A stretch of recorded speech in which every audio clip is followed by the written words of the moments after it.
So, with Julian Assange's release, you know people that have committed atrocious crimes against our country, against humanity, against our children, against everything that is good. These people are terrified, and they should be. However, with that said,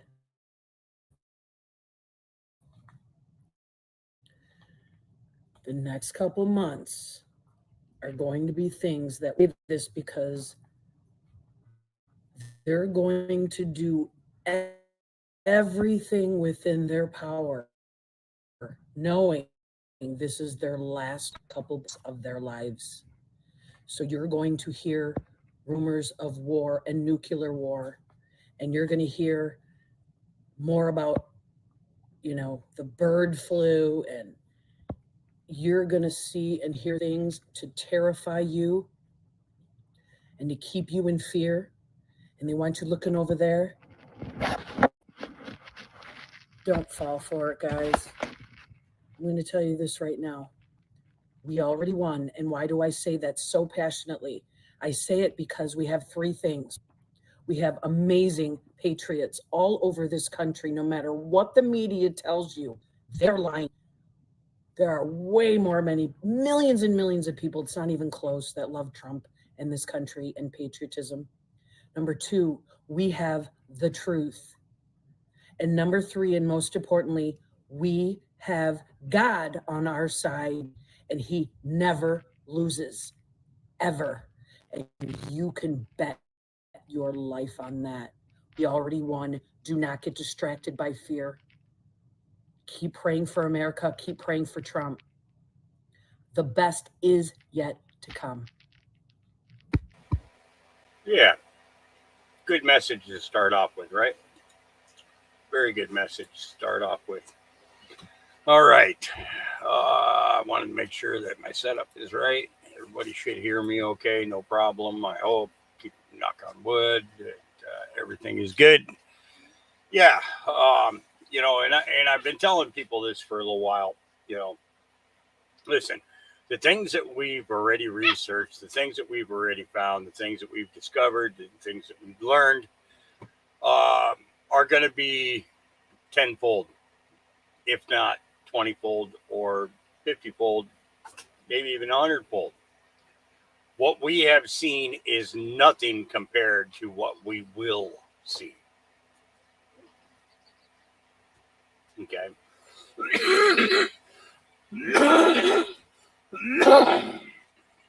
The difference is that we are more prepared for it than most others because of the fact that we've solidified ourselves, we've thrown on our armor of God, and we've come to a shocking realization that, not everything is a bad thing. Bad things have to be shown in order for people to learn the true nature of it. We just we don't get enough truth coming to us through our TVs, through our radios, through even through social media. Things can be very, very confusing at times, because we talk about different topics and then we see something else about that topic come out, and then something else comes out, and then something else comes out. Well, the thing is it's the idea of building blocks. Okay, no different than Legos. What were those old Lincoln logs? Lincoln logs. You got those Lincoln logs when you were a kid and you were determined to build a cabin, right? Okay. And every time you built the cabin, you thought about 10 other ways that you could build that cabin while you're building the one that you're building, and we get so wrapped up in the new idea that we tend to forget where we're at in our place, in our our sanity. I mean, seriously, think about this. Since this all began, how many times have you questioned your sanity? You know, how many times? Seriously, how many times have you questioned your sanity? Am I really seeing what I'm seeing? Am I really learning what I'm learning? Well, my answer to that is I always go back and I ask myself, could I have known this 20 years ago? Could I have known this 30 years ago and maintained my sanity? You know, and I'm only going to go back 30 because I want to take us back to a period of time that, uh,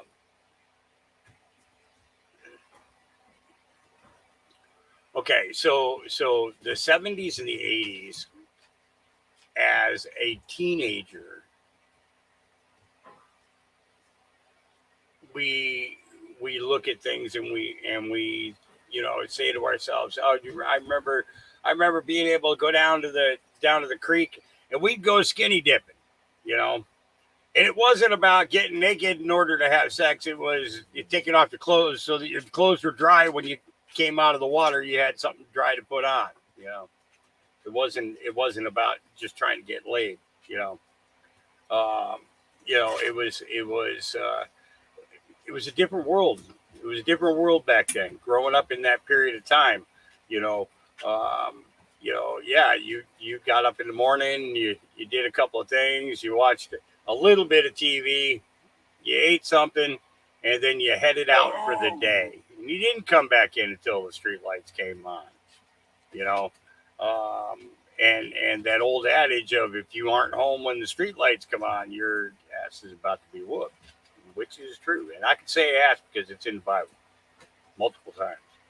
You know, you know, and you know, and we, how would I put it? We parented each other as kids. We parented each other, you know, because in most cases both parents were working, you know. But back then there was actually vacation time. They actually got vacation time, you know, a couple of times a year. You know, today, no, no, it's one gets vacation time at one time, one gets vacation time at another time. They never seem to coincide. They never seem to work out. So you never get to really have a vacation. Your vacation's always at home. You know, stay at home vacation. You know, and I've had a few of those that were actually really, really good experiences. But the fact of the matter is I would have preferred to have been able to, go on a trip, you know. And after I came home from the Marine Corps, I actually I spent a very large amount of time uh, going camping. Every opportunity I had, I'd go camping, you know. Um, you know, and and it wasn't even far away. It was maybe 20 miles from where I lived. You know, uh, both in Connecticut and in New York. Connecticut, I used to go to a place up in a town called Voluntown, and it was what the heck was the name of that? Uh, Greens Falls. Greens Falls. Okay, and the thing is now you could stay in the campground for the entire summer, but you had to move spots every 10 days, you know, and it was $10 a day, you know.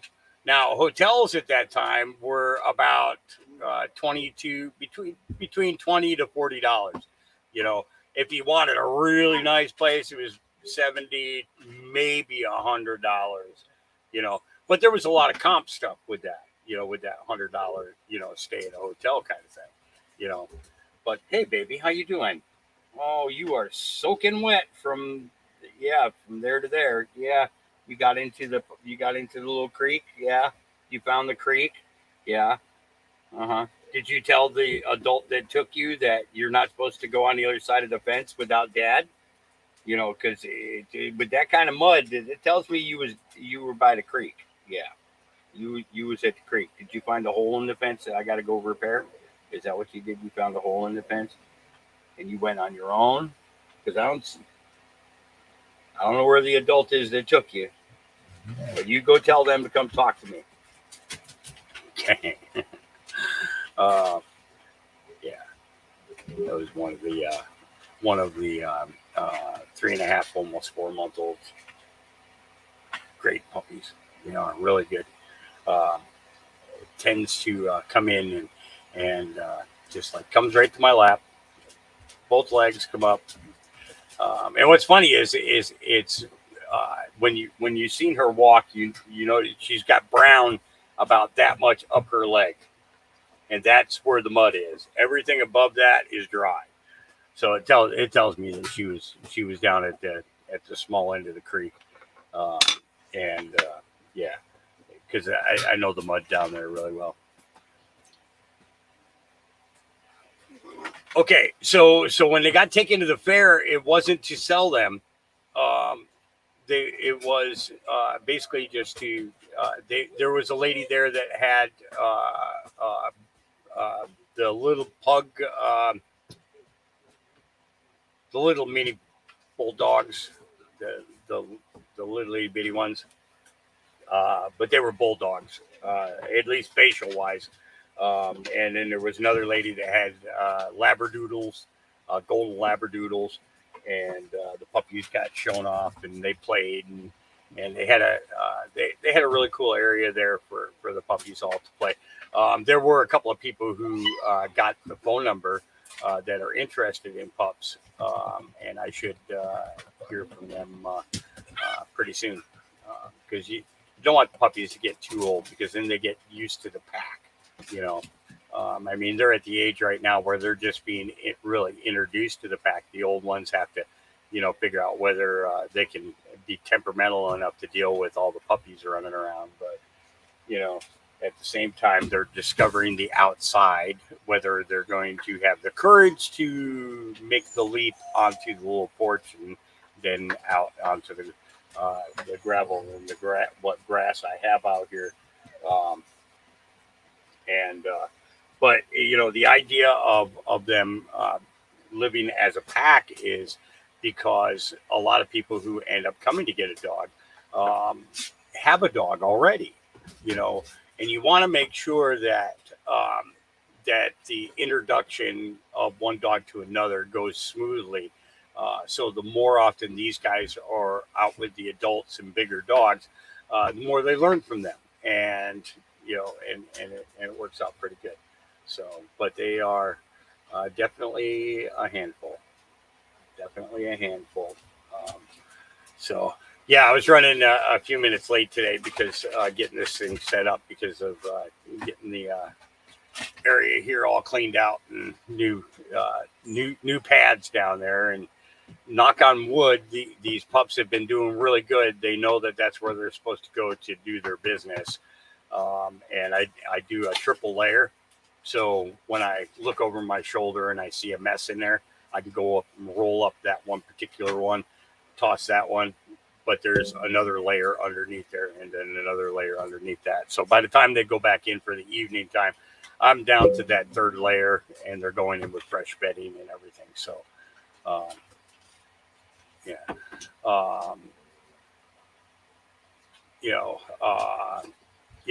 But yeah, so the title today, okay. He was not brought into this world in glory. Instead, humility. There was no other way. The prophecies of Isaiah said that he would be born of a virgin, dwell with the poor,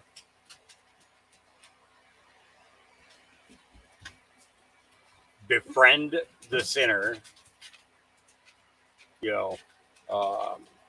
be um, be tormented and crucified by the religious leaders,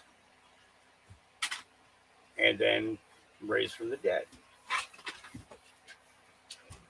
So, following the line of the prophet Isaiah, um, he could not be born into glory. Being born into glory would have been born into a big house, directly associated to Jerusalem.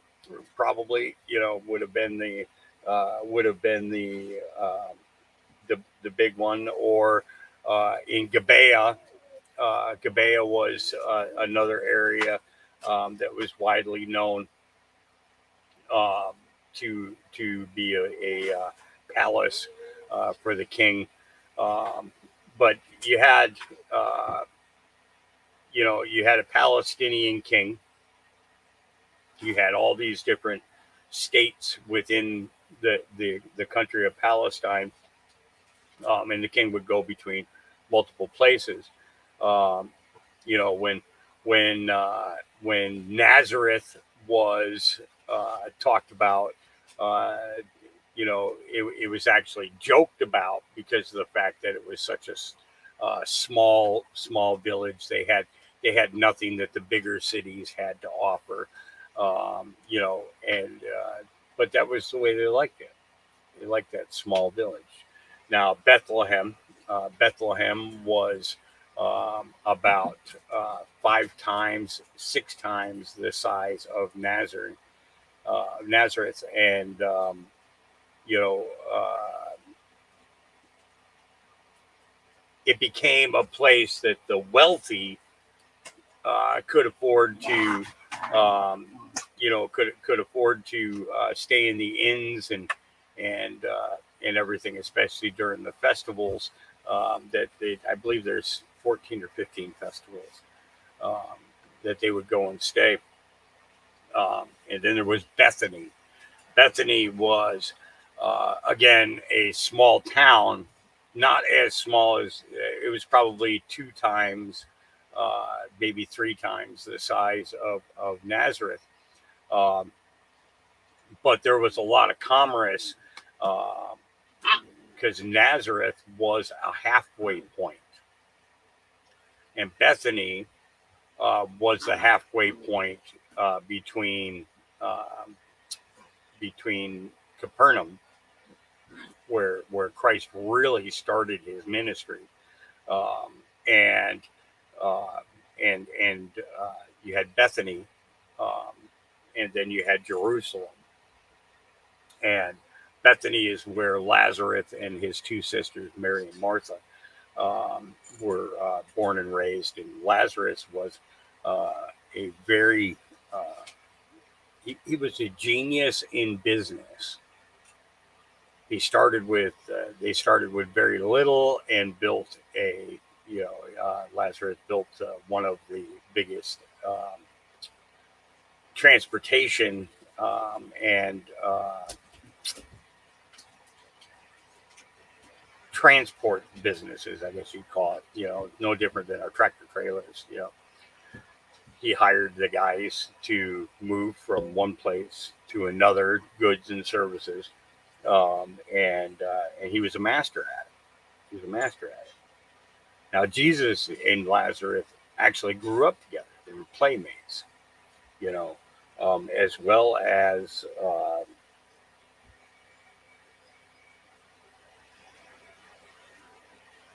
think his name was Jarrell. Jarrell, I think his name was the uh,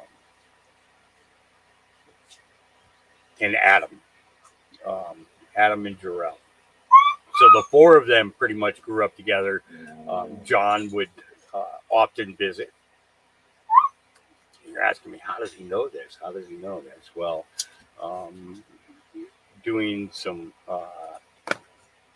researching in regards to Lazarus' family, and if the family continued after, because neither of the sisters were ever married, and Lazarus never married.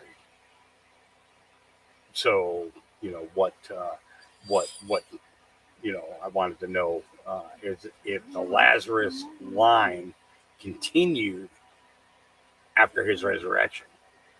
I found that I was very interested, very interested. Martha had a child outside of wedlock, so that side of the family did continue on. And the reason that I looked into this was because the conversation surrounding the Jesus strand. You know, did Jesus have did Jesus have any children? Well, it's a good question. It actually is a good question. He was a man without sin, so if he had children, then he had a wife.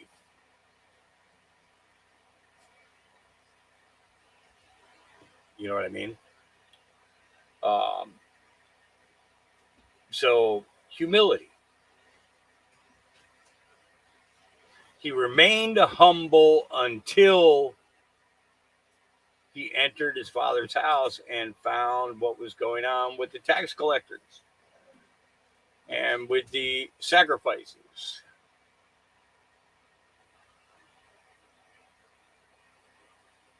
The animals, the big market was actually inside the walls of the temple. So you had animal dung everywhere. You had, it was an unclean place. Plus, they were exchanging money in there. Yeah. Tithings. Where did tithings come in? Well, tithing goes back to Jacob, back to the days of Jacob, when he was traveling to his uncles to meet one of the daughters to wed her. He had the dream of Jacob's ladder, the ladder to heaven, and was told that he would be given the land of Abraham, that was promised to Abraham would go to him, and that his name would become Israel. And he made the commitment to God that everything that I earn, I will take 10% of that portion and set it aside, and I'll do with it whatever you want. Now, tithing these days doesn't actually do that. I played a thing yesterday in regards to the 400,000 children in the Child Protective Services in the country right now, and that and it was an older millennial was talking about it, and there are over 500,000 churches that have a minimum of 100 people. Some of them have thousands, and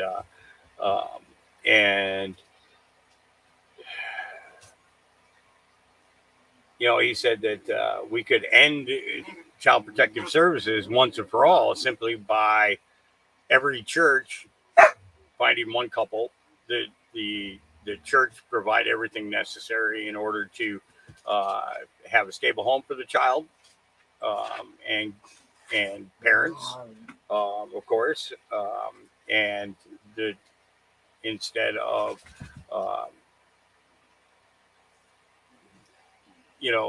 CPS doing it, the church doing it themselves, and finding an adoptive family for these children. So you got 500,000 churches, you got 400,000 kids. Does the pastor need a new Cadillac? Does he really need a plane? Does he need 2 planes? Does he need 3 planes? No, they don't. God told me I needed this plane. I don't think so. I don't think so. I don't think that's what he told me. I think he saw a deal and you figured you can get the money from the church to do it, and you did it. You know, Shauna, yeah, that's right. Yeah, it's Israel. Okay, and when you break it down, Isis, Amun Ra, Elohim.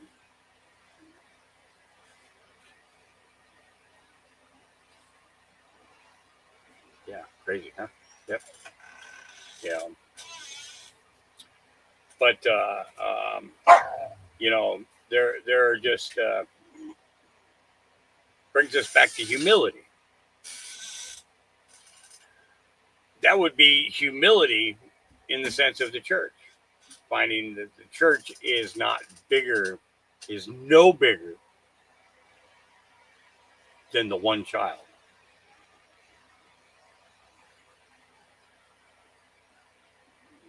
You know what I mean? It's it's the one child per church.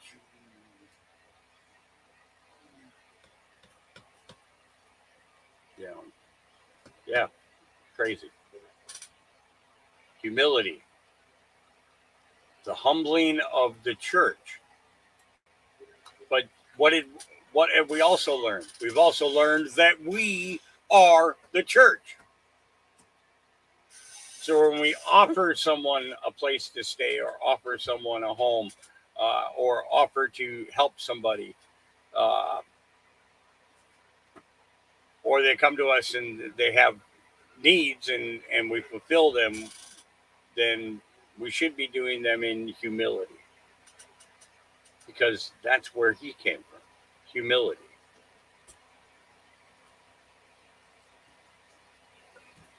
He didn't come from glory. He came from the line of David, absolutely. That's clearly understandable.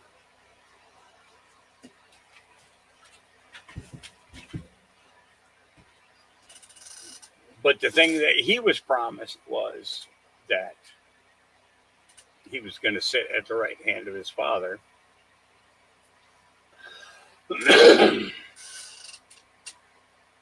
And he would eventually become the king of all nations. You know, a lot of things going around about uh, Charles. Uh, there was a um, there was a little thing put out about somebody who was told by the Queen that he was Satan, that he was the Antichrist. That just came out like a day or two ago. Just came out. I'll end up pulling it up. I think I have it in my feed for the day. But let's go ahead. Let's head to my X feed, because and kill my camera. Say goodbye to the puppies, everybody. Good puppy, you are such a good girl. She see that she went back there and went potty in the inside. Very good. Give me a second, guys. Very good. Very good girl. Oh, you want to pee? Okay. That can wait for something extra. Yeah. That can wait for something extra. Good girl, though. Very good. You gotta encourage. Who is it? Is that you, Scout? You are way too big. Come on. Come on. You're way too big to be up underneath there. Come on. You're bigger than Gabriel now, and you think that you fit underneath there nicely, and I don't. Thank you. Big horse. Get a saddle on this boy. Yeah. Okay. Let me kill this can. Say goodbye, puppies. Bye, puppies. And get rid of the main cam. Exit that. All right. And let's scroll down a bit here, because there's quite a bit. at it quite a bit today. Started going through stuff yesterday about 10 o'clock last night, and saw some pretty interesting stuff. An update on that judge that I showed you guys yesterday that got arrested. I think I showed that to you. Yeah, it's going to be an interesting update. I think you guys will like it. Let's see. Oh, no, that's.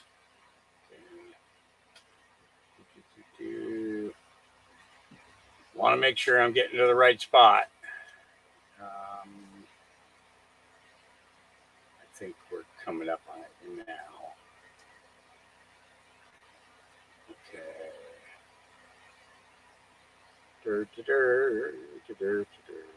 Yeah. Lots of stuff happening. Lots and lots of stuff happening. Okay. Oh, we're getting there. We're getting there. I remember these. I remember that.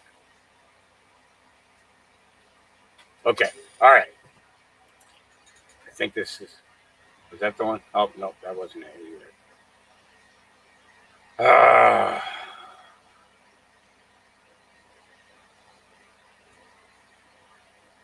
Oh, yeah, I guess I did find a lot right after. Right? Yeah.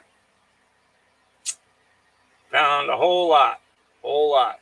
I'm telling you, I'm not kidding. I think this is, yeah. If I'm not mistaken, this is where I left off yesterday. Colin Rugg.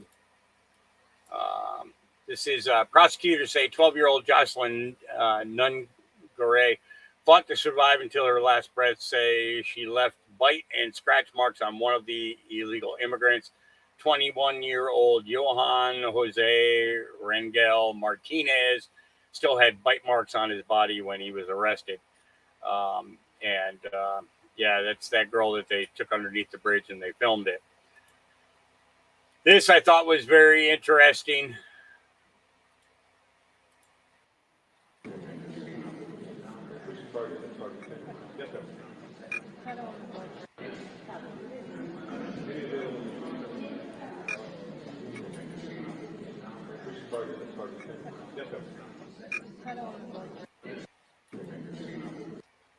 So that was during the primary, and we gotta watch that when that kind of stuff. That's the type of voting thing that you have there. I think paper ballots should be the only way to do it. Honestly, I don't think that there's going to be an election. But you know, what do I know? I don't know nothing. I've been telling you guys that forever. I don't know nothing. I am just like you. I know nothing. Trans activists tried to stop people from filming a drag show for kids in Illinois and blocked the camera. What are they trying to hide? Why do they always run, hide, and deflect when they're exposed? Hey, don't touch me. Don't get my camera with your arms. Don't like it, don't be my... That sucks.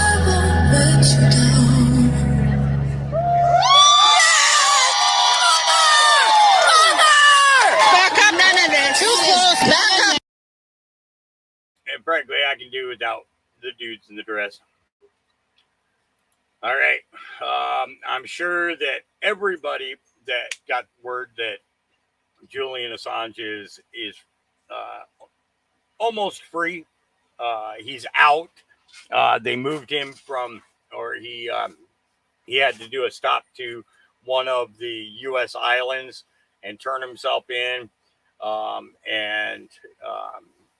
As far as I know, that there's been some type of deal made, but we'll find out more as we go through the next couple of days. I'm not going to speculate on this. I think the guy is he's incredible for what he did, what he's gone through. And I do not want to put any false notations anywhere near this man. So we'll listen to what people have to say and see what they bring to the table. But I'm just not going to speculate on it. because I understand what his value is, and I don't think that he released everything that he could have, and I have a feeling that more is going to surface because of it. You know, yeah. Parkside, I agree with you. If there is voting, I'm voting for the felon too. Here we go. It's weird, you know, the media should probably be covering this story a little bit better. The fact that Julian Assange has been held captive for 10 fucking years in a British prison because of what? He was never charged with any crime. But what did he actually do to be held captive for a decade? That's right, he leaked Hillary Clinton's thousands and thousands of treasonous and corrupt emails, and the next thing you know, he's locked away for 10 years and they throw away the key. But he's free. He's on his way back to the States right now as I'm talking to you. I can't even begin to imagine the buttholes that are puckering in Washington right now and all around the world. Anybody who's corrupt. And you know who the first person he's going to do an interview with is Tucker Carlson, because Tucker Carlson actually went over there and visit with him when he was visiting Britain. And Tucker actually asked him, do you regret leaking Hillary Clinton's emails? And he looked at him and laughed and said, no, and I would do it again. It was fun. And I'm going to need you to keep that fucking energy, dude, all the way through this year because we need it. The House of Cards are coming down and it's glorious and I'm here for it. I'm here for the destruction, light it up, the fall of Rome. I don't give a fuck. Everybody needs to go down and be held accountable. But here's the thing, as these cards stack up against the left, you know damn well they're going to do something. They're going to pull something out of their ass to get everybody's eyes looking somewhere else. So fucking be ready. He's spot on with that. Absolutely spot on with that. They're going to pull something. Yeah, I was talking with Auntie Wells yesterday. I says, wouldn't it be hilarious if Thursday night turned out to be like an old episode of Scooby-Doo and Trump goes over and pulls the mask off of Biden?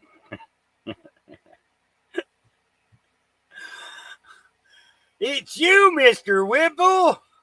Why would you do such a thing? But you know what I'm saying? Wouldn't that be the? I'm serious. Okay, because we know who it's not. Okay, can you just imagine? Okay, just this is a hypothetical. This is hypothetical. Okay, hypothetically. Thinking, yep. Just think of it. The end of every Scooby-Doo was them catching the bad guy and pulling the mask off. Now, when I said this to Auntie, you want to know what she said to me? She says, I've actually never seen Scooby-Doo. But this is the thing. I don't ever remember a Scooby-Doo episode where they didn't pull the mask off the person at the end.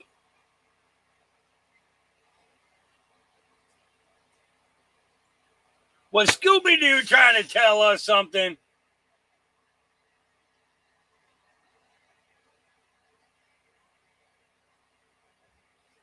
You know what I'm saying? But seriously, think about it. Think about it. They don't give Trump a fair deal, a fair shake. They're not giving him a fair shake with the rules that they're putting forth, muting him and everything else. It's they're already muting his campaign spokesman, but just imagine. Joe Biden says the wrong thing and Donald Trump just goes over, you know what, folks, this is it. And goes over and pulls the mask off of him. Wouldn't it be freaking hilarious? I mean, seriously, think about it. Think about the reaction of everybody from the other side. The reaction, okay, bars full of people, right? And watching on the big screen TVs, people tuned in at work and all these people sitting at home and having little debate parties, okay? And then Trump just rips that mask off of them. Oh my God, wouldn't that not be? Oh, would that not be the shit? Would that not be the shit? That would be hilarious. But at the same time, that literally would be the shot heard around the world. You know? Oh, just saying. Just saying. All right. All right. IWNH, the server brings down the house. What's he talking about? Now, the US President Joe Biden says America is considering a request by Australia to drop the prosecution of the WikiLeaks founder Julian Assange. Do you have a response to Australia's request that you end Julian Assange's prosecution? Mr. Assange, hello, it's Cliff Johnson. G'day, Cliff. Thank you for calling back. Certainly. Have you been briefed? Yeah, so the situation is that we have intelligence that the State Department database archive of 250,000 diplomatic cables, including the classified cables, is being spread around and is to the degree that we believe that within the next few days it will become public, and we're not sure what the timing could be, imminently or within the next few days to a week. And there may be some possibility to stop it. And are these, and who would be releasing these cables? Is this WikiLeaks? No, we would not be releasing them. Well, this is Daniel Dumscheit-Berg, a previous employee that we suspended last August. And so he apparently has had access to the material that WikiLeaks also has? Yes, that's correct. And he has access to everything that you have, is that right? That's correct. Okay, and that includes classified as well as the unclassified cables? That's correct. I see. And in terms of what they took, does that mean that they now have the ability themselves, without your control or authorization, to make this as available as they want? Is this now entirely? That's correct. There's no attempted redaction program and no attempted harm minimization. In case there are any individuals who haven't been warned, that they should be warned. See, So the material, there is an encrypted version of the materials on the internet somewhere that we do not control. One doesn't actually need to convey the material itself. One only needs to convey the location of the material and its encryption key. There is another possibility, which is the taking down of those files.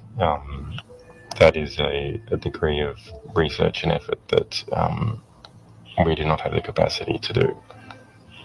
It is. There are not so many of them. and you know all the locations of them, you think? We know several, and it's probably not that hard to find the others. Can you provide us with that location information? I can encourage other people to do so. Our view is that it's more your problem than it is ours, but we have been calling the State Department and the embassy for over a day, trying to explain the urgency, and they have not called back other than this call. Well, I appreciate what you've told us, Mr. Rushall. So he warned them. He warned them. He told them what was going to be there, you know. But let's take a look at this Eye of the Storm. Here we go. Julian Assange, Q. JA is Julian Assange. June, estimated time of arrival. This was back in April of 2018, Q 1195. Today's news, Assange is free. He left his maximum security prison the morning of June 24th. Rock on.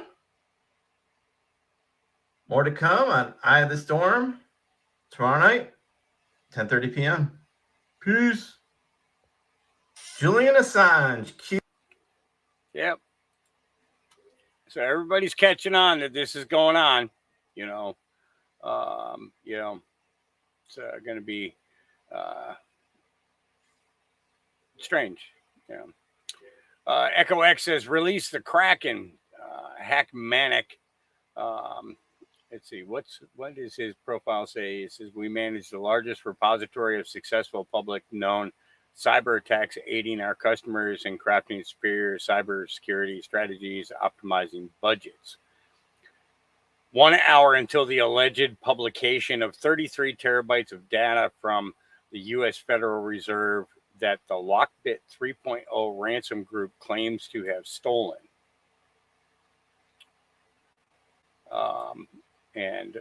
This is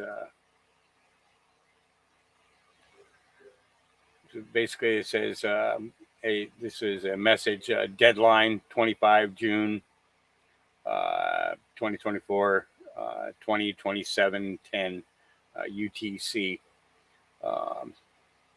and it's basically 30 it's federal banking is a term the way the Federal Reserve of the United States distributes its money. The Reserve operates 12 banking districts around the country, which oversee money distribution within their respective districts.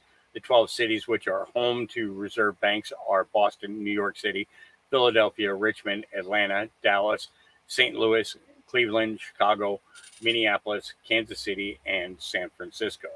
33 terabytes of juicy data or banking information containing America's banking secrets. You better hire another negotiator within 48 hours and fire this clinical idiot who values American bank secrecy at $50,000. It just seems kind of funny that it's come to this, but the Lockbit infrastructure is back online and the files have been released. Time to discover the truth. And it continues on. The first link for downloading the files redirects to a press release of the Federal Reserve Board. It's Federal Reserve Board issues an enforcement action against Evolve Bancorp Inc. and Evolve Bank and Trust for deficiencies in the bank anti-money laundering, risk management, and consumer. Let's see. And then the next is the other links lead directly to the download of the published files. It appears that the exfoliated terabytes come from American Bank, Evolve Bank.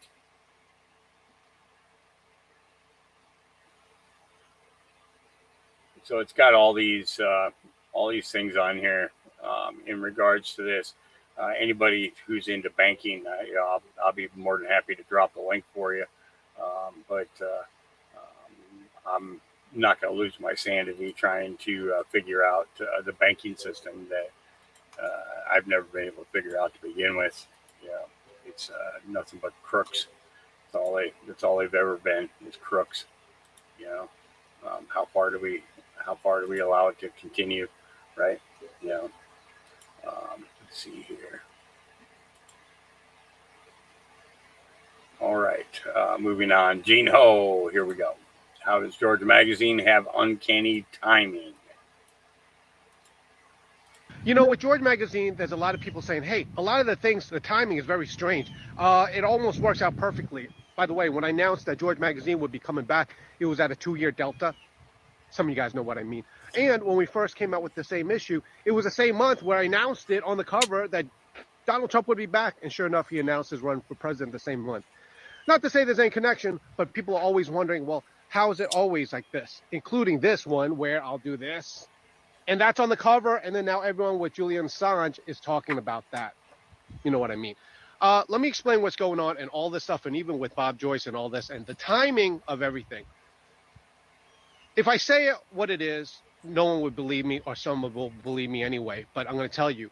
2 Timothy 2:20. You can remember it easily because there's a lot of twos. 2 Timothy 2:20. Here's the thing. We're all vessels in the potter's hand. And here's the other thing that no one ever talks about. The vessels can be used for honorable or dishonorable use. Meaning, if you put your faith in Christ, you are going to be blessed. If you don't put your faith in Christ and you believe that this is all something else other than God, guess what? You're going to be a vessel for dishonorable use. So, everyone, do yourself a favor and get right with Jesus. And for all those who think, oh, it's not about God, you're putting God into this when it doesn't belong. Okay, well, do yourself a favor and don't hinder what's going on in America, because what's going on in America is not the great awakening for all this stuff that we know, all these things going on. But what's going on in America is a great awakening to Christ. And if you could understand that, you'll understand what's going on and why George Magazine is being blessed.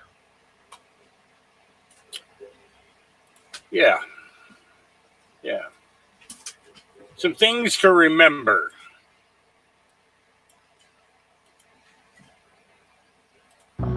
However, there is an uncovering of great evil, and I will start from the top. I have shaken the Democrats and will shake the Republicans even more. But remember, when these tremors and when these tumultuous moments happen, Summer says, I will take it so that the fall can do its work in America. However, there is shaking.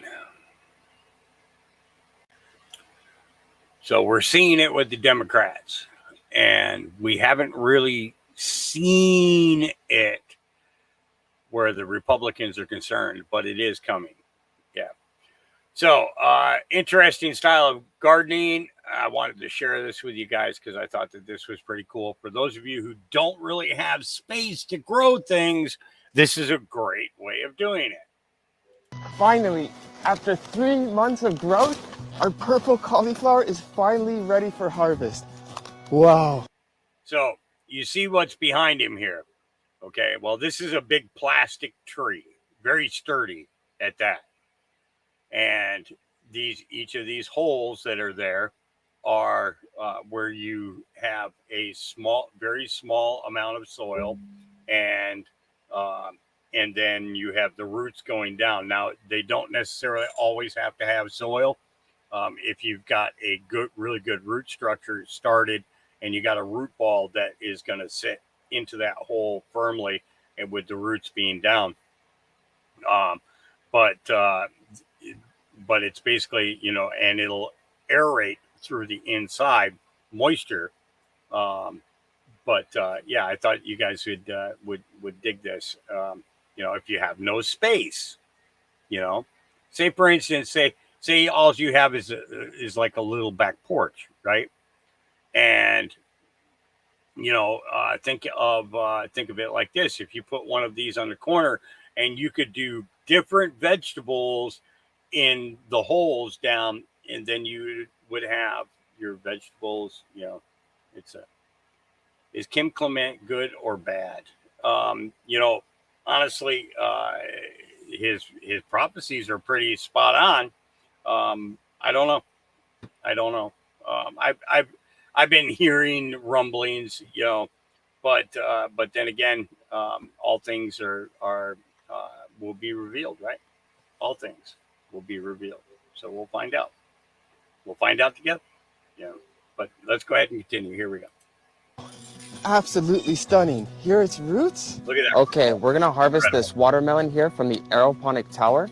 And as you can see here, We used a watermelon hammock in order to support the weight of the melon and not distress the vine. This abundance of green onions was grown in less than 1 square meter of space. Right here, we are vertical farming 220 spring onions on 1 aeroponic tower. All right, the first variety of black tomatoes that we're growing here are known as indigo apples. Wow, check out the color of these. Incredible.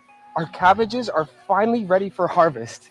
Wow, this thing is huge. Okay, we're also gonna harvest this Japanese eggplant right here. Wow, look at the shape of that one. It's a little challenging to get out, but whoa, check out the size of these roots. We're also gonna harvest some lettuce for lunch. This variety of lettuce is known as Batavia lettuce and is our favorite variety to grow in the summertime. Oh, if you could only smell how aromatic this mint is, where we're growing 44 mint plants on 1 aeroponic tower. We're also gonna harvest some of this kangkong here, also known as water spinach. This Asian leafy green is absolutely delicious in stir fries. So that just gives you an idea of how much you could grow in a small area, you know. It's just an idea, guys. It's just an idea, you know. But I thought you guys might find that interesting. If you didn't, I'm sorry that I bothered you with it. But all right. Extremely important. Wall Street Babe says American rancher this November in Sonoma County, California. Oh boy, he's given us a couple of warnings that have come true. So let's give him a listen. Here we go. So this November in Sonoma County, California, they're going to try and ban all family farms and factory farms located in the county. I'm going to be putting the phone number to the county clerk's office below. Let's make sure to bombard them with phone calls, just like we did in Idaho, and get this reversed and taken off the ballot. This is an attack on our food sovereignty, our food security, and our American ranchers there in the area. So do your job, do your part, make the phone call Monday morning. Let's get this off the ballot. So this November. So you see that phone number there? 707-521-6500. Once again, 707-521-6500. Give them a call. Say, hey, why are you messing with the farmers? Why are you messing with the ranchers? Get that bill off the ballot, you know. All right. Yeah. This is a warning for all up-and-coming fathers. For all up-and-coming fathers. Or those of you who have a very young one and you're left alone with your child. I left the room for 5 minutes.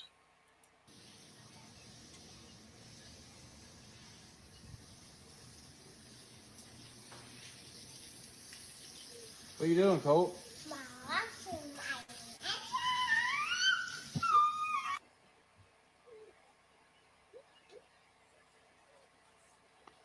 Okay. The first thing is we can't panic, okay? I know, I understand, that's a lot. But Dad, what you're going to have to do is you're going to have to leave. You're going to have to grab the child and leave because in about 5 minutes, she's going to walk into the room. And you know, and I know, that it doesn't matter what a sorry excuse we have, it's your fault, okay? You can try to blame it on the child, but she's not going to listen because it's your responsibility to make sure the child doesn't destroy the house. And well, he's done it. You should probably leave. Use cash, okay? Don't stop. Don't use your debit card. Don't use your cell phone. Get a burner. Do something different. I'd recommend that you leave the country. Canada. No, Canada. No, too liberal. We're going to go to Mexico. We're going to Mexico. Yes, I know the cartel is there, but that's a lot safer with them than to hang around and find out whatever she's going to do to you. Just leave now.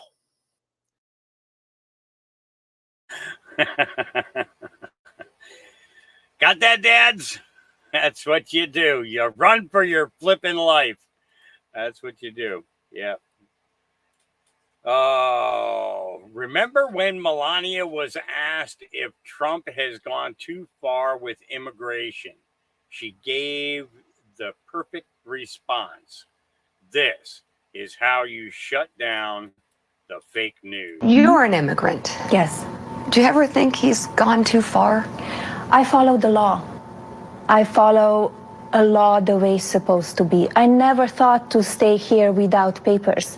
I had visa. I travel every few months back to the country, to Slovenia, to stamp the visa. I came back. I applied for the green card. I applied for the citizenship later on after many years of green card. So I went by system. I went by the law. And you should do that. You should not just say, okay, let me just stay here. And whatever happened, happens. You're an immigrant. Melania she's never pulled any punches. She's always given an honest, straightforward, honest reaction. Right? Yeah.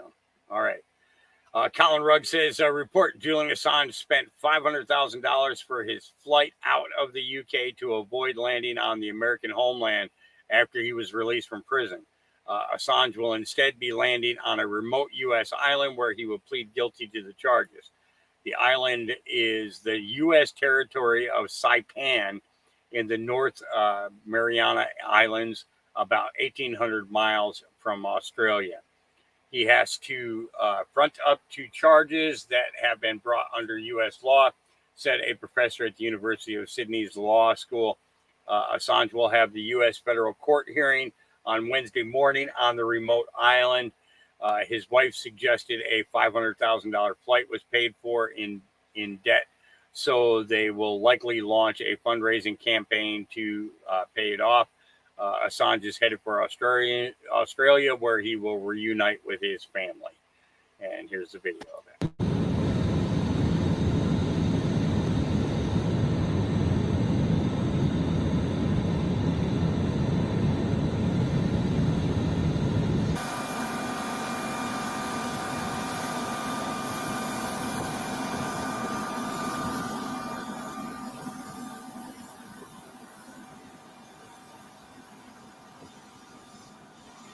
Yeah, it's just like maybe like under those steps and doing that up to the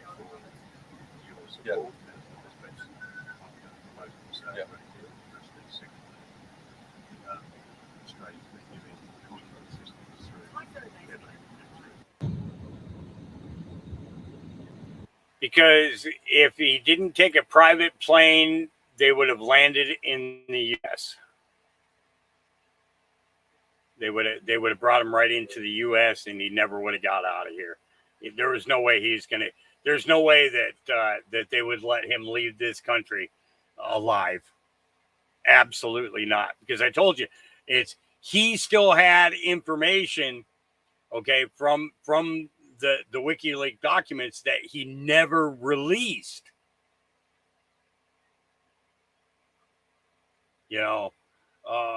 So, yeah. Now back to Hoda. Here we go. Jenna Hager is the co-host of Today with Hoda and Jenna, and her maiden name is Jenna Bush. Her dad, George W. Bush, was president. His dad, George H.W. Bush, also president. His dad, Prescott Bush, tried to overthrow the government and install a military dictatorship. In 1933, a plot to overthrow FDR was uncovered by a retired General Smedley Butler. Who names their kid Smedley? He had been approached by prominent businessmen, including Prescott Bush, J.P. Morgan, Henry Ford, and Harvey Firestone. They wanted to overthrow the democratically elected president and install a military dictatorship with Butler at the head of it. He ended up turning them in for treason, and they were all hung. No, they just had to sign a piece of paper saying, I promise to never try and overthrow the government again. 44 years later, his son became the director of the Central Intelligence Agency just after they had overthrown 2 presidents. He went on to be vice president, and then 8 years later, his son was president. So did he uphold his promise to never try and overthrow the government again? Or did he just play the long game and infiltrate it from the inside? Back to you, Hoda. Like that works, because you seem crazy and then you stop.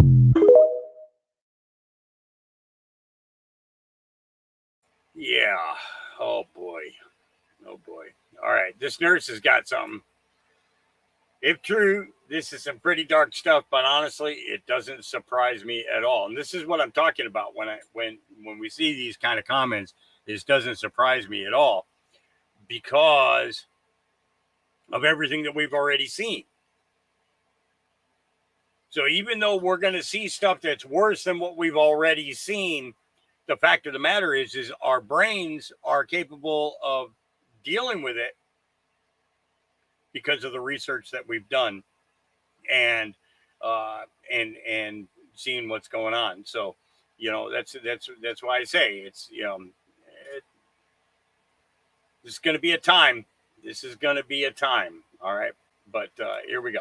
Here's a nurse. Time spent travel nursing. I worked at a hospital and I was floated onto a floor that I didn't normally go to. And they specialized in organ transplants. And within 5 minutes of me being on the floor that day and getting a report, I heard someone make a comment about, oh, haha, it's okay, half the floor is Israeli anyway. And I didn't really know what that meant. So I asked the girl that was about to give me a report, and she was like, oh, yeah, like half our floor at any given moment are Israeli citizens that have come here for healthcare, which I didn't really think much of. I was like, oh, okay, they're flying in. Okay. It wasn't until I like sat down with one of my Israeli patients and she talked me through the whole thing that I realized what was going on. Israeli citizens are given the option. If there's a U.S. hospital that has a procedure that is not offered in Israel, or if there's a U.S. hospital that is better at a procedure than a hospital in Israel, or if the Israeli organ donation centers don't have a good match for them, they come to the U.S. and receive our organs from our citizens. I don't know how it's happening, but I have a very high suspicion that some of these Israeli citizens are being fast-tracked on the wait list for. So they get free medical, free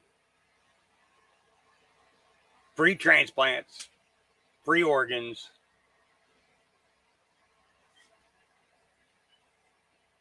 all done on the U.S. taxpayer dollar.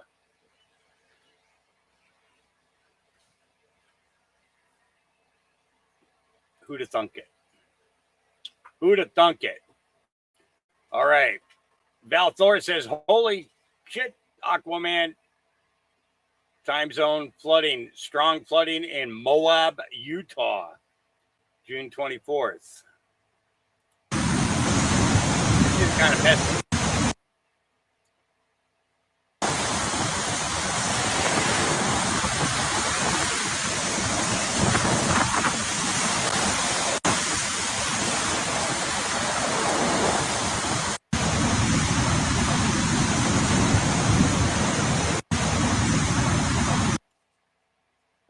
If you're going to talk about flooding, you should be showing if there's cities there that are being flooded or, you know, a hole being filled up, you know, because the winter, you know, has gone and the melt off the mountains and everything is coming down, you know. I mean, just little intricacies, you know. So Niche Girl says, funny thought. What if Russia paid hackers to hack into the banking system and get the money back that he said they stole from him to give to Ukraine? It's a good question. This is suspicious as shit, and nobody is talking about it. Not even the Federal Reserve. They haven't even came out and said whether or not this happened. Supposedly, though, they were hacked by a group called Lockbit, and they stole 33 terabytes of data from the Federal Reserve. Let's talk about it. Who is Lockbit? Lockbit is a group of hackers that has ties to Russia, we think. But either way, they have been responsible for some of the biggest hacks in history. And if the Federal Reserve hack turns out to be true, it will be the biggest US bank hack ever. This is a screenshot from Lockbit's website. You can see that they gave us until today, at this time, to make some type of negotiation to get these 33 terabytes of American secrets back. If not, they're going to release them. Here's the gag. Federal Reserve has not commented on this. They haven't said whether or not we've been hacked or not. But in this little second paragraph right here, you can see they say y'all better hire someone better because they only valued American secrets at $50,000. if Lockbit has ties to Russia and the United States just put all those sanctions in, what do y'all think's going on? We have until today to make some type of deal with this Lockbit group. Do you think the Federal Reserve is going to come out and say that we actually did get hacked and admit that it was the largest bank hack in U.S. history?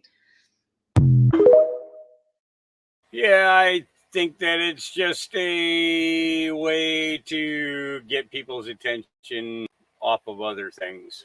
Yeah. I'm not going to show you that one. I'm going to show you the one that's more complete. Okay. This guy's got some very wise words. When chosen, you have a gift and a purpose. This is Justin Thomas Ministry, by the way. When you're chosen, you have a gift and you have a purpose. Your purpose is to advance the kingdom of God here on this earth. Thy kingdom come, thy will be done on earth as it is in heaven. All right? That means you are a disciple of Jesus Christ. Your gift is a point of access to your purpose.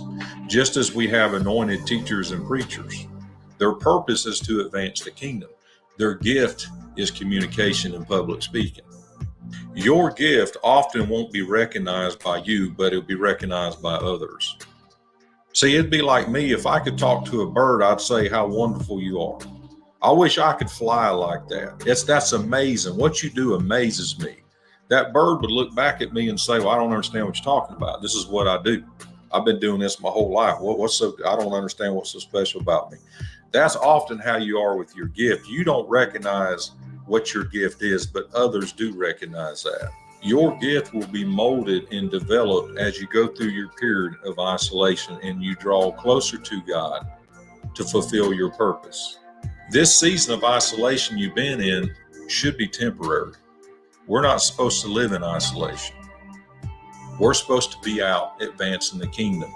But the isolation is a season of preparation. Your job now is to be an overcomer.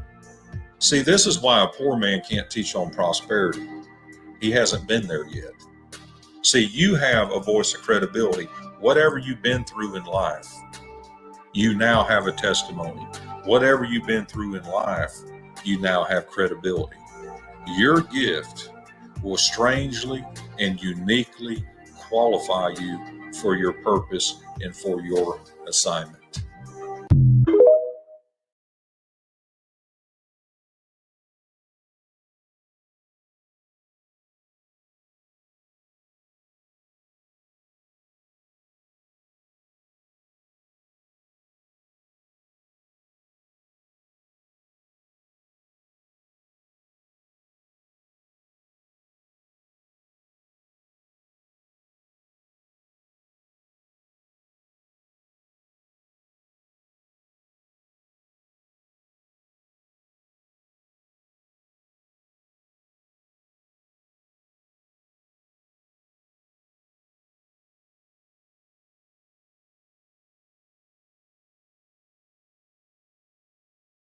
Okay. All right. I want to respond to this comment here. Susan says that flooding in Moab was not snow melt off. It was from the tropical storm that came up through the Gulf of Mexico. It did impact homes in part of town.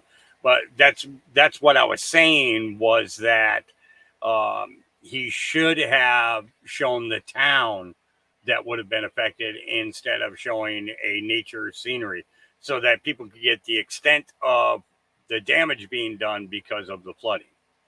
You know what I'm saying? I mean, it was beautiful scenery, even though it was, a massive amount of water where he was at, it was beautiful to look at, whereas what the actual damage and stuff that was done was not shown. So that doesn't give us a leg to stand on where it comes to the flooding. You know what I mean? So we don't know. And in most cases, mainstream media is not going to be playing anything about it. The only way we find out these things now is by going here and seeing what the news is, the real news, and in statements made by, you get where I'm coming from. All right, moving on. Sniper of Truth, the pineal gland is the elephant in the room. If I had an elephant in this room, I would not be in the room. There wouldn't be room. There will be a movement driven by big corporations to take the soul away from people, to disconnect people from the higher world. And in order to do that, we have to destroy the pineal gland in people. And I followed the research on that, and amazingly what we found, the pineal gland is the most sensitive part of our central nervous system and is highly, highly, highly sensitive to 4 things: aluminum, glyphosate, fluoride, and Wi-Fi. And we are the only country in the world that has pushed these 4 things in the last 60 years or so on everybody growing up here. There must have been an ultra intelligence group of scientists who have designed this protocol to fluoridate the drinking water, to put nanonized aluminum in the air, to put glyphosate in the food, and then activate it, spark it with the right frequencies. All right. Clown World. Here we go. And you gotta make sure you read the shirt. You gotta read the shirt.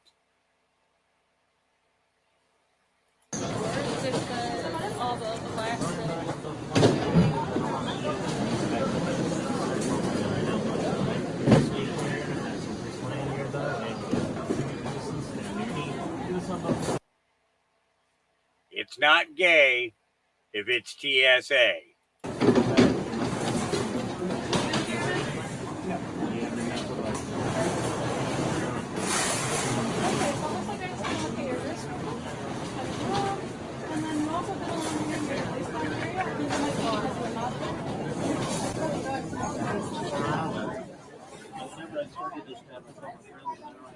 Watch his last movement.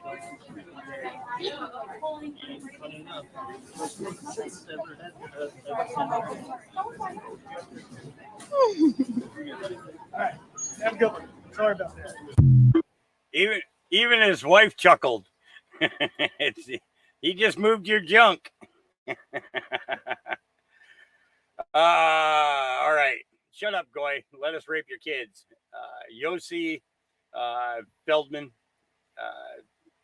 NSW president of Rabbinical Council, wants lesser punishment and leniency for Jews who rape children. Oh, boy. An Orthodox rabbi has told the Child Sex Abuse Royal Commission that Jewish paedophiles who've repented for old crimes under Jewish law should be treated with leniency and not jailed for long periods. Rabbi Yosef Feldman told the Royal Commission that he publicly supported rabbinical statements that child sex abuse allegations should be reported to police. But personally, he would prefer that Australian law was changed so that Jews were first required to get their rabbi's advice before going to police. Samantha Donovan reports. In 2011, allegations of child sex abuse triggered a furore in Australia's Orthodox Jewish Chabad community. The Royal Commission has heard rabbis debated whether the concept of Masira applied in such cases, meaning a Jew couldn't report allegations against a fellow Jew without the permission of a rabbi. In his second day on the stand at the Royal Commission, Rabbi Yosef Feldman gave evidence that in his role as the president of the New South Wales Rabbinical Council at the time, he supported statements urging people to go to the police. But he said he personally believed a public statement was unnecessary, as media hype sometimes encourages people to go to the police with false allegations, and that was bad for the Jews. The reality is they make a whole issue of child abuse, and it encourages people to accuse people of child abuse when they're really to be accused when they're really innocent. And that's why my view is, even though that's halachically correct, but it has to be done in a measured way, not to encourage people who are frauds in that regard. Rabbi Yosef Feldman has given evidence to the Commission that he was a friend of 2 men convicted of child sex offences, David Cyprus and Daniel Heyman. He gave evidence that he'd prefer Australian law be amended so that a Jewish pedophile who'd repented and who hadn't offended for a long time not face a jail sentence.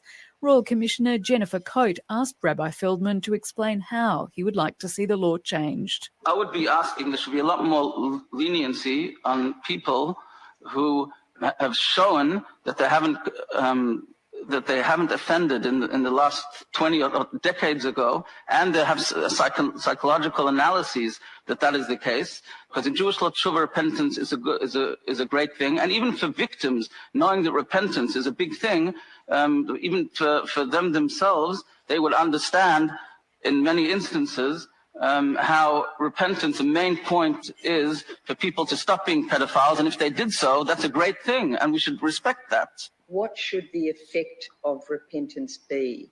The effect of repentance will be to encourage other pedophiles to repent, because they'll see that when you repent and you do the right thing, you won't get mistreated badly, and you're not considered. It's not the end of the world, the end of the life. I know a few pedophiles being suspected and they committed suicide. But when people see that when you repent, and when you're not acting anymore, then you're treated not like a pariah, like a scum of the earth, like everyone wants to look at pedophiles. That's it. Josef Feldman also gave evidence that in 2013 he rang and then emailed a sex abuse victim of his friend Daniel Heyman. He asked the man what had made him report his allegations to police and would he get healing if Heyman were jailed. Rabbi Feldman told the Commission he was unaware it was against the law to contact victims, and in retrospect, it may have been a bit insensitive. He gave evidence that as Heyman's court date approached, he emailed him saying, "May God grant you victory in all respects." Last year, Heyman was given a 19-month suspended sentence for his sexual assault of a 14-year-old boy. He was sentenced under 1980s law, but the magistrate said he wouldn't have hesitated sending him to jail if he was sentencing him under current law. Rabbi Feldman gave evidence to the Royal Commission he was pleased Heyman hadn't been jailed. I mean, the reality is that I wasn't happy about it, of him ending up in jail. Someone who's done tshuva, ending up in jail for many years, or is it just a situation where we punish someone for what they did 40 years ago, even though they've changed totally, they're not a threat to society and everything else. Of course, according to law, you're supposed to do it. And I never said it shouldn't be done according to law, but I'm certainly not happy about it. I'm not happy about it, and I've said this again and again. I don't know why it's an issue. The Royal Commission hearings continue in Melbourne tomorrow. Yeah, if you're a Jewish pedophile, nothing happens to you, but if you're a regular pedophile, everybody gets you. Yeah, I get it now. Yeah. Raging Libs stumped by Rogan's simple question. Here we go. Joe Rogan stumped this trans activist with a simple question. If they think that they're a girl, why do you have to give them hormones to make them more of a girl? Because... I'm sorry, can you expand on the question?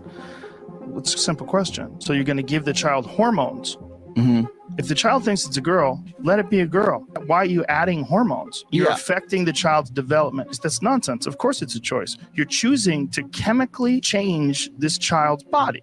You're choosing to inject things into this child's body on a regular basis that are going to radically affect the physical development of their body. Yeah. And you're saying that this isn't a choice. Well, it's definitely a choice to do that. Joe Rogan stumped this trans... Yep. Simple. I need you to ask me that question in another phrase because I need time to think about what the answer would be. Yeah. After 5 years in jail, Julian Assange has finally walked free. Assange wasn't in prison for his own crimes, but for exposing the crimes of others. 20 years ago, the US and UK invaded Iraq. Today, Tony Blair is free to go on television, has made a huge amount of money, the same with George Bush. At the same time, Julian Assange languishes in Belmarsh prison because he told the truth about this war. Light them all up. There is something deeply wrong with the society with those kind of priorities. When you look at the people who brought us the war in Iraq, the people who used everything at their disposal, the state machine, parliament, the media, when you look at what all those people did, nobody has faced any of the consequences. Even when the Chilcot report reported, Tony Blair set up his own press conference, paid for by the immense wealth which he now has, the many houses that he has. He was made envoy for peace in the Middle East. He was given a knighthood last year, whereas all the people who told the truth about the war, the people who marched, what happened to them? The Muslim community penalised by the Prevent system for telling the truth and for standing up for their rights. The people like Julian Assange, imprisoned in Belmarsh for all these years for telling the truth. I remember Tony Blair, the day of February the 15th, when we had so many people marching in London. He said, even if 1 million people march in London, that's not as many as Saddam Hussein killed. Well, the war in Iraq ended up killing more people. He talked about human rights. This is about democracy. It's about getting rid of a dictatorship. After he stopped being Prime Minister, what did he spend his time doing? Advising dictators. The truth is, all of these were lies. All of them were things where they said, we are going to make things better, and actually they made it worse. And not just in Iraq. In the last 20 years, armament worldwide, amount of money spent on military has doubled.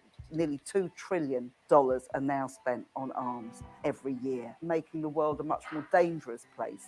We've now got conflict, not just between dictator in the Middle East and the biggest imperial power in the world, the United States. We've now got effectively a proxy war in Ukraine between two major imperial powers, and both of them with nuclear arms. We've got a much more real possibility of war with China. Again, this will be a nuclear war and therefore the devastation of humanity. So exactly the opposite of what we were told 20 years ago has turned out to be the case. It's a more dangerous world. Iraq's a much more dangerous place. We have far more refugees than we had then. Taliban in Afghanistan back in control. Terrorism has grown. And indeed, where did ISIS and Al-Qaeda come from? Well, in Iraq, they came from British-occupied Basra province, where they were formed in prison, where many Iraqis were imprisoned. And the shameful thing is that the people who created the war are still being given awards, are still making huge amounts of money, and in the case of Tony Blair is still being invited onto the BBC to give his views on absolutely everything, instead of being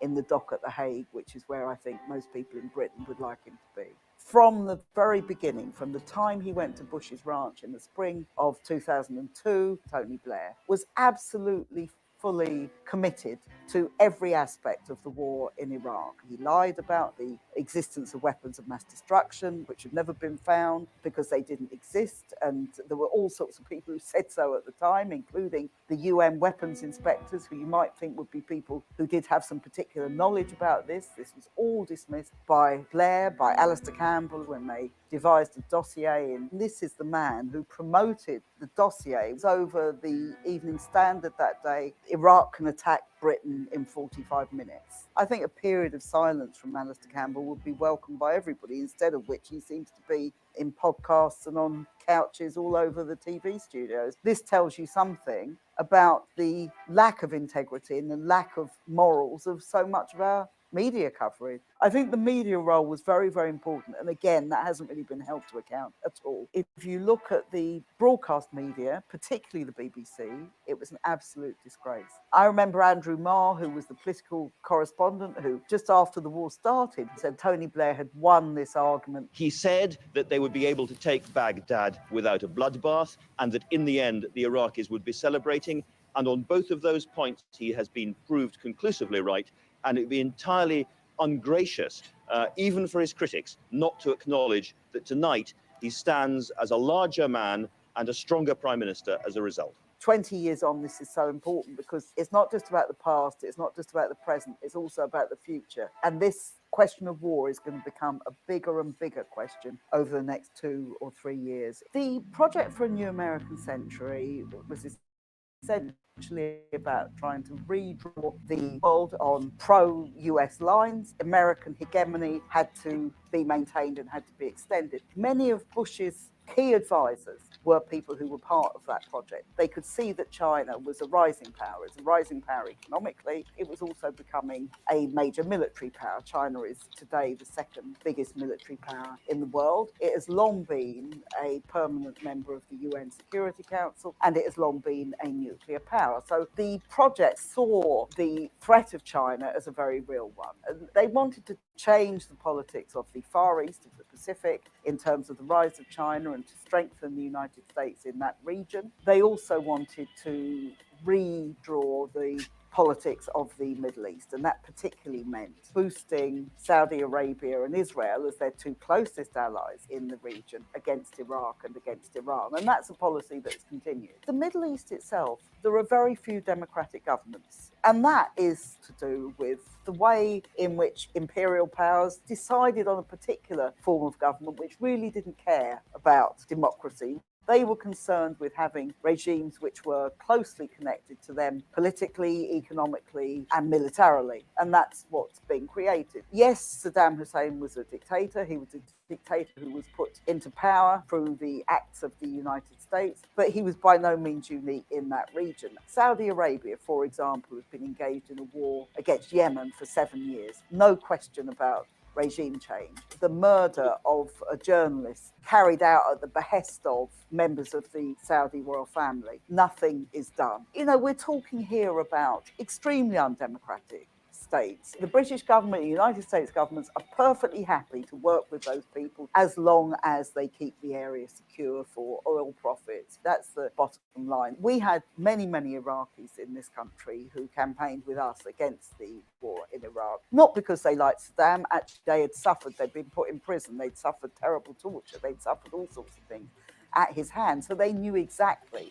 what was going on, but they also knew that the war was not going to make it better for ordinary Iraqis. Actually, it would mean, as it has meant, a breakup of the country, a complete destruction of lives, of livelihoods, of huge numbers of refugees who are treated appallingly when they get to any of the countries that were involved in the war, the impact of things like depleted uranium, all sorts of terrible things that the Iraqi people have suffered. Perhaps the most shocking one was the revelation of what happened in the Iraqi prison of Abu Ghraib, where American troops were torturing people, were photographing them in the most degrading way, were treating them like animals, were doing all these sorts of things. This is not only in contravention of every international legal agreement about the way in which prisoners of war, or indeed any prisoners, should be treated. It also told you exactly what the occupation was about. The occupation was about repression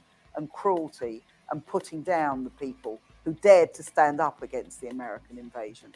And Abu Ghraib showed that in the most horrific terms. But you know, you can't separate a brutal war, shock and awe, the bombing of cities which took place, the invasion, the cruelty, the siege of Fallujah, all these things that went on. You can't separate that from the repression that followed. They're very much part of the same thing. And if you're invading a country and occupying a country, one of the things you have to do is to dehumanize the population that you're occupying, because you have to justify what you're doing, and that's what they did.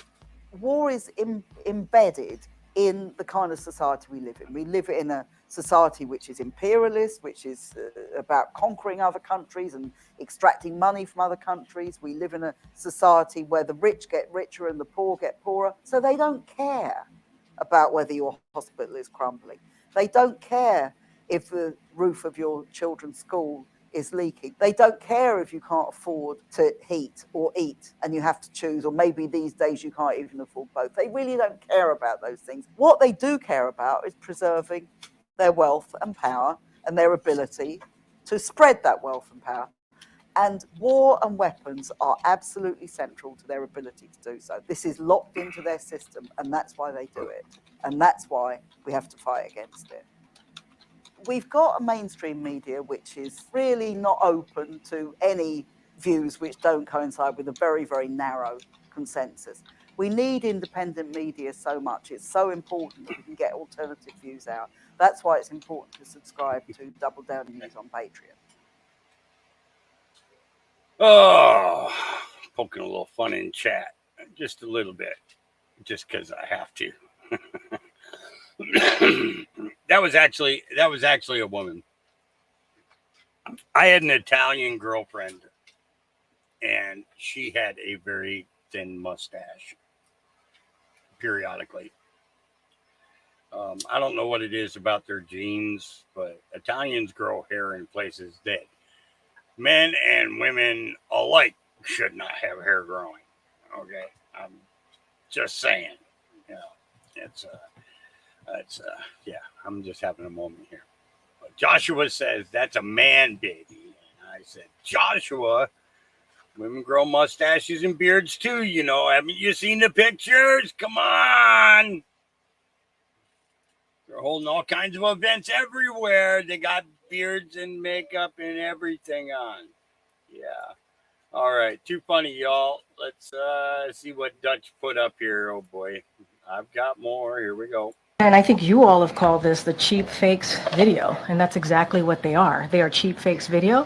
They are done in bad faith, and some of your news organization have been very clear, have stressed that these the right-wing critics of the president have a credibility problem because of the fact checkers have repeatedly caught them pushing misinformation, disinformation.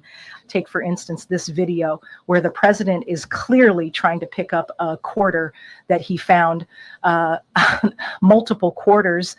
He probably found multiple quarters and he wanted to pick them all up. But Republicans just keep lying. I mean, the president just loves picking up quarters from the ground, you know? And President Obama is not ignoring Joe in this video. They're actually playing a game where they pretend like they can't hear each other. Totally normal stuff, you guys. And he's not asleep in this video, you guys. He's just this time he didn't shit his pants. He just saw a Japanese guy and decided to say hi in Japanese. Okay, this time he thought he saw a tiger and wanted to protect the group of world leaders, you know. So even though everyone treats him like he's retarded, he's not actually retarded. Okay, that is misinformation. Thank you.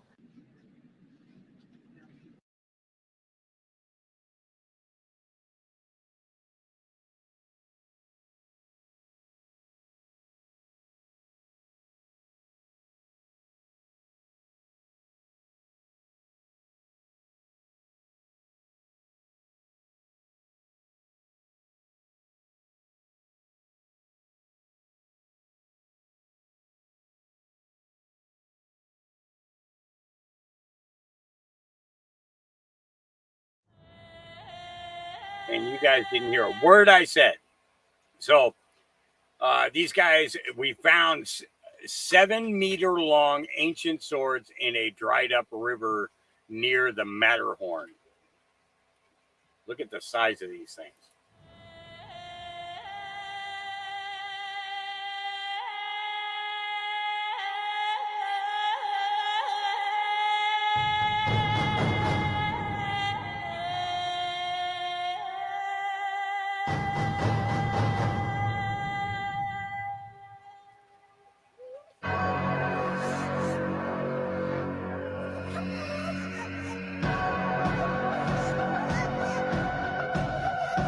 Ancient drawings show that giants, lived among us and fought humans.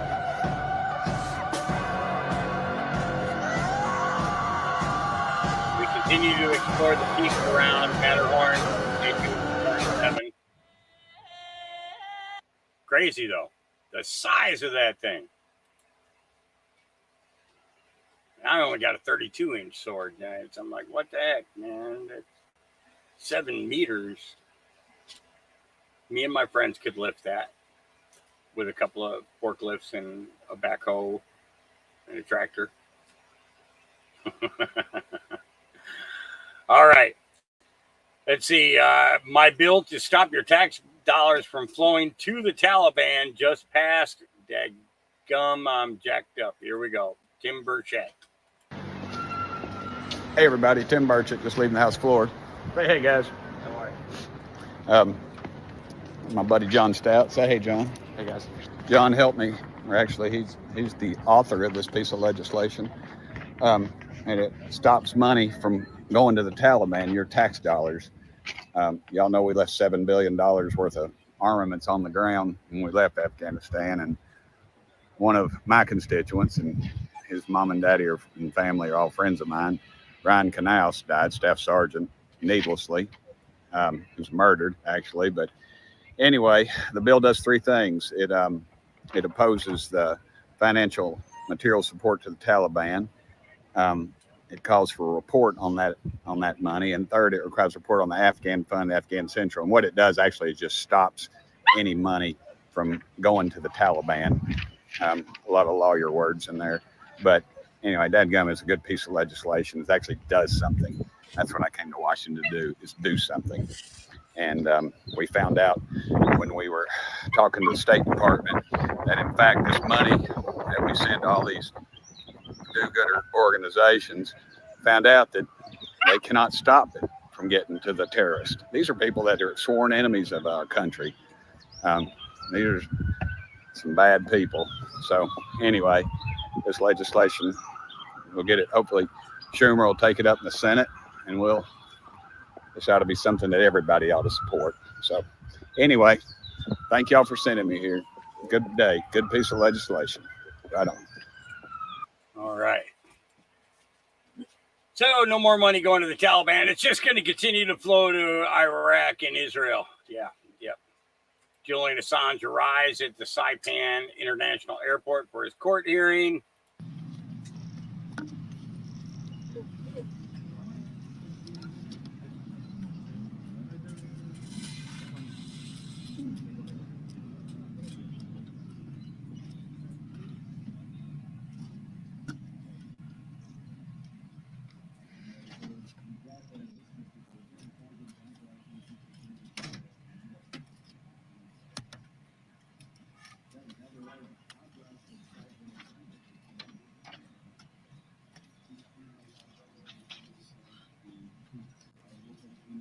Lots of reporters there. Nobody getting inside, though. Yeah, you know that they're not going to want anybody from America really reporting on this. It's all been done under this big cloud of other info that's coming out, because they're never going to make this mainstream. You know, it'll be weeks before they finally really talk about it. But we'll see what happens. Yeah. Look at all these folks that are here that descended upon pretty outside Yeah. All right. Well, that's enough of that. We don't need to see him standing around. We want to see stuff going on. But all right, this one here is breaking at the voice Alexis Alexandra Lavoie, voice for the people who can't be heard, French journalist, confirms that one of the two police officers who stood by idly, smirking as she was assaulted by pro-Palestine Antifa thugs, is named Alexander El Mustafa. Not only do they protect the citizens, they appear to be ideologically aligned with them as well. Here we go. I'm going to play this brief clip. Okay, those are two police officers right there. And just understand what this guy has: a canister filled with paint, a pump, and is spraying you with, I guess you're lucky that it's only paint, because I mean, it's only a matter of time before there's acid in there or something. And these two cops right here do jack shit. Now I want to bring it up, go back a little later because we get a better. See, right now, this is where I said this guy's laughing at you. Yeah. The guy on the left is laughing. Yeah. Now, Yeah, and I called the police station, and I say like, okay, he give me his name briefly. I was like, I cannot understand his name, but I have his badge number. And I called and I say, I'm sorry, I'm putting a deontology complaint against every police officer, the whole team. But at least I have two badge number, and I'm going to put their true name in my complaint. And he say, oh, it's Alexander El Mustafa. And I was like, oh, maybe that explained why he was laughing at me, like when I got attacked. But maybe it's not. Maybe it's just like in my mind. But I was like, seriously, you look so biased just because, first of all, you did nothing and you look like you're smiling when I literally got assaulted. And by the way, today, one of the mainstream media got, he went to the other side and he got a full like bottle of unidentified liquid on his head. Oh my God. But police arrested the guy who did that. So why me? I don't have this treatment from the police. Well, I mean, I guess in a way you're lucky they're not shooting you with the canister of pepper spray or the tear gas like they did out in Ottawa. But I mean, I don't looking at this guys.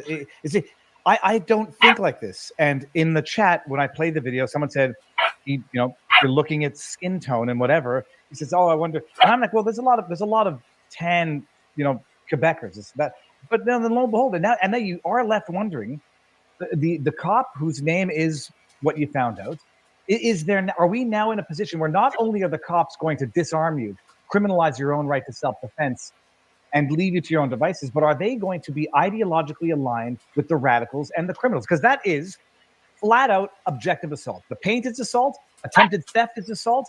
Shoving you, running up to you is arguably assault because it is causing one to fear for their safety, and that's the intent behind it. You get a cop who now, I don't know what they would call, I don't know what the hiring process was, but who can now reasonably be thought of as being ideologically aligned with the protesters, allowing journalists to get assaulted and sit there with a shit-eating grin on his face. You're going to file an ethics complaint against both of those officers and the other officers who were there. Yeah, I feel already a complaint online for the deontology part. I went also at the police station to file a complaint against the encampment and those radicals that attacked me. But the police answered me that there is really a low chance that they will find who did that, or it's probably just losing my time for doing it. But I say at least they will have a police report linked to this encampment for violence and for assault. At least I did my job. I show like what happened. And it's really outrageous because I'm a journalist. We have the freedom of the press here in Canada, and I cannot do my job properly without having massive security around me because I'm getting attacked and I cannot count on the police to do something. Like, in which kind of country we think this can happen? It's not Canada. Communist hellholes is where you think this can happen. Yeah. Communist Canada is where this is going to happen. Yeah. Well, we've known things been going on up there for a little while now. We got enough people in the chat for it, too. I wanted to read that first. Let's see. John Solomon reports have received confirmation from the congressional staff that several of the 51 signatories on the infamous letter claiming the Hunter Biden laptop was Russian disinformation were active CIA contractors. Oh, boy. Let's take a listen. Tonight, we begin with some bombshell new news. It was about a year ago that we broke the story here at Just the News that Mike Morell, the former acting CIA director, was the man who coordinated with the Biden campaign to put out that famous or infamous letter from 51 intelligence analysts. We now know that the claims in that letter long ago were disproven. The laptop is real. But tonight, we're going to bring you to a new territory.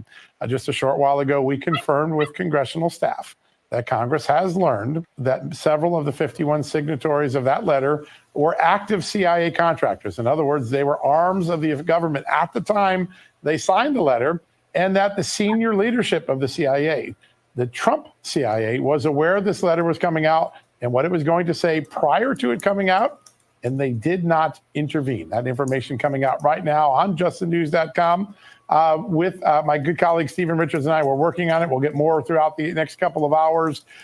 Congressman Jim Jordan and the Weaponization Subcommittee responsible for ascertaining this information today, along with the House Intelligence Committee.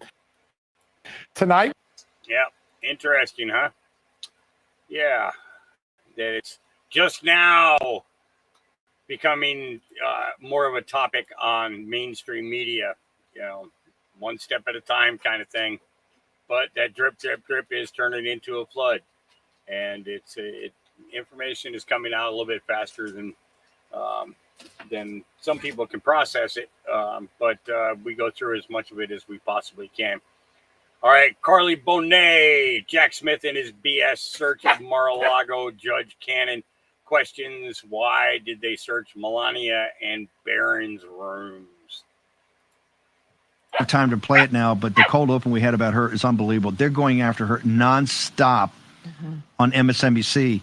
But Jack Smith, you know, Mike Davis was on in the show this morning, and he was talking about you know, Jack Smith's or Merrick Garland, Jack Smith have broken the law. This is all a criminal conspiracy against Trump. It's pretty obvious.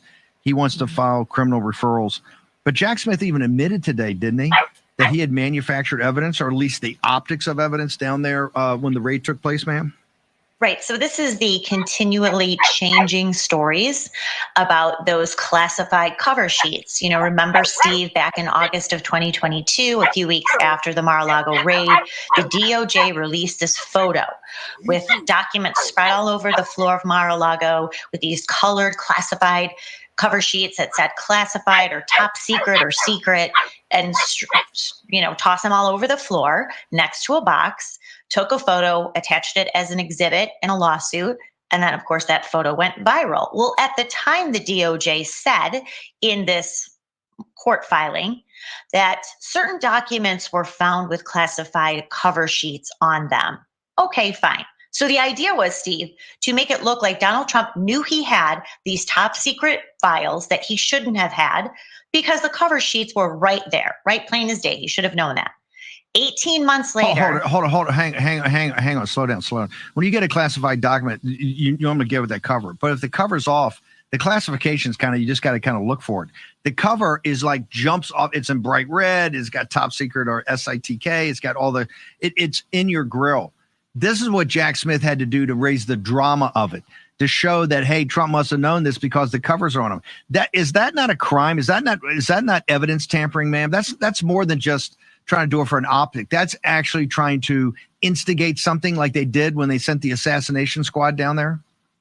So this is a question that I think Judge Cannon is going to try to get answers for at some point. That didn't happen in the hearing today.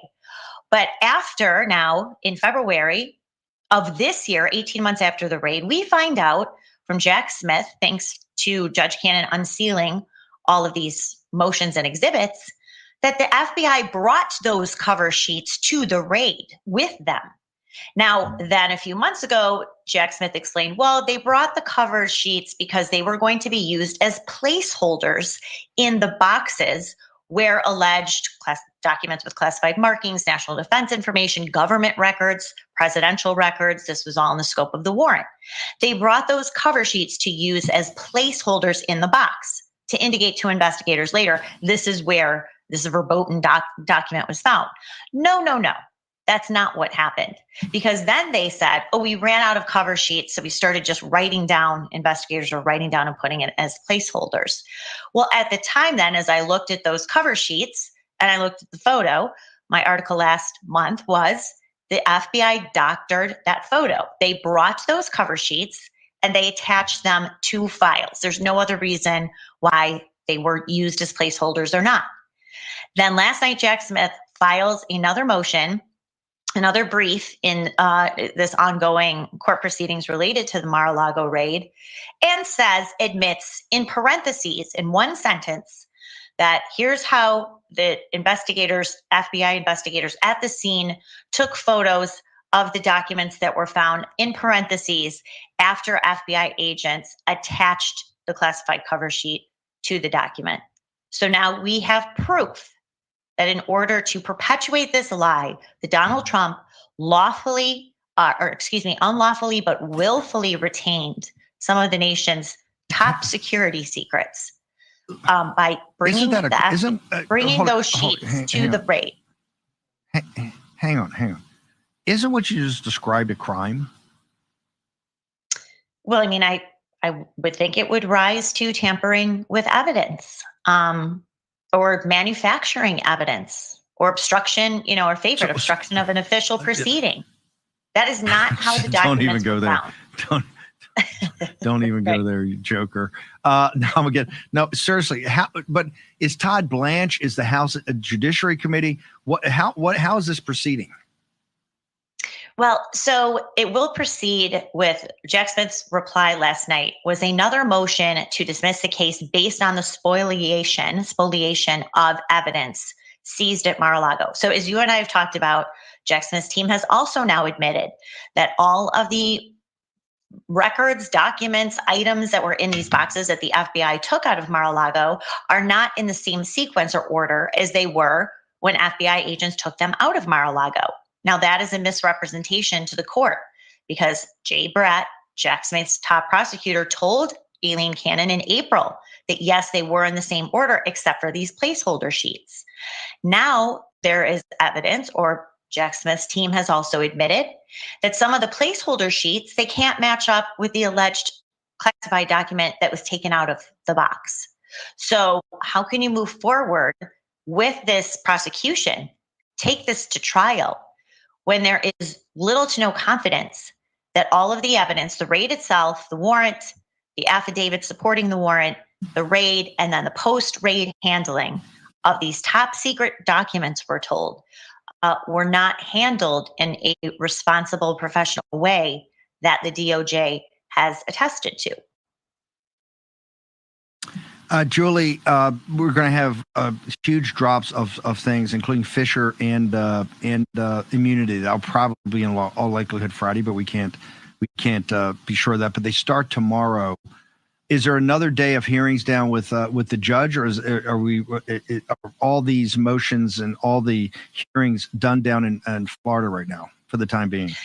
They're done for at least for this month. So I attended the hearing this afternoon. This was about the motion to suppress evidence from Mar-a-Lago. As we just said, Judge Cannon very skeptical about Donald Trump and the defense's argument that they needed to suppress all of that evidence. She said towards the end of the hearing that she believed the warrant and the affidavit were particular enough to justify the raid that day, executing the search warrant.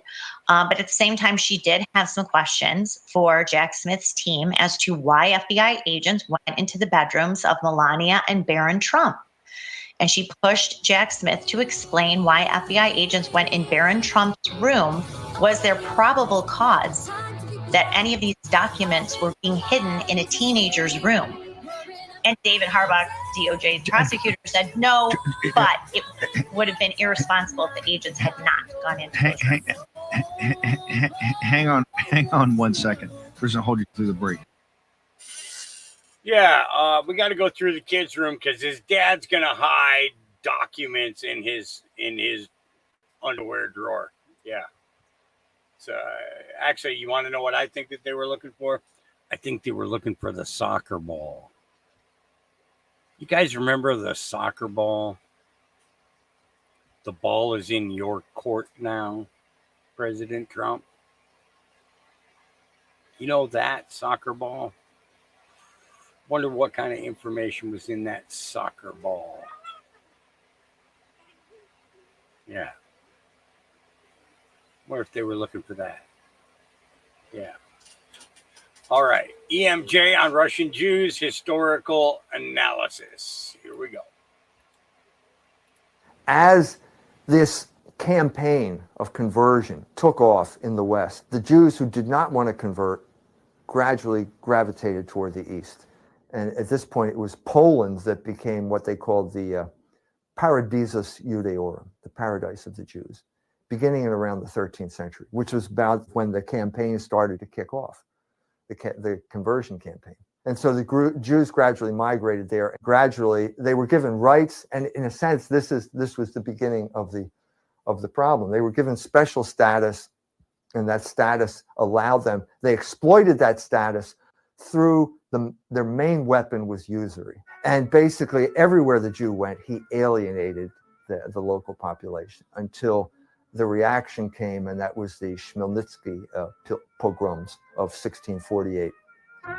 The Polish ruling class was a land-based aristocracy, and land-based aristocracies always have trouble with money. In a sense, the feudal period in Europe was basically you owned the land and you had people on the land, and those people owed you, X number of bushels of grain. But you need money right now.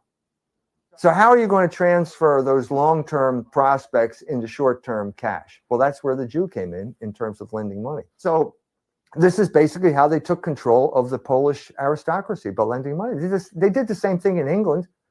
They landed aristocracy money, and if the Jew lends you money, you become the slave of the Jew. Polish aristocracy felt that they could not engage in, they couldn't, for example, make whiskey.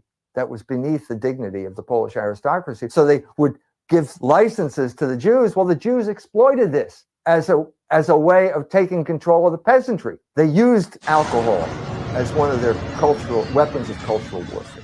And that was a constant tradition among the Jews and was brought over here, and it's dealt with in Henry Ford's International Jew. And the final moment came at the end of the 18th century, when Poland was wiped off the face of the map by the three Prussia, Austria, and Russia.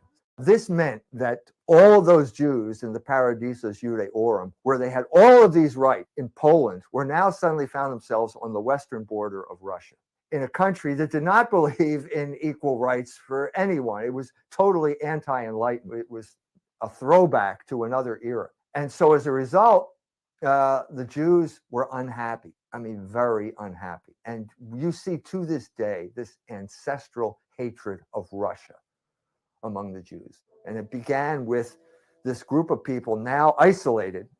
They're not citizens. They are not going to be allowed to have the rights of citizens. They're isolated in these shtetl, in a group area called the Pale of the Settlement. And the crucial issue is this is precisely the border with the West. So the Jews now become involved in smuggling, revolutionary activity. And this is beginning at this point, Russia has a huge revolutionary problem on its hands, which it could not solve. It tried to solve in a humane fashion. Solzhenitsyn brings this out in his book, 200 Years Together, which has not been translated into English because of Jewish veto. A rabbi vetoed this. So you cannot read this book in English. You know, this is a Nobel Prize winner, one of the greatest writers of the 20th century, and his book is not going to be translated into English because Jews have veto power over the publishing industry in the United States. And in this book, Solzhenitsyn talks about the problems from the beginning.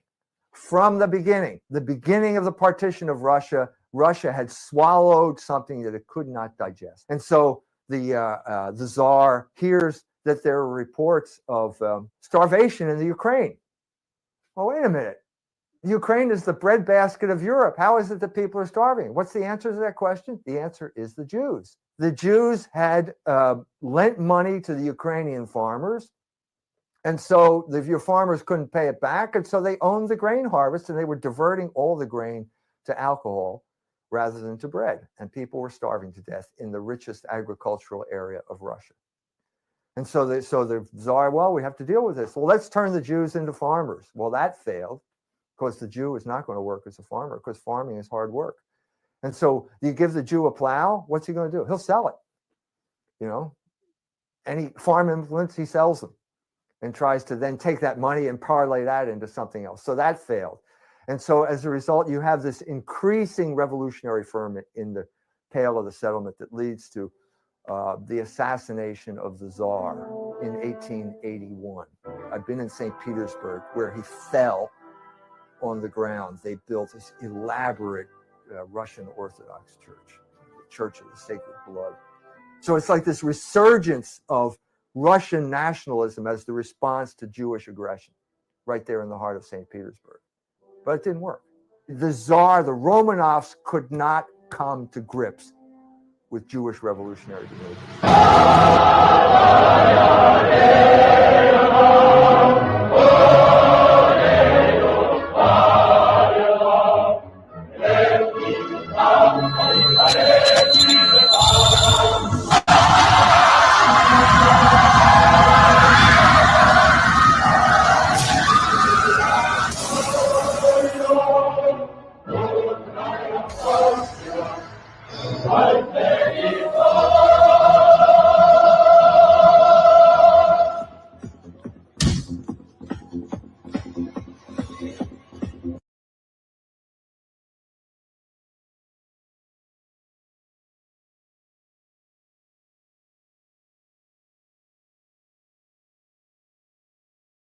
Where there's smoke, where there's smoke, there's fire. And Governor Katie Hobbs' administration is up in flames, engulfed in a pay-to-play scandal so brazen, Democrat Attorney General Chris Mays has launched a criminal investigation. The facts: 3 days after a state agency denied a contractor's request to charge taxpayers higher rates, a $100,000 check from the contractor was deposited into a slush fund Hobbs controls. Within months, her administration reversed course, approving the company's request for more taxpayer money, the only such contractor to get a rate increase since Hobbs took office. All told, the company's given Hobbs and her political backers $400,000. They paid, she played, and she's refusing to come clean. There is an AG investigation. That is all I'm going to say about this. That is all I'm going to say right now. Call Governor Hobbs at 602-542-4331. Tell her to cooperate with the investigations and cut the corruption.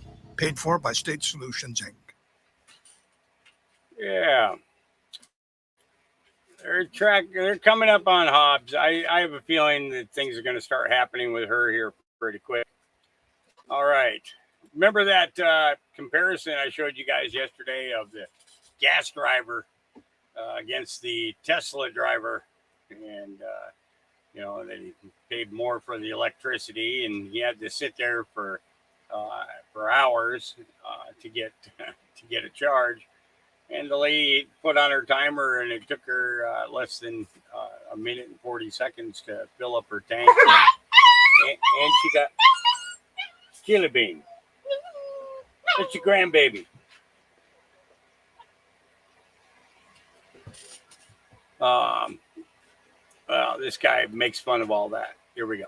One of the greatest things about owning an electric vehicle, specifically a Tesla, other than the Cybertruck being the best looking vehicle ever produced ever, is that after charging for about 12 hours overnight and me not being able to drive it during any sort of emergency because it's charging, I have a whopping 42% battery, which means I can go 133 miles anywhere I want to go. But even better is that 42% battery only cost me about $40 or $50 to fill up. Can your gas car do that? With a gas car, I'd have to pay about $50 for a full tank to go 500 miles. Why would I do that when I can pay $40 or $50 to go 133 miles in an electric car? And with an electric car, you have to wait 10 or 12 or 15 or 40, 50, 60 hours to charge it. With a gas car, you have to wait 3 minutes at the gas station. It just doesn't make sense to buy a gas car anymore at all. All right. Where there's smoke. As this campaign of they did the same thing in Have time to play it now, but the cold open we had about her is unbelievable. They're going after her nonstop. There's fire. All right, here we go. AOC, her special genius. Yeah. Ceasefire means that somebody sees a fire. It could be any kind of fire. It could be a big fire or a small fire, a bonfire or even a candle flame. It just matters that somebody sees a fire. That's why we call it a ceasefire. Okay, I get dumber Ceasefire? and dumber every day. I get dumber and dumber every day that I see and hear her. Yeah, Marjorie Taylor Greene. Congresswoman, thank you for joining us. How would you frame today? Is this a victory for Julian Assange? I think it's a victory for free press, and I think it's a victory for truth. Many people followed his story closely for years and years, and I, for one, as an American, think it's appalling that he was arrested and held for so long. What he did was to reveal the truth about our government in particular, which I think needed to be exposed. And that's why many people see him as a hero. They see him as a true journalist. I think there can be a comparison made between a lot of the controlled media here in the United States. New York Times, for example, they release government information all the time, but it's only the information that the government willingly leaks to them. Julian Assange did the opposite. He leaked the government secrets that the American people and the world needed to know, but he just didn't have permission. It does appear that his freedom come at the cost of a guilty plea. He will be a convicted felon in the United States. How do you feel about that as an American congressman? Actually, it's hard for me to make an opinion on it right now without seeing the details and reading what he has to plead guilty to. So I'm going to have to reserve my judgment until we have more information. Some of his supporters are already suggesting that they will continue lobbying for a presidential pardon. Is that something you would be supportive of, and is that something that the candidates running for president should be debating? I absolutely will lobby for a presidential pardon, and I'll tell you why. And I'm outspoken about it.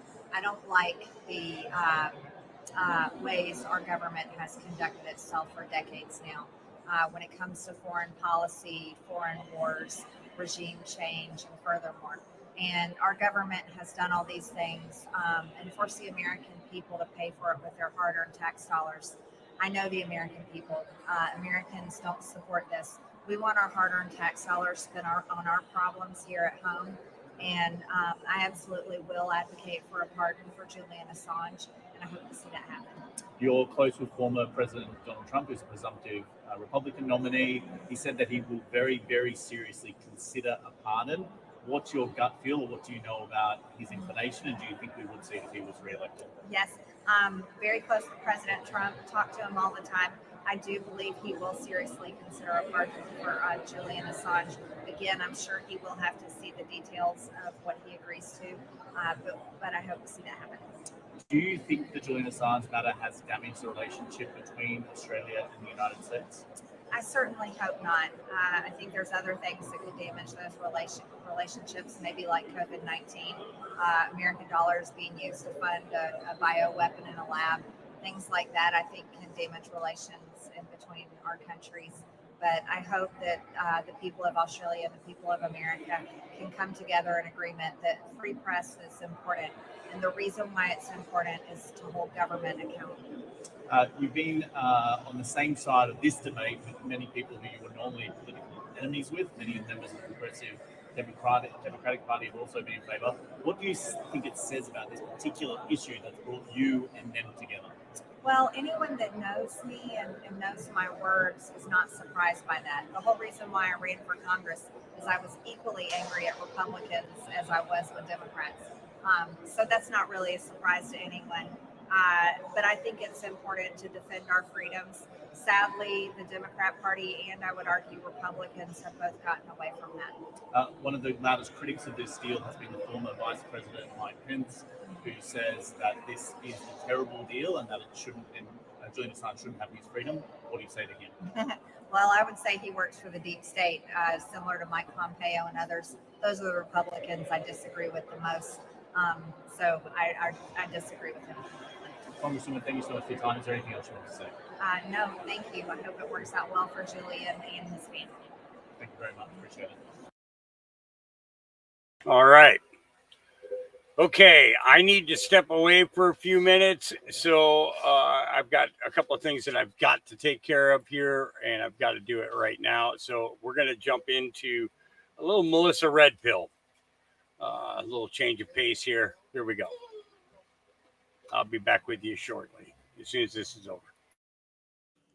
Win, and we must use every appropriate tool available to beat the Democrats. Whether you vote early, absentee, by mail, or in person, we must swamp the radical Democrats with massive turnout. We want to save America. Register, get an absentee or mail-in ballot, vote early. The way you win is to swamp them. If we swamp them, they can't cheat. It just doesn't work out. With your vote, we will win a victory the likes of which no one has ever seen before.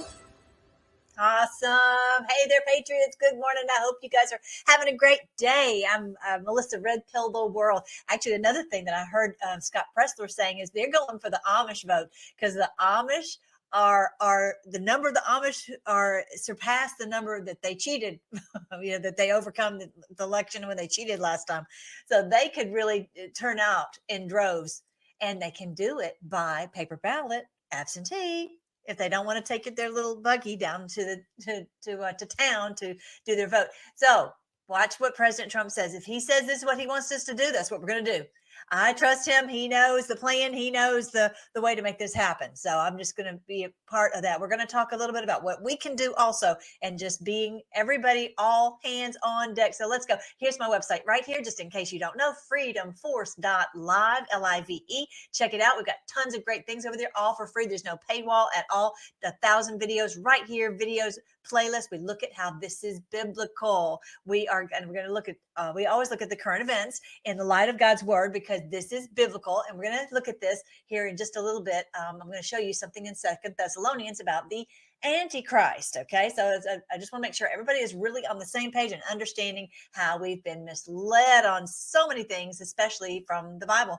All right. So here is, I want you guys to like, please share and subscribe. Make sure you hit that like button right now. Bling, and make sure to share, because this is a great news. Everybody needs good news, don't you think? All right, so here is President Trump. We're going to jump in right now. President Trump was at this round table in Michigan, and this is really amazing response from the African American community. So I'd hope that you had seen it. I posted this all on the social media. If you don't know, you go right here to freedomforce.live and you can see all the social media right here. Truth, Telegram, Twitter, Getter, blah, blah, blah. All right. So check all that out. But here, I want you to see what they were having to say. This specifically about the border. And you're going to be really encouraged to see how great the response is to President Trump. In and they're taking your jobs. The black community is being hurt more by the illegal aliens, 16, 17 million. They're taking your jobs. You're down 6-7% from where you were just 3 years ago with me. And it's going much lower because millions and millions of people are coming into your communities. It's no longer every state is a border state. You've heard that. But they're coming into your community and they're taking your job. They're affecting the African Americans. And then after that, the Hispanic Americans more than any other group. And they're also affecting unions, because unions are starting to lose their grip because of it. They've never seen it. We're being inundated. All right. So, yeah, they need to fix his mic, first of all. But, yeah, so this was a great round. I love how he does roundtables. Remember when he first went into office that he would continually do these roundtables to hear from the community members. And this is exactly what he was doing the other day in Detroit. And so it's just the other videos I'm going to show you, he's going to they're going to actually ask him questions or tell him what their thoughts are. And so here's the one on transgender. They had a lot of thoughts on that. Check it out. The left-wing gender ideology away from our youth. Gender ideology.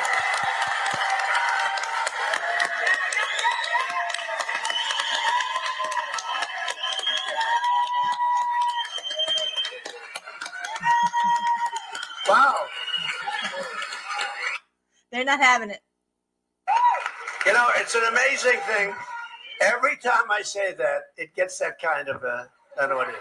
From all groups, from all communities, it's incredible how that continues. Like, I will keep men out of women's sports. People saying,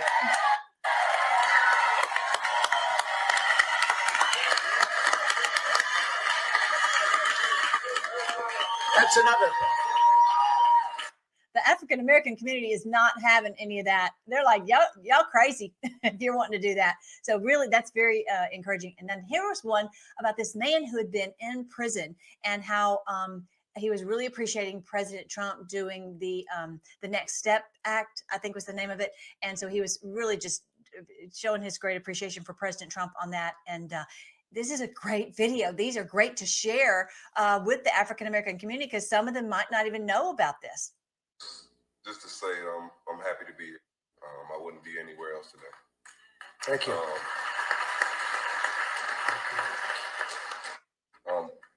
I had some issues early in my life. You know, young black man in the city. I got incarcerated, and it just so happened to be under the Joe Biden's 1994 right. crime bill. That's right. I'd like to thank you for working on the First Step Act that reversed that. First Step. Sorry, I said it Next Step. It's the First Step Act.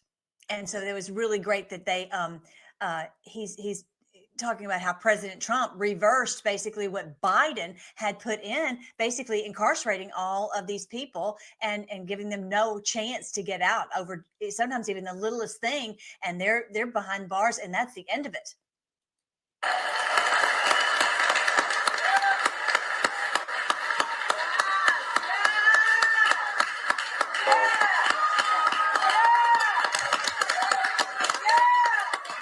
That was big.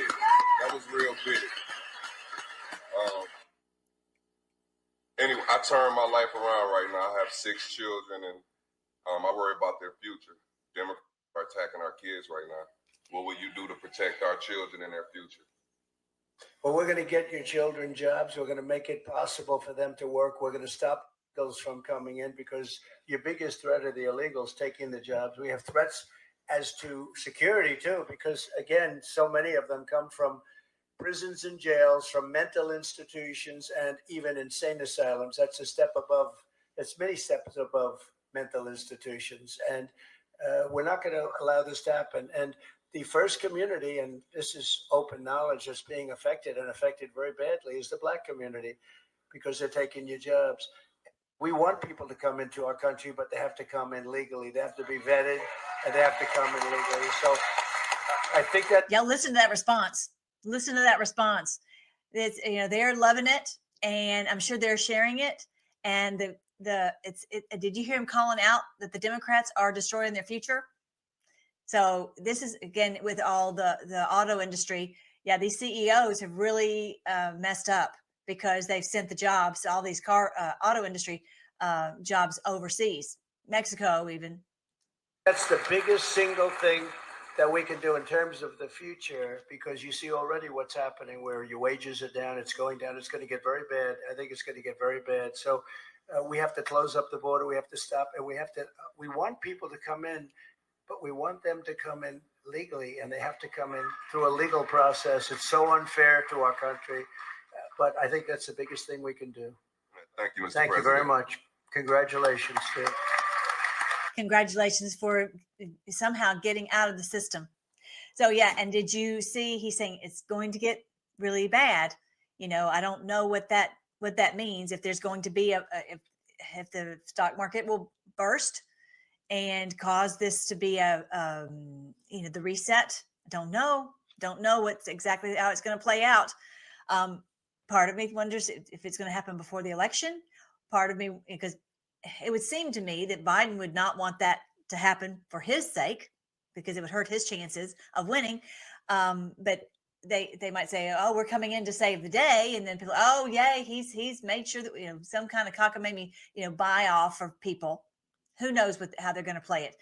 Either way, President Trump knows, and there's nothing that can stop what is coming.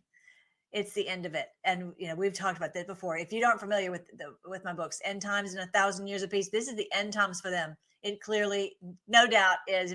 Check out my most recent video where I talk about Micah, that they're going to be gone. They're going to be gone.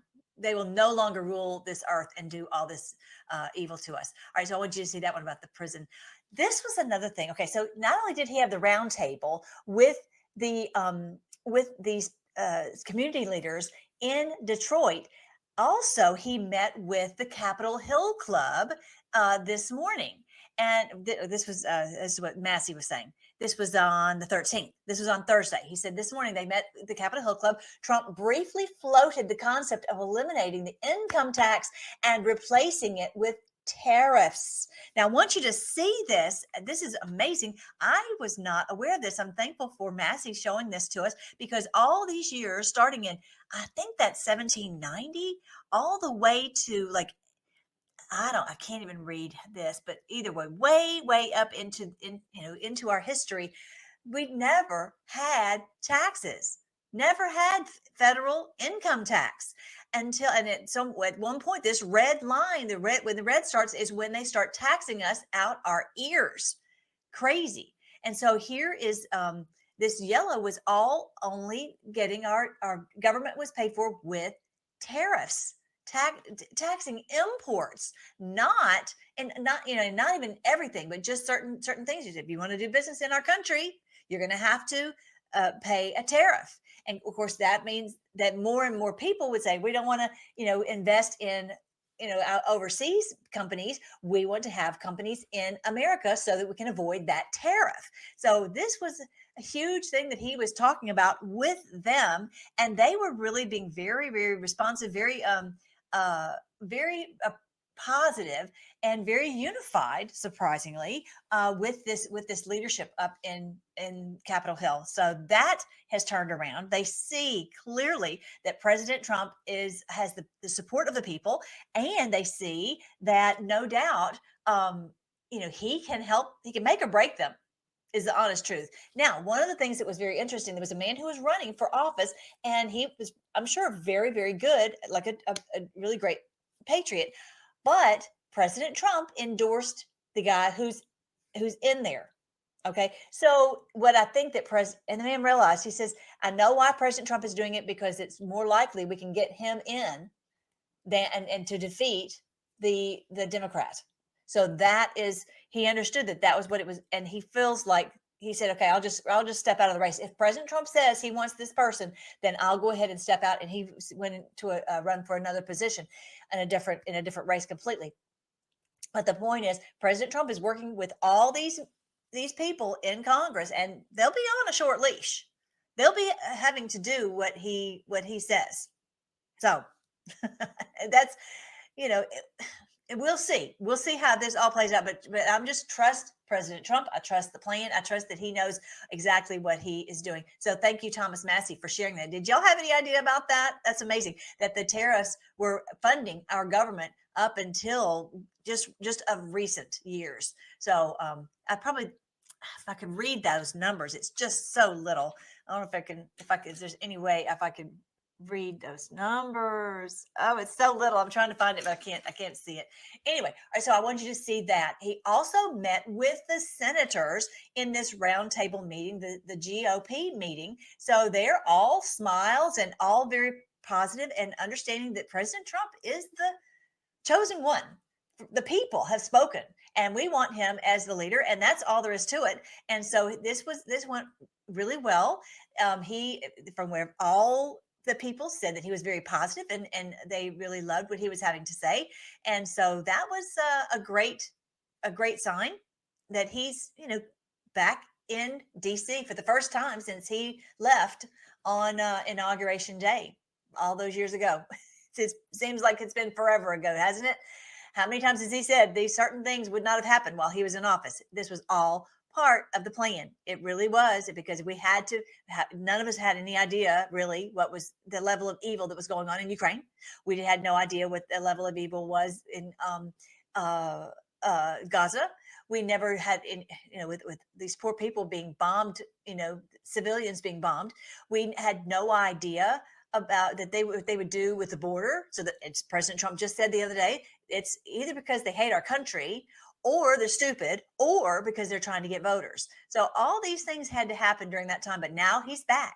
He's back and clearly in command, in control, and they are all bowing the knee to him. And if you saw him shaking hands with Mitch, looked like he was, Mitch has really not done well. And so it appears that he was offering condolences to Mitch, the way he was shaking his hand, like, poor thing.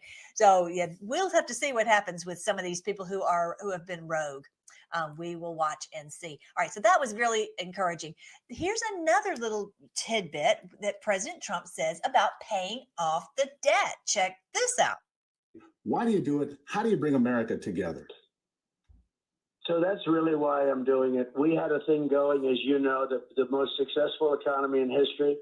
We were energy independent. We were soon going to be energy dominant. We're going to dominate the world.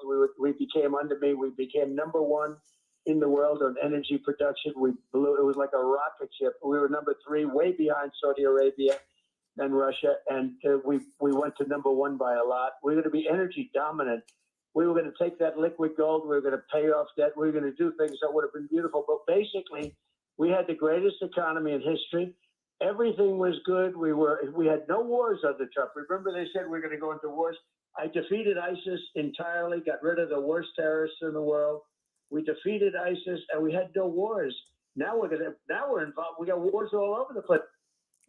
He was saying that we're going to take that liquid gold and we're going to pay off the debt.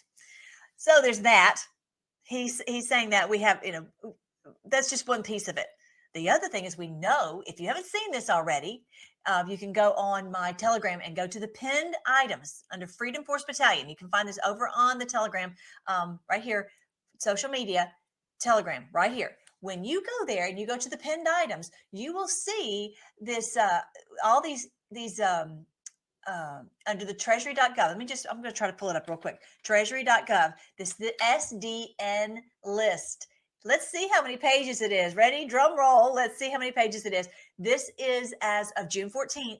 There are now 2,571 pages of seized assets. Tiny print, 3 columns on each page. All these assets have been seized. Why are these assets seized? It's because they were involved in human trafficking or corruption. President Trump put out an executive order, and that has not stopped under Biden. What does that tell you?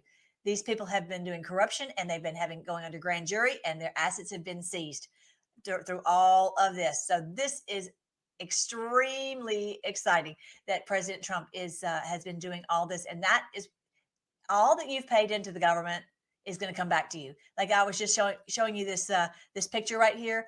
All that red stuff, that was red, the ink over there, you have paid in by fraud. They took that by fraud. You're going to get it all back. Think of it as a bank account with interest, So just buckle up, hold on tight. It's going to all be good. You're going to be in great shape. Just hang on tight. Okay. So it's the Bible says that it's through much suffering that we inherit the kingdom. We have a lot of things to go through to defeat this horrible beast. It's the beast, the Antichrist. Who we're fighting is the Antichrist. We're going to talk about that here in just a second. But this is what we're fighting. We are fighting these evildoers that have stolen from us so much. But President Trump is going to make us wealthy again. He really is, and it's going to be amazing. Everybody's going to have everything in the world that they need. It's just going to be hard to even imagine. We're going to pinch ourselves for years, I'm sure, to realize that we were just at the edge of oblivion, and the Lord pulled us back and rescued us, as the Bible says, but not by human hand. This is the Lord who's rescuing us. So he's going to pay off all this debt. We won't have any debt at all, and everyone will have all their money back. That's amazing. And the bad guys will be gone. I mean, how could anything be better than that? So I think this was when they were singing Happy Birthday. Oh, that's loud.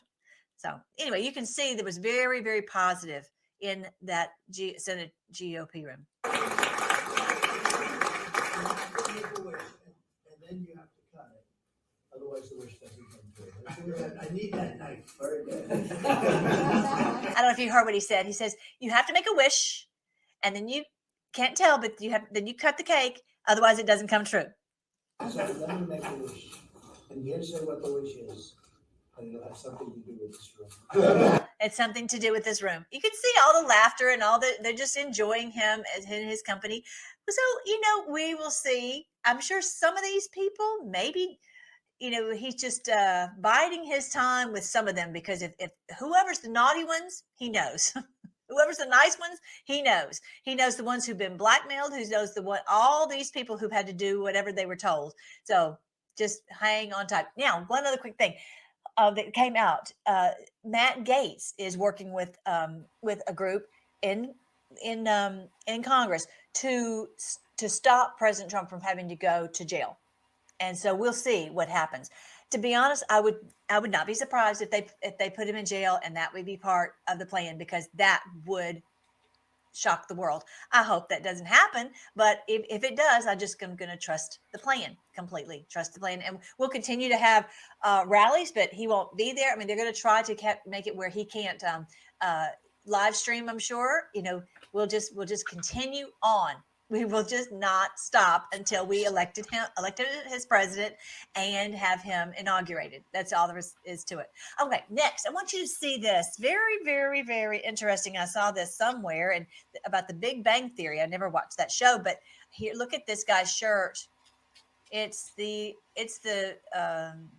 chemical compound for adrenochrome. How about that? On his shirt. What a coincidence. Yeah, the molecular structure of adrenochrome on the shirt of an actor on The Big Bang Theory. Imagine that.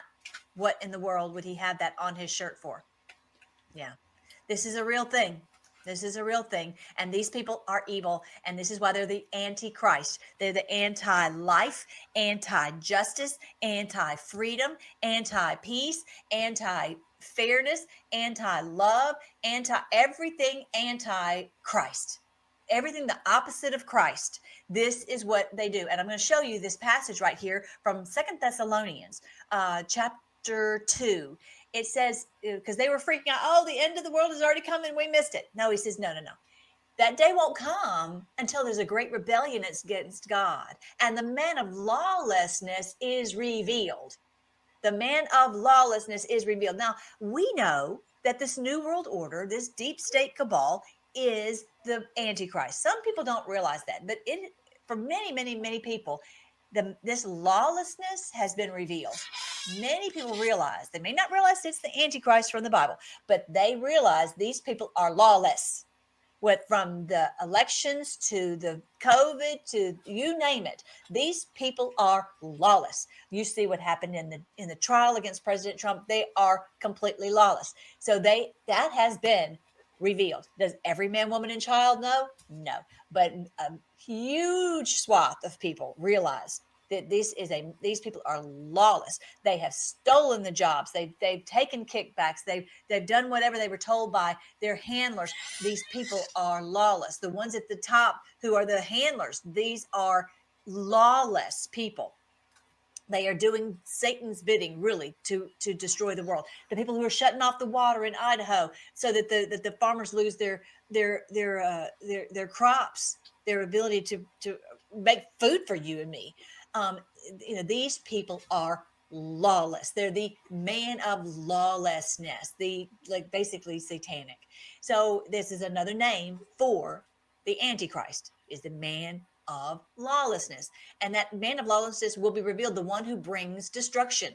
That's what they do. Everyone's awake to that now, almost. He will exalt himself and defy everything that people call God and every object of worship. He's going to defy the law. He'll defy the people. He doesn't care what they vote. It's just defy all of it. We've seen that time and time and time and time and time and time again. It doesn't matter how we scream. It doesn't matter what we do. They're just like, we don't care. We're going to do this anyway, right? We've seen that. They defy everything that people call God and every object of worship, everything holy, everything right. They just defy it. He will even sit, and it sounds like it's a single person, but it's not. This Antichrist is a group. It's a collective. And you can call it a he. It's because it's just, rather than they, because it's a group that works in lockstep. They will sit in the temple of God claiming that he himself is God. Okay. So the point is, they're not going to go and sit in a temple.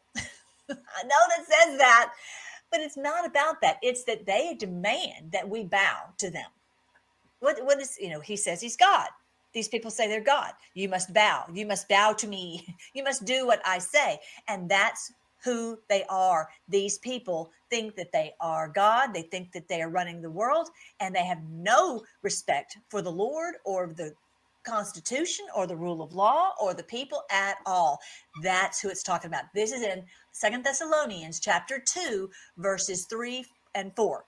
This is who the Antichrist is, also called the man of lawlessness. Okay, so here it talks about the Antichrist in the book of 1 John chapter 2, 18. Dear children, the last hour is here. You've heard that the Antichrist is coming, and already many such Antichrists have appeared. From this we know the last hour has come. So what is John saying? John was talking about, he was writing this when he was in prison, and he was writing to the churches saying that there are lawless people that are Antichrist, Nero, all these Caesars, and there would be more and more and more over time. We've seen many evil ones come and go, right? We've seen that. How do we know that this is the day, this is the final Antichrist? It's because one of the reasons is because there's been the Great Awakening. Everyone's awake to it now. In the past, when none of us realized who we were fighting, and now we realize it. And so we're all awakening and we're fighting back. And you can tell with their panic that they realize that we are, this is it. So it says that many antichrists have appeared, but there's going to be an Antichrist, that the the final Antichrist is coming. And that's what we know, that this is the one because of the sign of the Son of Man, where it says that there was a woman clothed with the sun, with the moon under her feet, and 12 stars on her head, and 12, and she was in labor to be delivered. This happened, and as soon as that happened, we started to see the Great Awakening. Everyone started to piece it together. 17 started posting and telling us this piece of the puzzle and that piece of the puzzle, and we started to understand what they call the map, the complete understanding of, oh, now we get it. We see what they did with the Federal Reserve. We see what they've done with the banks to hijack the currency. We see what they did with starting all this by sinking the Titanic. We see what they've done with the Epstein Island and do what they've done to the children and blackmailing all these congressmen. Okay, we see what they're doing with the COVID and all that. So this was the kickoff to the Great Awakening and the Battle of Armageddon, because we're fighting this battle. If you're not familiar with this, go to my books right here. Go to my books, End Times. All these three really break it down. This is the Decoded Revelation, End Times, and 1,000 Years of Peace. This one, End Times, Major Clues from Minor Prophets. It goes into all the minor prophets told us exactly what was going to happen. Habakkuk and Joel and Zephaniah and Micah and Malachi, they told us that this day would come when we would see this sign in the heavens and that we would wake up, and you're gonna love it. It's really, really encouraging. And then here is this is biblical. 17 Bible stories about how all these Bible stories are playing out before our very eyes. And we're soon going to see, for example, the Elijah showdown, where everyone's going to realize, oh, these people are evil. And then all of the Baal worshipers, all the priests of Baal, I think it was 250 of them, were taken down to the Kishon Valley and executed. I'm just saying. No wonder I'm getting kicked off of all these shows. Anyway, that's okay. That's okay. I've got to speak the word, the truth from his word. All right. So I want you to see that this is what the Antichrist is. We are fighting the Antichrist. It's not a single person. It's a collective. It's a group. They work together. Think of it as a mafia. Okay. And the Bible says, that it says that he will sit in the temple, but it's not going to be a temple. They want to rule in your heart. You bow to us. You do what we say. Think of the communists where they may force someone to do something awful. I'm not going to even go into it, but just something awful, because they're like, we are your God and you have to bow the knee to us. This is what they're trying to do throughout all the world. And we're not doing it. We're not doing it. And they're ticked off because we won't. All right. So this is the other thing I wanted to show you, which is super cool. And that is that this is some standing stones in Ireland. And so I want you to see these. There are 12 standing stones in a circle. And if you think of them as each stone that's standing represents one of the tribes of Israel in a circle. And think of that as the 12 major constellations: Virgo, Libra, Sagittarius, Scorpio, Taurus. All these are signs the Lord put in the heavens, and each tribe coincides with one of the major constellations. So, which you guys maybe knew all that. I've talked about that before, but this is really cool, and I haven't told you about this before. This is this is how the Callenish, Callenish, those stones. There's like, I don't know, 100 of them. They form a Celtic cross. And each of them has its own name for each one of these standing stones. This is why the cross for the Celtic cross has a circle in the middle, because it's the heart of this of the Christian faith is the foundation of the tribes of Israel. Okay, this is the promise the Lord told to Abraham, and that I'm not talking about the little country in the Middle East that's been hijacked. I'm not talking about them. I'm not talking about Netanyahu. I'm talking about you. You are part of the tribes of Israel. You are the part of the scattered or dispersed tribes of Israel. I've talked about this many times before in the book of James and in 1 Peter. It says, I'm writing to the scattered tribes or the dispersion of Israel. And so if you've been reading that book and thinking that's for you, well, it is, because you are part of this dispersion. And you may not be a physical lineage of the Israelites. You might have been grafted in and adopted in. Either way, one way or the other, you're part of the family. But I just wanted you to see that this is the heart of the Celtic cross. This is what these standing stones are all about. Is yes, our heritage with our forefathers, the 12 tribes of Israel. You know, you may be from the tribe of Judah, or you may be from the tribe of Naphtali, or whichever tribe, but they extend out to form the cross, the Celtic cross. I thought that was super cool. I wanted you guys to see that. All right, now the next thing we're going to do super quick is we're going to talk one more time about how to swamp the vote.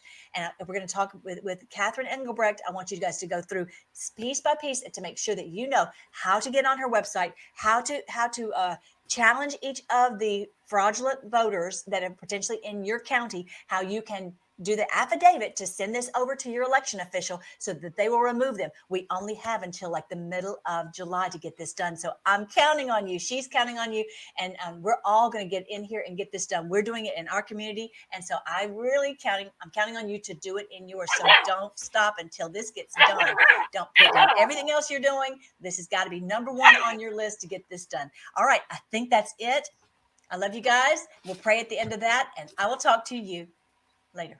This is where I want you to go today. If you haven't done so already, I've been putting this on my social media for you guys to go on truethevote.org. I want you guys to go, and as soon as you get there, go to the engage button and you will see the IV3. That's what Catherine's going to talk to us about today. And this is how we can cleanse the voter records. And when you get there, this is what you're going to see. Okay, so tell us everything we need to know, Catherine, to help cleanse these voter records. Sure thing. So IV3 stands for Independent Vote Verification and Validation. And this is very much about teach a man to fish. We want to give you access to your local county or whatever your local jurisdiction is. It's county, municipality, township, parish, you know, everybody has their own wording, but generally it's county. Anyway, giving you access to those voter rolls, and giving you additionally access to comparisons to other databases that help us to highlight potentially ineligible records. Most states have a process called a citizen or a voter or an elector challenge that allows a registered voter in a local jurisdiction to identify potentially ineligible records and then submit those records to the counties for the county's review. Now, this is a different project than, organizations that are out suing to have the rolls cleaned, or even for the counties themselves and what they are doing to help to improve the accuracy of the rolls. Right. And I'm thrilled to tell you, Melissa, that in years past, let me say it differently. We have never seen as much activity to get the rolls clean by counties themselves as we are seeing right now. Oh, and I have no by the doubt. county, by the counties. Yes, and I have no doubt. In fact, here in Texas, our Secretary of State sent out a notice just like last week that went public, reminding all the counties that they've got to do everything they can to get the rolls clean before the election. And we are with the challengers that are working inside of IV3 and providing information to the counties. They're getting super positive feedback. So this is. I mean, look, in a perfect world, we wouldn't even need IV3, but the rolls are a mess, and not every county is doing what they need to do. But the good news is we should launch for good news, right? Yes. And the good news is counties are doing it. So all this to say that we give you the access to the information that you can then look at the record, decide for yourself. And then if you choose that you do want to challenge the record, we auto format it into a spreadsheet for you that you can send to the county. And then they can take appropriate actions. Now, moving or removing names from the voter rolls can be, and in most cases nearly always is, a multi-step process. But I can't overstate the value of citizens engaging. Even if it's step one in a process, you have kickstarted a process that otherwise would not have been brought to the attention of the county. So what we see, we have over around 35,000 people currently working in the app. And what we see is everything from, feedback, and we're very, very interested in all the feedback that people are getting. Everything from, the counties thanking them and telling them the dispensation of what they've turned in, like what's going to be happening behind the scenes, which is fantastic, through to the other end of counties not responding at all. And then we talk about how to peel back those layers and take next step types of action should you need to. But for the moment, why don't we just look at the app Yes, and then I can yes. answer more specific Let's do questions. that. But the goal, though, broadly speaking, is just to get the roles as accurate as they can be by any means that we can. And so many states have this process available to citizens. So let's take them up on their offer and let's get the roles clean. Yes. So what you're looking at here is the sort of front door to the IV3 app. What happens here is this is just giving you information on the program itself. If you want to participate, you need to click on the button that says register. Right here. That's right. That will take you to a page where you enter your information. We do ask you for your ID, so it may be easier to do the registration from your cell phone. So you can just take a quick picture of it and post it. If not, if you're working from your laptop, you can take a picture of it, send that to your laptop, save it, then post it.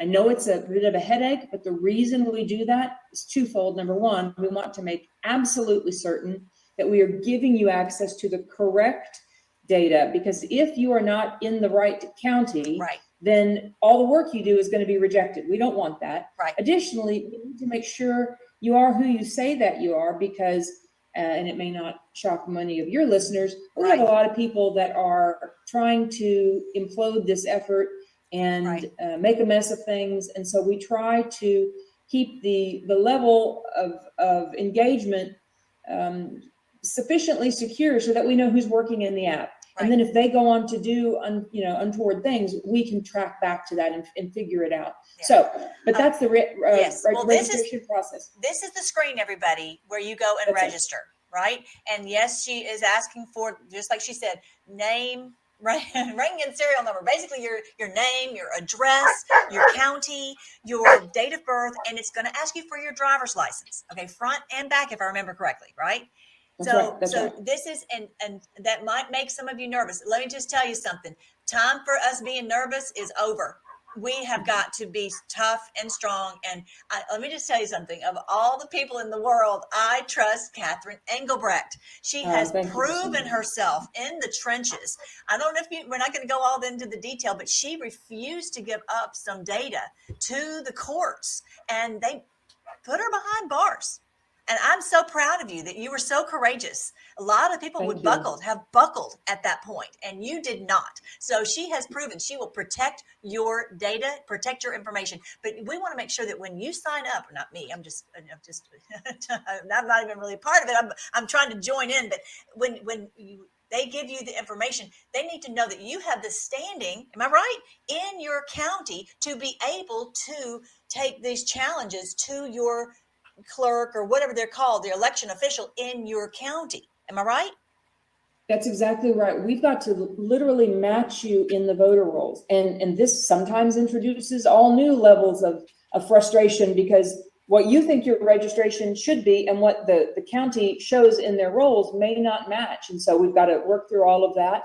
But I also want to encourage people that if you do choose to participate, please be assured that everything that we do relative to this registration is encrypted. It's not shared publicly. It's only for validation, and then we get rid of it. Yes. We just want to make sure that we have it when we start off, so that everybody starts off on the right foot. Yes. And Melissa, just your point about what I went to prison for. It was actually not that we wouldn't share data. It was that we wouldn't share a name, and so I say that because it's so pertinent here. The name in that court case really had no bearing in the case itself. It was just a name that they wanted said publicly so that people could do what they do and try to censor and silence. And so we just, it was immaterial to the case. And that's, but I do take it that seriously, though. We will not give up this information, and that's not the point. We're just trying to make sure everything is on an even keel when you start. Yes. I'm just so proud of you, and proud to work with you, and proud of what you're doing for our country. And she's been doing it, like I said, 15 years, right, Catherine? This is so much time. Yes. You know this game.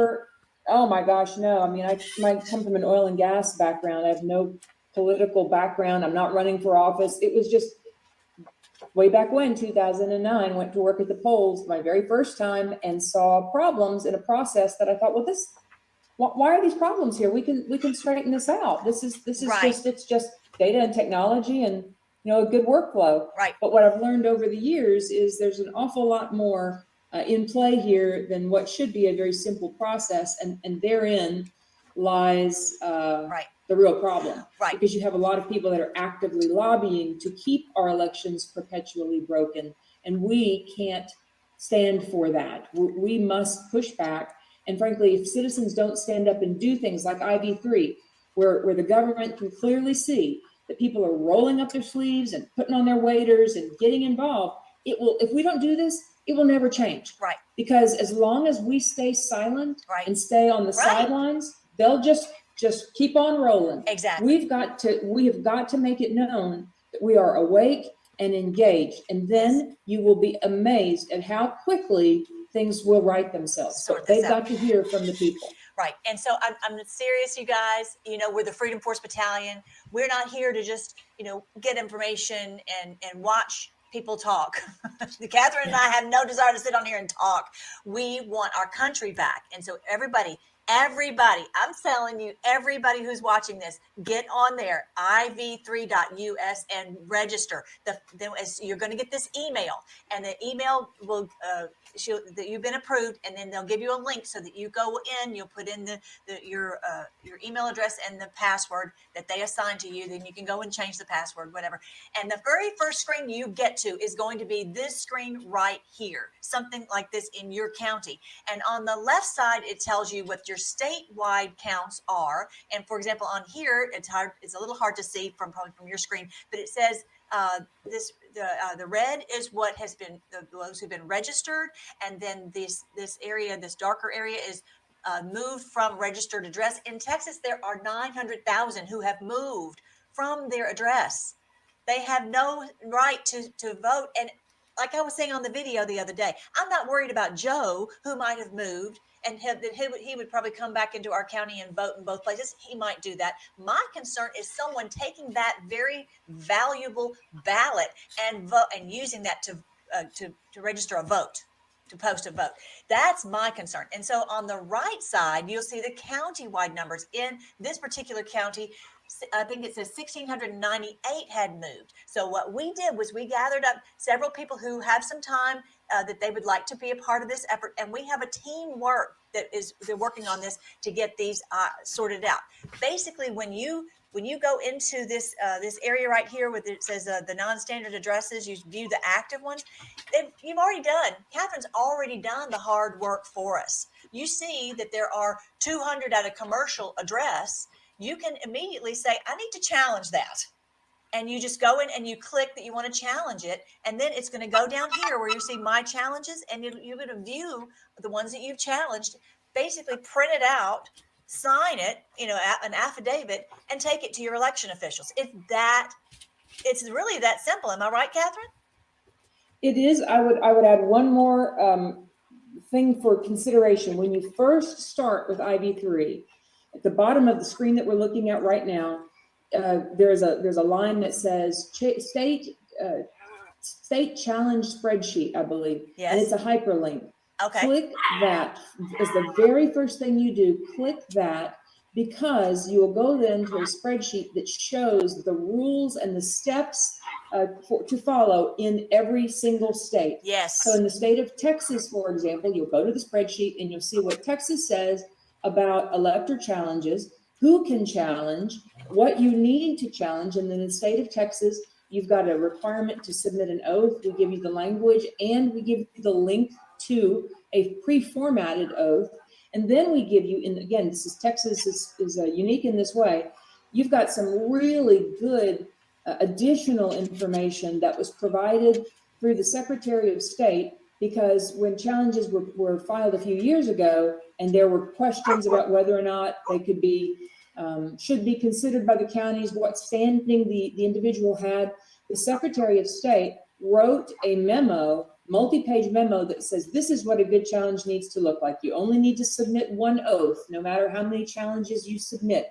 Just having knowledge of the facts is enough to be considered personal knowledge, and things of that sort. So the the additional information that's provided in Texas is particularly helpful, but we have it for every state. And now that you have the spreadsheet pulled up, I'll tell you also, we've tried to color code them. So if you see the color is green, green means you have a process that you can follow from beginning to end, and it's codified in state code. Yellow means you have a process, but it's not nearly as clear as we'd like it to be, or maybe there are some things about it that give us pause that we're trying to draw your attention to. And then what you don't see on the screen right now, but does exist, are other states that are blue in color. And blue means they don't have a process. You can still use IV3, you can still submit challenges, but we don't know quite what to expect to tell you that you're going to get back as a response.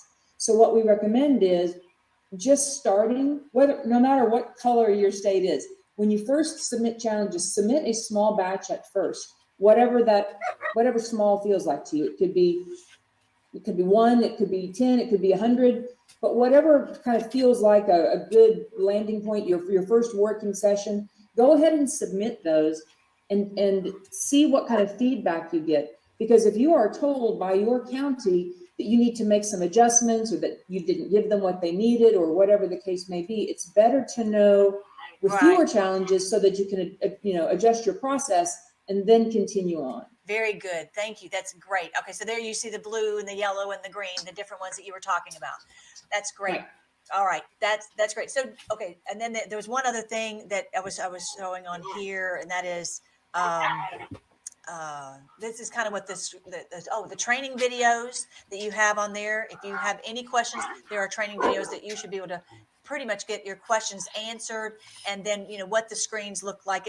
They're very simple screens to follow. And yes, it's very simple. It's as simple as you think it is. I would just encourage your users. I mean, you don't need to overcomplicate it. It's very, very straightforward. Yes. And if you're in the app, the screen that we're looking at right now, when you're in the app, there's 2 buttons at the top of the app. There's home, and then there's help. Help has these training videos and a host of additional information, frequently asked questions, different types of queries that you may be interested in sort of understanding the inner workings of. But all of that is posted in the help desk. And then additionally, when you get to the time that you're choosing to print out your challenges, you export your challenges, they auto format onto a spreadsheet. There's an additional document there that you can also choose to print at that point for your county, which gives all the data specifications, where the data came from, how the query was formatted, so that the questions around how we came to the ability to even show you these records, all of that's laid out for you right there, and that you can provide to your county. In case they ask. Okay. In case they ask. Okay. All right. That sounds great. All right. That seems very simple. And again, it seems like you guys have done all the legwork for us. It's really simple. Just register, go in there, see which voters. There's, like I said, 200 in a commercial address, or maybe there's, these people have moved and they've been moved for years and years and years. We need to go ahead and, just challenge them, print this out, print these documents out that you were saying. You take them and have them signed you say an affidavit. So it just has to be notarized. Is that what you're saying? I don't remember in Texas if it has to be notarized. Okay, each state is different. Each state is different. Some states, but the thing is, you could only have to do it once. So there's this, like everything, there's a balance, right? Because in Texas, you can submit just one oath with your batch of challenges. But if you do have to get it notarized, then you have to factor that in, and figure out how many times you want to go through the notary process. So that kind of determines how many challenges you get in the queue before you submit. Okay. So it's all a balance, all a balancing act. So the next step would be literally just physically go and take these papers to the election official. Is there something that we should do with True the Vote before we do that? Well, actually, what we recommend is send them in electronically. So Google your local election administrator, or call them and ask, explain what you'd like to provide, and ask them what address to send it to. The reason that we suggest you do it via email is that way you have an immediate digital paper trail of who said what to whom. You sent it, then they responded. Now, if you want to additionally take it in person, that's great. But if you are sending everything in and you're attaching your spreadsheet, your cover sheet, they'll have the full file, and they can then take that spreadsheet, export it into their own setup, and immediately do a comparison. So it makes it very fast and much more efficient than having it just hard copied. Okay, quick question. When you have this, how am I going to do an affidavit if I'm sending this electronically?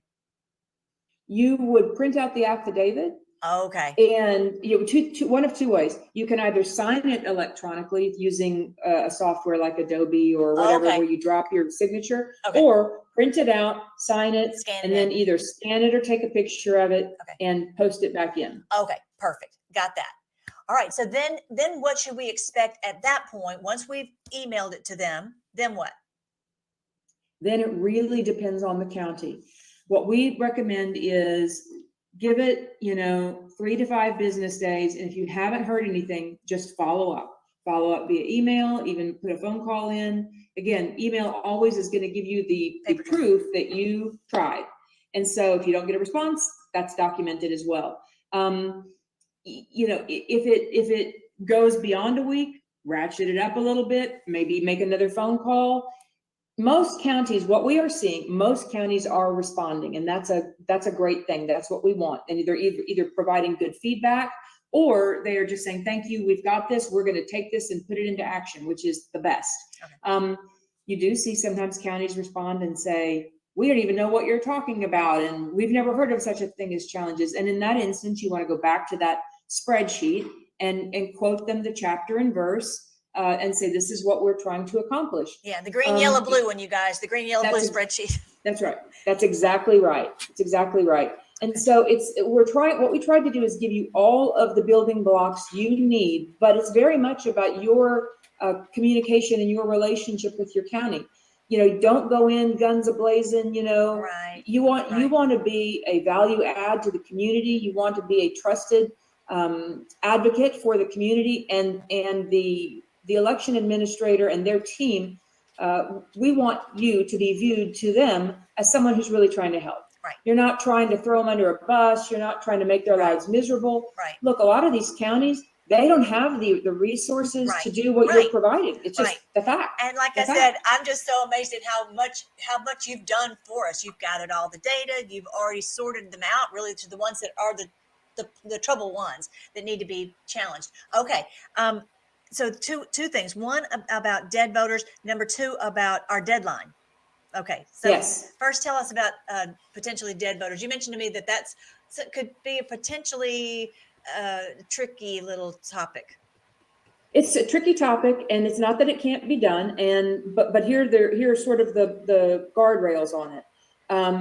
For us to do it, we would want to partner with a third-party data provider, and then they give us their records on deceased, and then we would import them, kind of like we've done in the other areas in this app. That level data we have found to be too inaccurate for comfort. It's right. it is predominantly accurate, but it's not accurate enough. We need to be 95% or better, and for deceased, because the voter rolls are so bad. And you can't really match. Most states don't give you full date of birth. It gets. We're going for the low hanging fruit, which is the moved voters or the voters that there's 200 people at a commercial address. That's and exactly if we can get that cleaned up, then we're going to be way ahead of the game. That's the big 100%. Okay. Now, if you just have a bee in your bonnet about deceased voters and doggone it, you want to do that kind of research.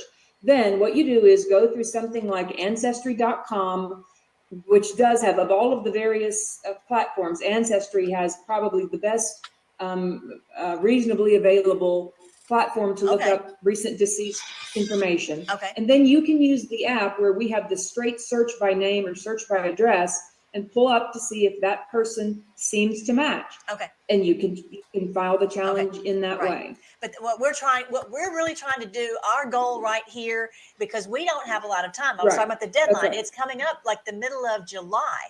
That's not much time. We have to get on this now, because once that deadline passes, we cannot make any more changes to the voter rolls. People have to be registered or removed by that day. And it's like, 90 days before the election? It's 90 days before. So let me speak to that a little bit as well. So back in that spreadsheet, that green, yellow, blue spreadsheet, we have in there our recommended deadlines. And let me put some more definition around that. Most states are held to a standard under the National Voter Registration Act, which is a federal standard that requires that no more maintenance efforts be made of the voter rolls up until 90 days before an election. So changes can be made, but once you hit that 90-day mark, the curtain goes down. And so the question then is the 90-day mark 90 days from November 5th, the day of the election, or is it 90 days from when early election starts? Oh, wow. So, so to be very, very safe, and because we couldn't get a legal opinion that we felt like was good across the country, what we did was we said, we're going to count out 90 days from the first day of early election. So that's why the deadline is coming up so quickly. Right. You could learn that the county may tell you in your interaction, oh, you have time. That's, use whatever tools you are given. Right. But for us, that's why the deadline is Bottom what line, it is. Don't let the grass grow under your feet. Don't let the grass. That's it. Let's get this done today. I'm telling you guys, get this done today. You know how I'm in this battle, fighting hard every day, and I know you guys are too, sharing information. Put this on the top of your to-do list. And this is what Catherine has been working on for so long too. Okay, I'm going to show one more thing, Catherine. I think we need to show them this scan. What was it? I can't remember the name of it. Scan, Check, Protect. Okay, Scan, Check, Protect. Is that under here? Okay, when you go to the Engage button, everybody, you'll see this button right here, Scan, Check, Protect. Tell us about that. Sure. Scan, Check, Protect. I think it's a great conversation starter that you can share with family and friends to get them involved. But here's what Scan, Check, Protect does. You can scroll down a little bit on that screen. You can pick your state, and when we have all kinds of stickers that have these QR codes on it, and so that's kind of we have merch that has a QR code on it. We go out to all of the rallies and give out all the merch and stickers, and so that's kind of the kickoff point when you're working with people in person. But you pick your state, and then if you want to get registered, you can get registered. If you want to check your registration, you can check your registration. But if you have moved from other states, let's just say you were registered when you were 18 and now you're 40 and you've lived in 5 states and you've likely been registered in every state, or maybe you don't even know. The ability to protect your voter record by looking back at states where you once lived and checking to see if you are on those voter rolls. And if you are, we give you the steps to help you remove yourself from those voter rolls. Yes. So that's what the Protect piece is about. If we all did that, look, what we know, Melissa, is that there are over 25 million potentially ineligible records on the voter rolls today. And so if everybody does their part, does a little bit of spring cleaning and make sure that their own records are cleaned up, that is step one. Yes. Even before you get to IV3, make sure your own house is in order. Right. And it's a huge step in the right direction. Yeah, exactly. I did that. And the good news for me, because I at one point lived in Louisiana, I've had 3 different addresses since I've lived in Texas.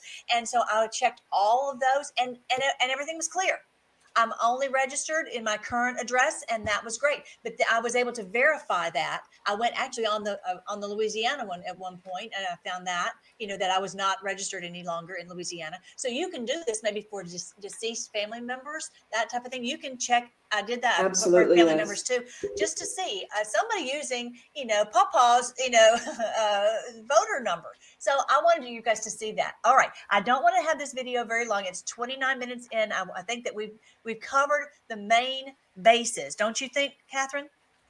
I think so. With one little caveat I'd like to add, because as you go through all of this, you may quite question, if we have all this data, why don't we just give it to the counties and be done? There is such tremendous value in all of us working together towards the ends of getting our voter rolls accurate. If we were just to file everything, it'd have to be in the form of a lawsuit. It would take forever. This is the most efficient, this path, working at scale with as many people as we can working alongside us, is the fastest path to helping protect the voter rolls this November. Okay, then that's what we're going to do. You're the expert. You've been doing this for a long time. You know the best way for us to get this done. And you've also been highly acclaimed by our wonderful President Trump. So, we'll take his advice that we should follow your lead because you know what you're doing. So I'm just like I said, I'm so proud of you. I'm so thankful that you came on to show the show with us. You might not know this, but I don't interview that many people. I mostly come on and I talk about just the current events in the light of God's word, and we have a great time. But I wanted you to come on because you guys, that I don't really interview that many people. I wanted Catherine to come on here because this is critical. We have to get this done. And so I'm serious. I'm going to be talking to her in the next couple of days. I want to hear from her that she's gotten a lot of new people who are jumping in there with both feet. And that's what we're going to do. We're going to be part of what the Lord is doing in this day. We're going to be a part of what Catherine is doing and all these great patriots, because if we don't have a true vote, then we don't have a country. That's just the bottom line. Okay, let's pray. Thank you, Lord. We praise you and thank you for what Catherine has done and all this wonderful team that she has. We pray that you would help us to get this job done and then just give us the strength to do it. I pray you bless each one of the patriots on our channel, that they would just take one step at a time and get the voter records clean in their county. Lord, you have placed them in that specific county for such a time as this, for a very good reason. And so we ask that you would bless them so that they can bless their county and bless our country with a true vote. We pray all this in your great name, King Jesus. Amen. All right. Amen. Thank you so much. Thank you, friend. Hang on with me just for Absolutely. 2 seconds, and I'm going to jet out of here, you guys. I love you guys with all my heart. And I'm so proud of you. And I'm going to be asking her if she's got a lot more people. Okay. I'll talk to you later.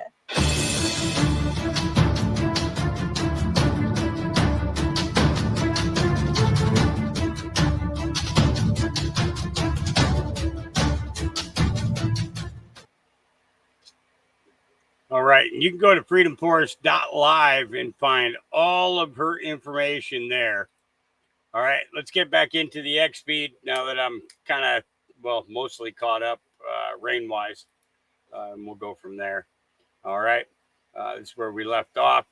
Book of Palestine from 1722, written 226 years before the Rothschilds invented Israel.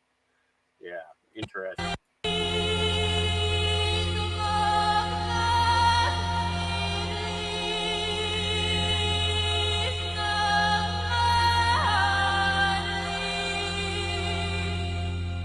It shows you the year down there, 1722.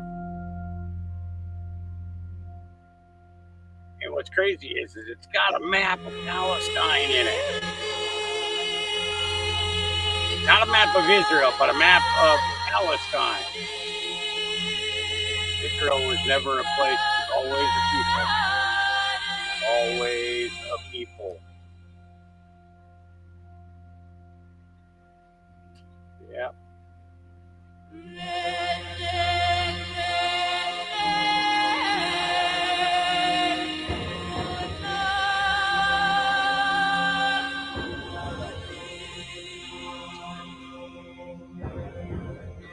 Look where Jerusalem is, right there in Palestine.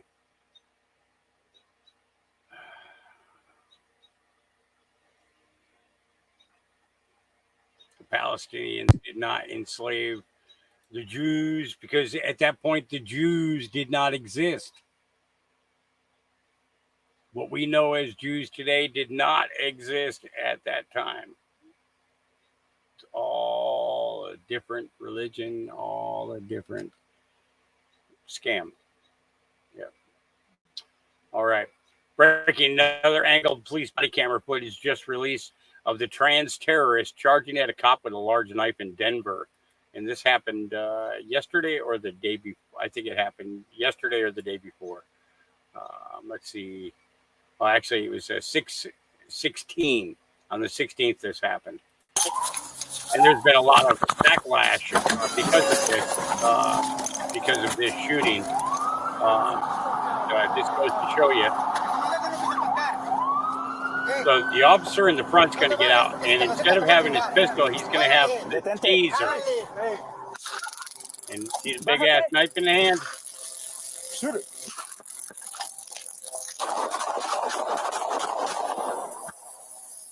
Glenn Baker, shots fired. EMS code 10.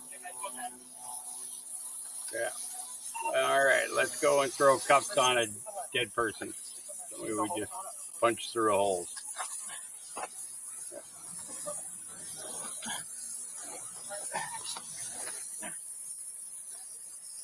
Are you okay? Yeah. Got a cuffer. Right. You good, sir? Yeah. Yeah, whatever. Yeah, totally ventilated. Yeah. All the air conditioning you could possibly want, especially for Denver, Colorado. Yep. Oh, yeah. All right. This kid is good. He put some parents in check. Here we go. Kids, grown folks, same thing.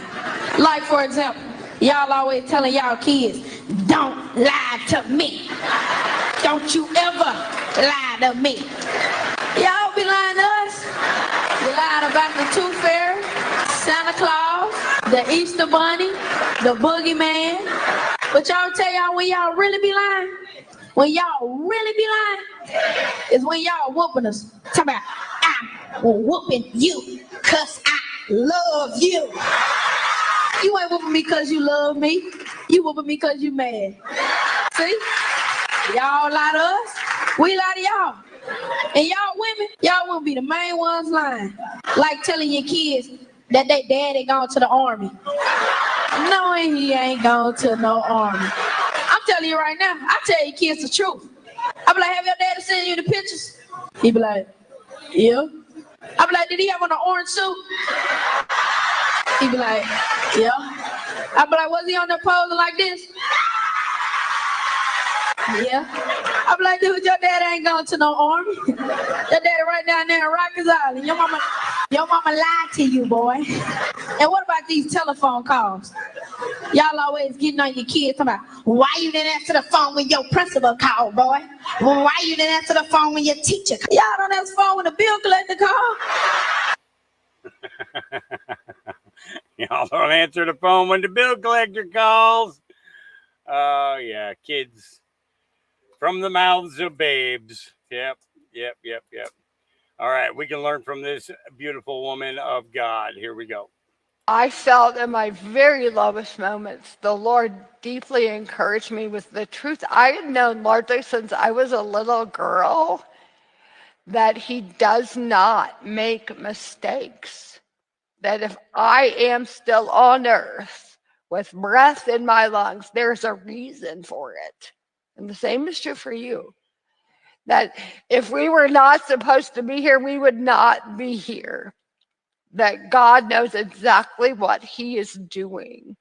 That when that little tiny AVM was in my brain, it was in my mother's utero. I was born with this brain defect. So I was fearfully and wonderfully made, I believe, in my mother's womb. And that is where that speck was.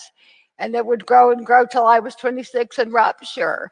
So how can I not see the story the Lord is writing has been in place all along?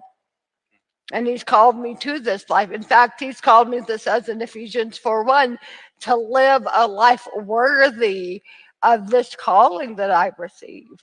And that was kind of the moment that changed everything for me, was recognizing that, in fact, this was a holy calling. That my life was assigned to me, and I had to live a life worthy of this. You know, she didn't blame God. She didn't blame God. It's part of her journey to be who God needs her to be. All right. Byrne has been telling us for a long time now what their plans were. We've tried to warn people, so have Alex Jones, Roger Stone, Ivan Raiklin. All of these men are working against real Donald Trump. Yep. There you go. How about a coalition government that does not include Donald Trump, but it includes Michael Flynn? And I want to make clear, I have not run this by Flynn. I have not run this by Flynn. This is nothing he's behind or has any, I have no idea if he, well, I think he would do this because he would do something to save America. But we all know that behind dear President Joseph Biden and the nice, esteemed Vice President Kamala Harris, there's a couple other shot callers in there, and that's all really the government. Those, let's say, 4 people. I would suggest as a solution that could, I mean, if the left wants to just pound their way through this, I don't quite understand. Their own federal agencies are melting on them. I'm hearing 65% of people in the federal agencies are on my side. I hear all kinds of stuff is going on, and people are revolting in the military and so on and so forth. Do they really think they're just going to play that out? Let me propose. How about a coalition government that does not include Donald Trump, but it includes Michael Flynn? And I want to make clear, I have not run this by Flynn. I have not run this by Flynn. This is nothing he's behind or has any, I have no idea if he, well, I do exactly what I would do. If this were a business situation and something going on in corporation or I corporation or something, I would say the human terrain mapping here is there's 2 shot callers. There's 2 shot callers. One shot caller is Barack Obama and one shot caller is Donald Trump.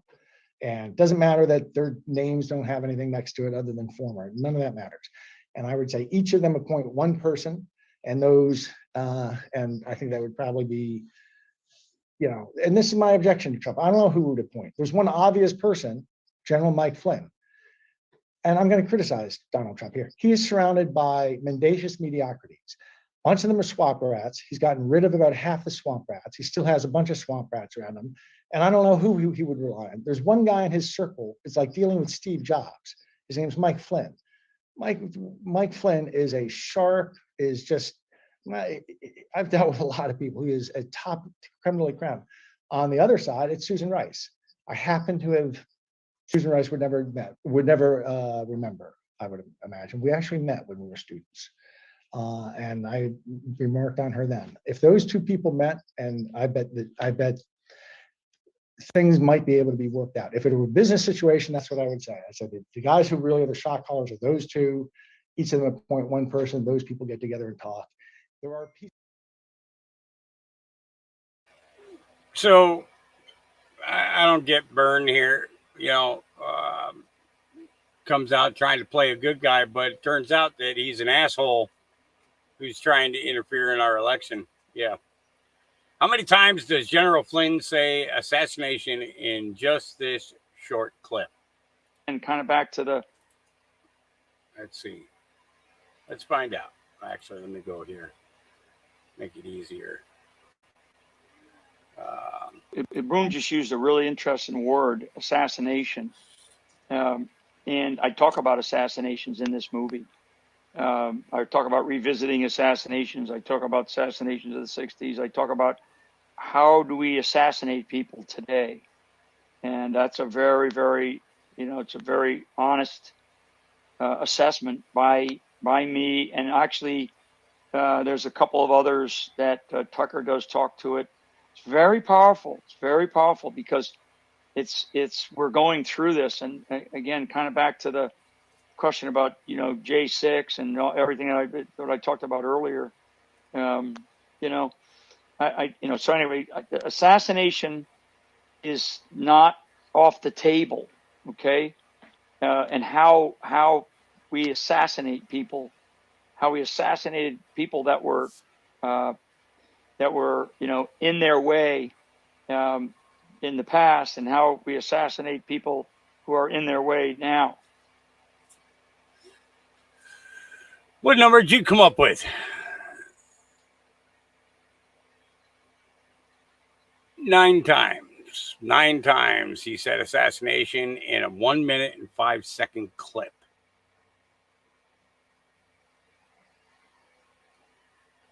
Nine times. Yeah. All right. And my assessment, Ivan Raiklin's assessment, that if you assassinate any political presidential candidate, whether it's RFK, whether it's Trump, guess what? America will do the following immediately. They will respond in kind, and they know who you are because we've created the list. So if you go and that's to a those major measures Rubicon. They should know that immediately. You're going to see immediately response, and there are only a few buildings in Washington, D.C. that they will probably do that. Well, I hope that's not the case, but these people are crazy. And having said that, if they do that, option 2 behind Trump is going to be so much better for us and so much worse. Well, I was about to for them. say, if they kill him, that's best case scenario from a sick level. From a sick level beating him, oh, please kill him, which I mean, Yeah. but it's so Let's good. just go ahead and keep pushing General Flynn into the spotlight. Go ahead, keep showing us more and more. And the fucking flunkies that hang out with him. Exactly what I would do. So we got Byrne, we got Raiklan, we got Roger Stone, we got Alex Jones. Yep.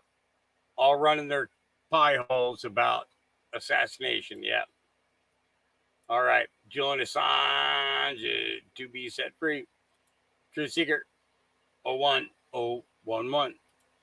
Julian Assange is finally set to be free after he makes a plea deal in a U.S. court. He has chosen Saigon, or Saigon, north of Guam, which is a U.S. territory, to make his plea guilty, and then be flown back to Australia because he does not feel safe coming to the continental U.S.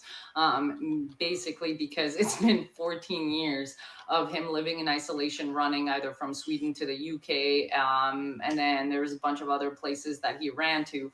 And so for the younger generation who does not understand what WikiLeaks was a journalist site that would leak very sensitive information. And I mean, like whistleblowers would give information that no one had, and WikiLeaks would put that out there. And it did not matter if you were Republican, Democrat, or what. It was basically just revealing information about the corruption within systems, governments, corporations, and banks. And a lot of people are on the fence. Some say that he's a hero, some say that he's a traitor. And so a lot of people don't know how to feel. But if you actually follow the entire saga of WikiLeaks, it first started with 91,000 documents. Then it was, I think, 400,000. Then it was another 250,000 of like very classified documents that he put out there. When he was caught, well, when they wanted to catch him on just BS charges of rape and harassment and all of that stuff, because he was pissing off a lot of very rich, powerful people with the information that he was putting out there. What happened is a bunch of groups decided to copy what WikiLeaks was doing, and one of those groups was Anonymous.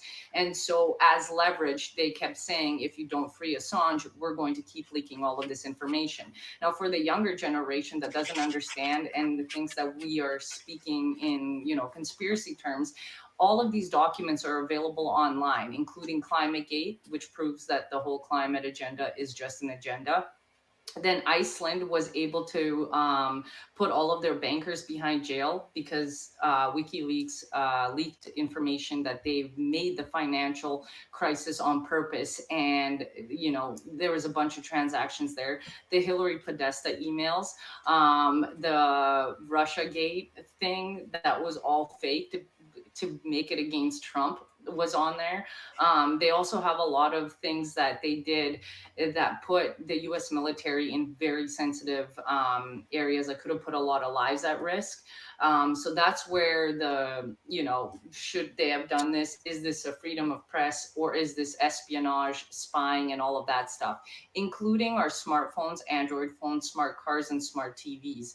These documents are available, and I can do a whole saga on over the years how WikiLeaks has pretty much given us all of this information.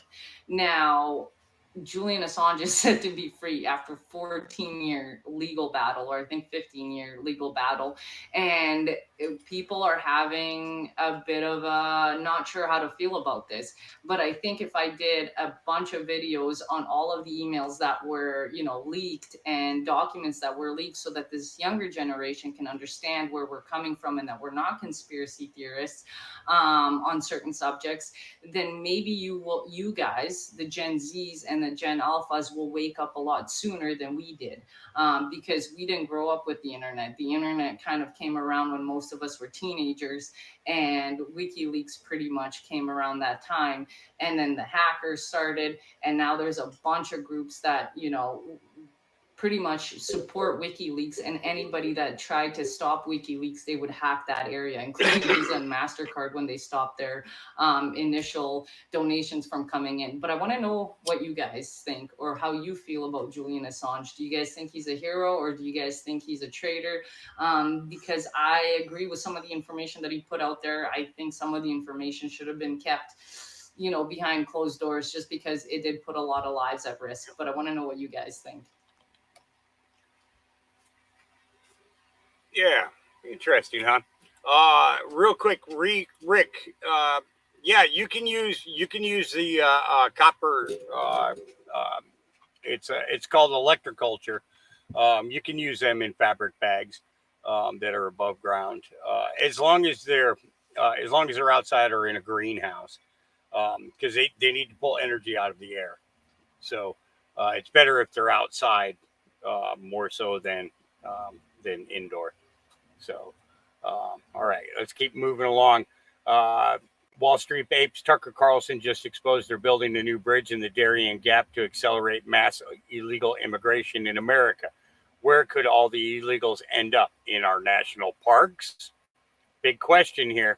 Here we go. As if Biden's border crisis isn't bad enough, this administration is now seeking to convert our national parks, America's most cherished natural treasures and historical sites, into tent cities for illegal aliens.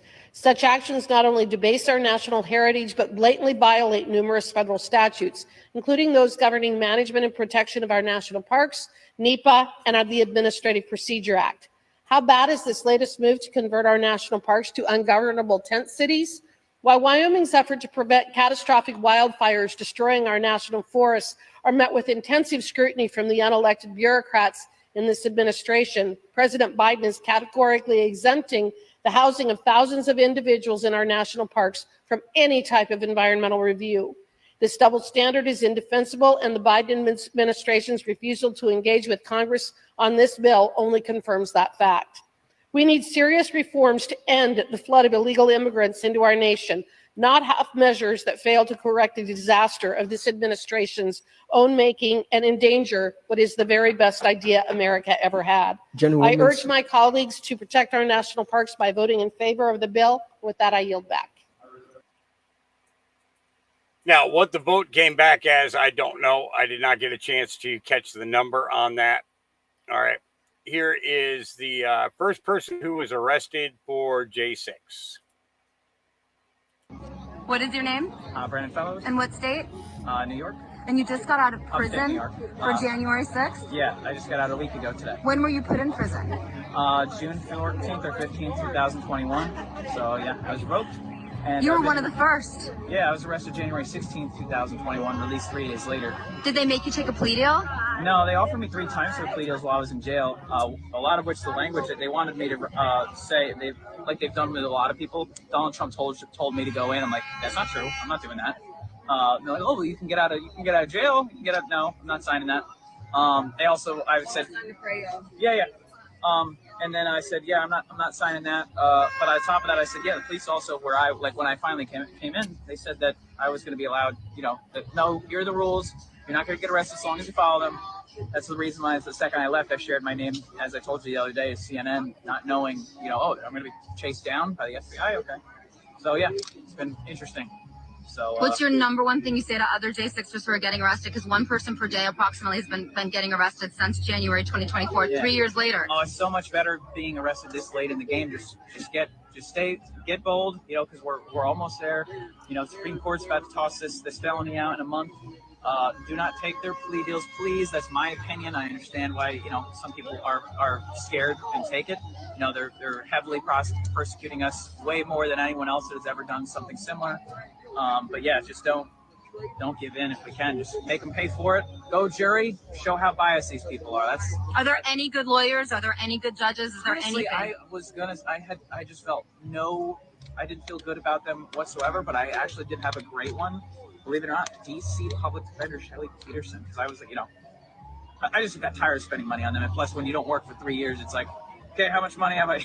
Did you get letters in jail? Oh yeah, I got tons of letters. Yeah, from Okay. across states, Did you get from money other on your countries. commissary? Yeah, no, yeah. People took good care of me out there, and they're taking good care of me in here. I eventually want to get back up and create my business up there again, but right now I just feel like it's also good that I'm down here. I can help out, in various ways. I've been networking a ton, conservatives and Democrats, believe it or not. They're so surprised to hear about what our treatment was like, and they're a little shocked. They're like, "Wait a second." Yeah. Wait a second. You wouldn't sign that, so they put you in solitary confinement? Yep. So this kind of stuff is going on all over the place. I mean, therefore, I am disturbing. Woman ambushed by 2 masked baseball bat-wielding thugs in broad daylight in Manhattan. These are the consequences of voting blue, no matter who. Yep.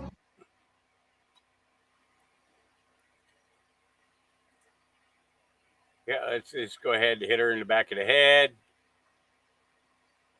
Hit her with a baseball bat in her legs until her arms drop down to protect her legs, and then we're going to steal everything she's got. Yeah. Pieces of crap.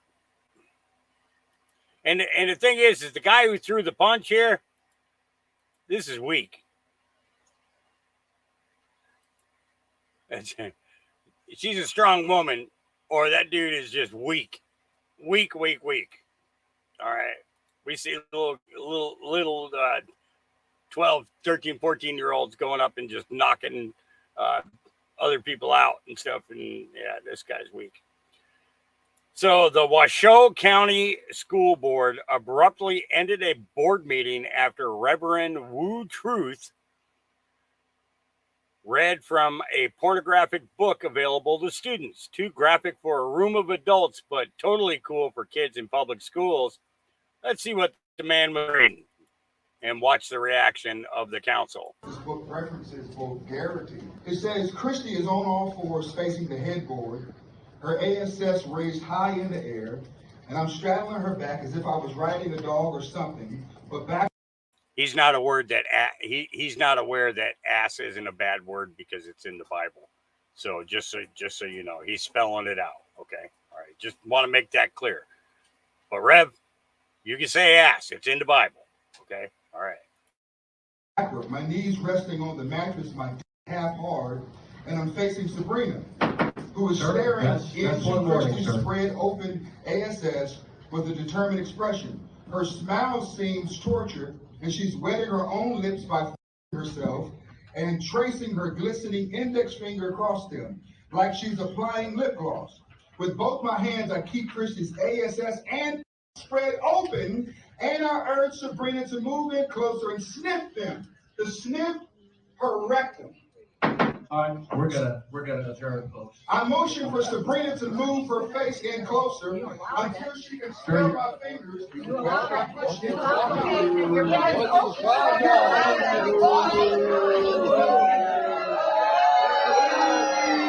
What you just saw was a bunch of tyrants leave the school board meeting because they don't want to hear vulgarity in a book.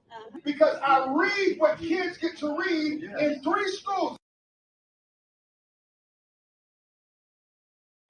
I give the man big props going in and dropping all that right in their faces. Yep. All right, here's a little clip from Space Shot. Interesting post from Entheos a week ago. Very cool story inside. Here we go. Guys, you know I love me some Entheos, so I saw this post from a few days ago on Truth Social. Thought it was pretty touching and thought you guys might like it. And a couple interesting little points in here that I was not aware of. First off, he placed inside a tweet from President Trump back in 2016, March 11. Dr. Ben Carson, I concur. Quote, I believe in God who can change people. He can make any of us better. End quote. At Real Ben Carson, 11:44 a.m. on that date. Put that within a nice little picture of President Trump with his arm over Dr. Ben Carson there, and he has this nice little couple paragraphs down below. Let me read this to you. All right, this is Entheos' message to President Trump. Before entrusting you with his beloved America in 2016, a covenant nation, God had one final test for you.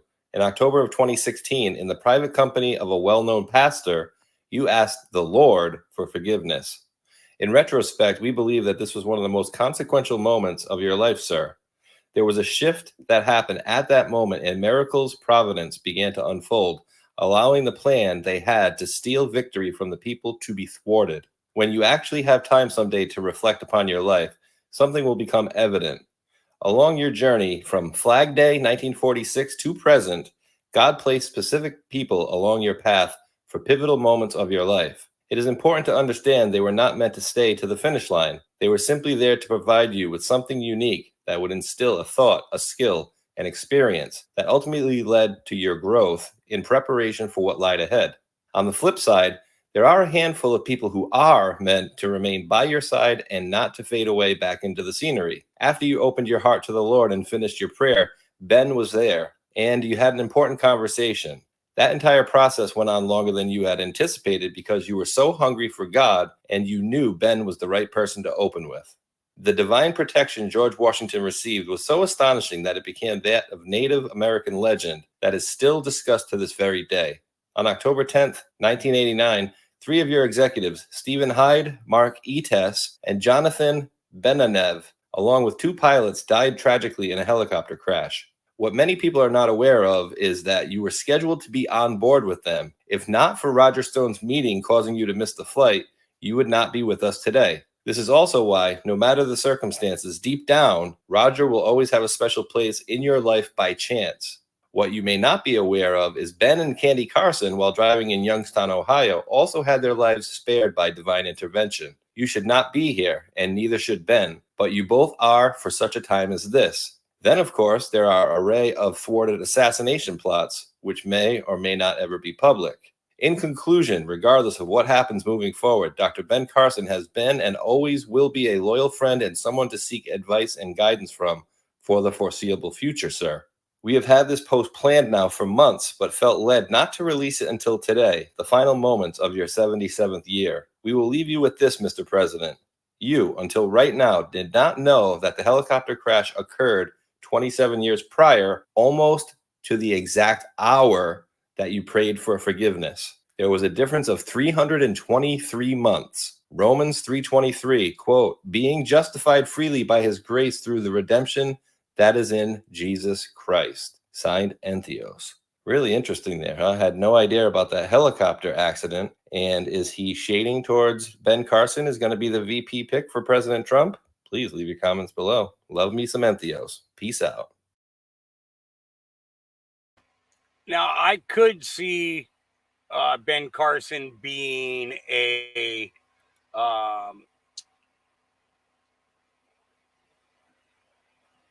VP. I could. When Trump was in office and he had Ben Carson in charge of HUD, HUD was run like never, ever before.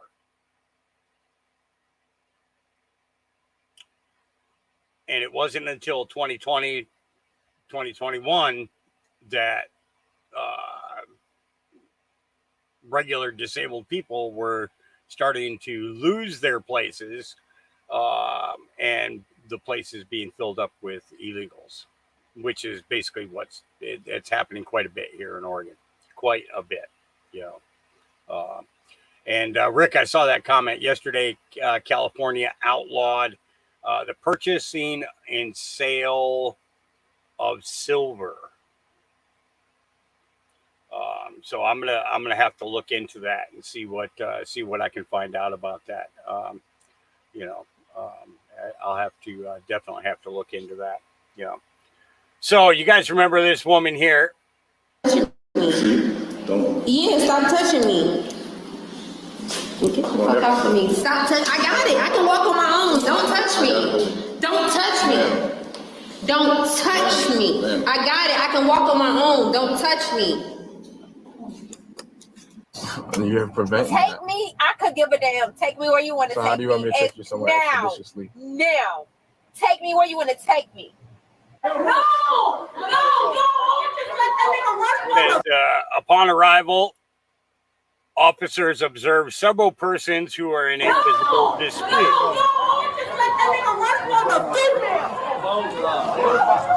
Security for the location attempts to separate the involved parties. The responding officer also intervenes in an effort to de-escalate. No, he can punch me. Everything for no reason. Right, go. Let him fucking go. Let him fucking go. Let him fucking go. Let him fucking go. While the officer is trying to de-escalate the incident, an unidentified female rushes toward the officer and That's a cop.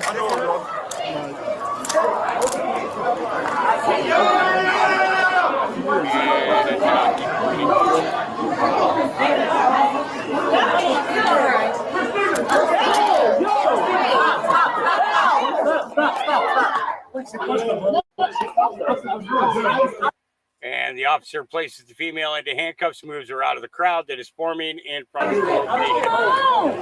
And that's on me. Shit. No, I didn't. Female suspect is placed into custody. Ma'am. Take me where you want to take me. I can't take No, you. I don't take have me. any To arrest, the officer requests the female's identifying information so that she can be promptly transported to jail and processed for her charges. The female, however, refuses to provide her information. identification. And I don't care. You don't need the identification. You have locked people up, and you have picked up dead bodies when you don't know who bodies it was, but you picked them up. Man. Take me where you need to take me. I'm trying to. No, take me where you need to take me immediately, expeditiously. And you're gonna prevent me? Take me. I could give a damn. Take me where you want to So take me. how do you want me to take you somewhere now? expeditiously? Now. So Take me this where you want to woman- take me.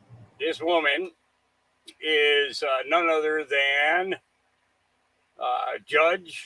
Georgia Judge Christina Peterson has been removed from the bench after she was apparently caught on camera hitting a police officer. The Georgia Supreme Court ruled that Peterson has broken multiple code of judicial contact policies since taking office. We agree that removal is warranted here.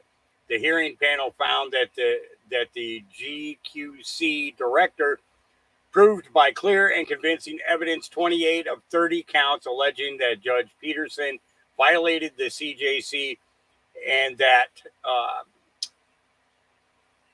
discipline is authorized under the Georgia Constitution for 20 of those 28 counts.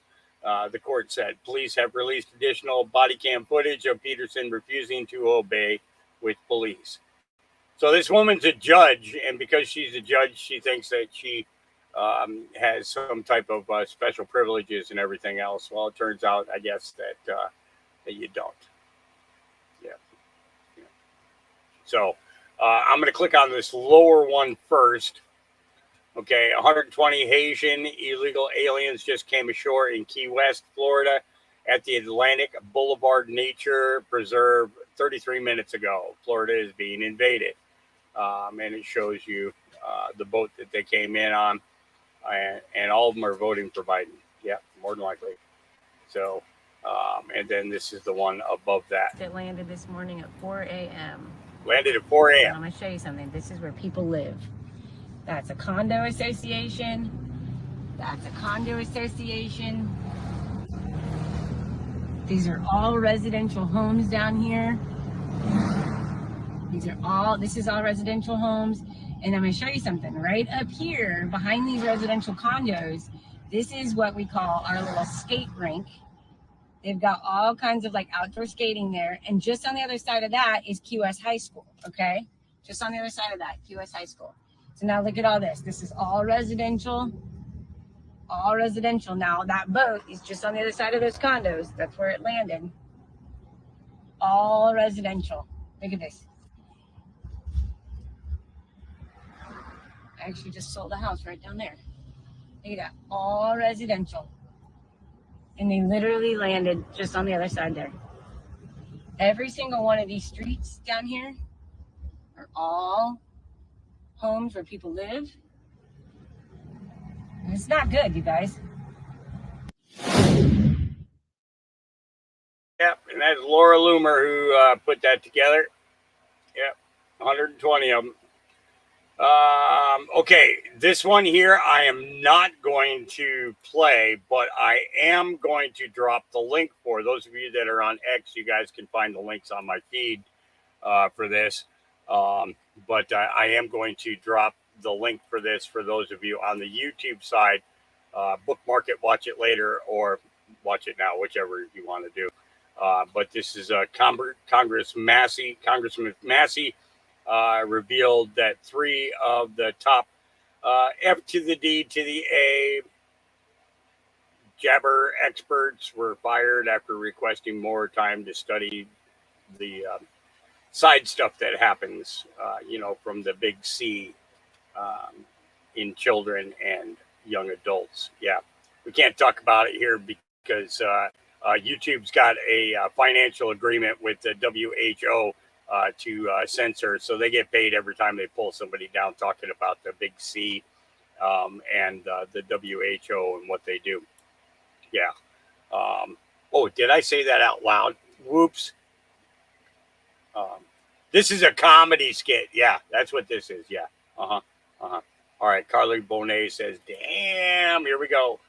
Marjorie Taylor Greene with Steve Bannon. Here we go. Advisors, are you comfortable? I spoke to President Trump just a little over an hour ago. Absolutely love him. I love him. I have so much faith in him.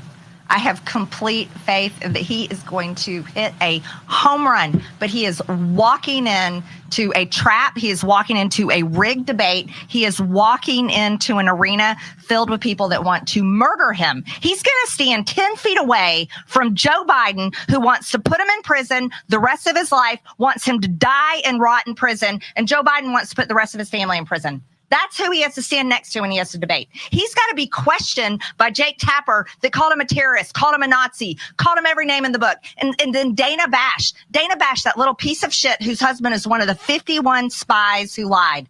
That is what President Trump is walking into. And it disgusts me. It infuriates me. I can't believe our country has come to this. Our politics are horrific. This is why a lot of people like me don't even want to vote anymore. They don't even want to vote for Republicans. They're fed up with the entire system. They think the two parties suck. People ages 18 to 29 are like, why do I even want to vote? All these old people and all these horrible people in politics don't represent me. The entire thing is a complete debacle. It's an embarrassment, and we're going to have to watch it happen tomorrow night. But I have full faith in President Trump, Steve. Full faith in him. He's going to do his absolute best, and I really hope America sees it. But are they going to be fair? No, they're not.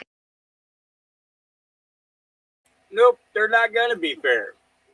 They don't know how to be fair, All right, Harris County Judge Lena Hidalgo brushes off the murder of Jocelyn Ngare and suggests Republicans are to blame for her death.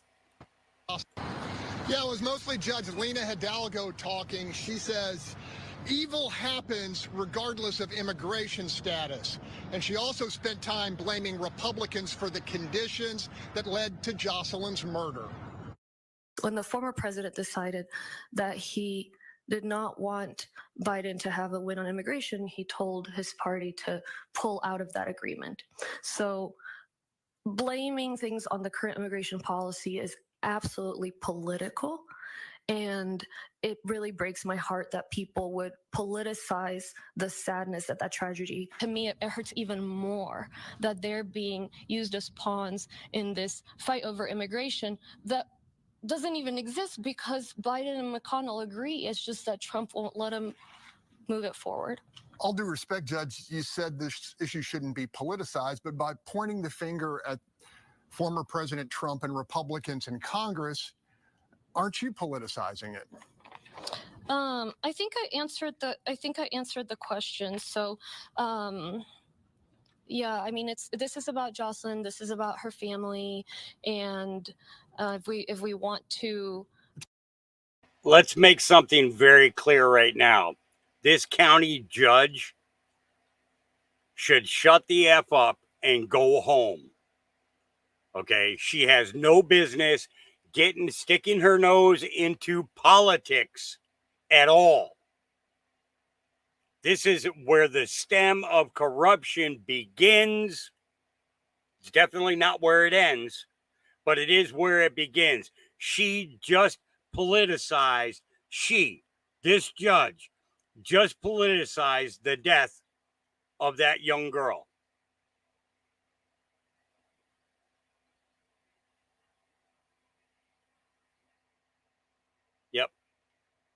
she needs to go away. As I said, talk about immigration. You didn't answer the question. Are you politicizing this by pointing the finger at Republicans and saying it's their fault, not the fault of the Biden administration that lifted the Remain in Mexico policies? Again, the Biden administration reached an agreement with Leader McConnell to address this, but this is not about immigration. I'm not going to feed into that. Yeah. You're a skank. That's what you are, Judge. You're a skank. Don't come to my town, because everybody here will know who and what you are. You're a political hack. That's what you are. All right. Moving on. Update. Maricopa County elections worker arrested for stealing tabulator, programming FOB key, also allegedly broke into the Arizona Senate. An insider at the Arizona State Capitol, knowledgeable about recent incidences, told the Arizona Sun-Times that progressive activist Walter Ringfield Jr., the same individual arrested for allegedly stealing an election machine tabulator key fob, was recently caught breaking into the Arizona Senate. Video surveillance footage reportedly captured him stealing collectible coins from the security area and wandering unauthorized on the floor. When apprehended by security, he was asked to leave. The insider said that Ringfield claimed he was there to deliver documents to State Senator Juan Mendez, Democrat of Tempe. In a news statement, investigators alleged that Walter Ringfield was captured on surveillance footage at the elections building, taking a security fob and keys June 20th. Ringfield denied the theft when confronted by his employer, but when he was arrested the next day, authorities found the digital key fob in his bedroom.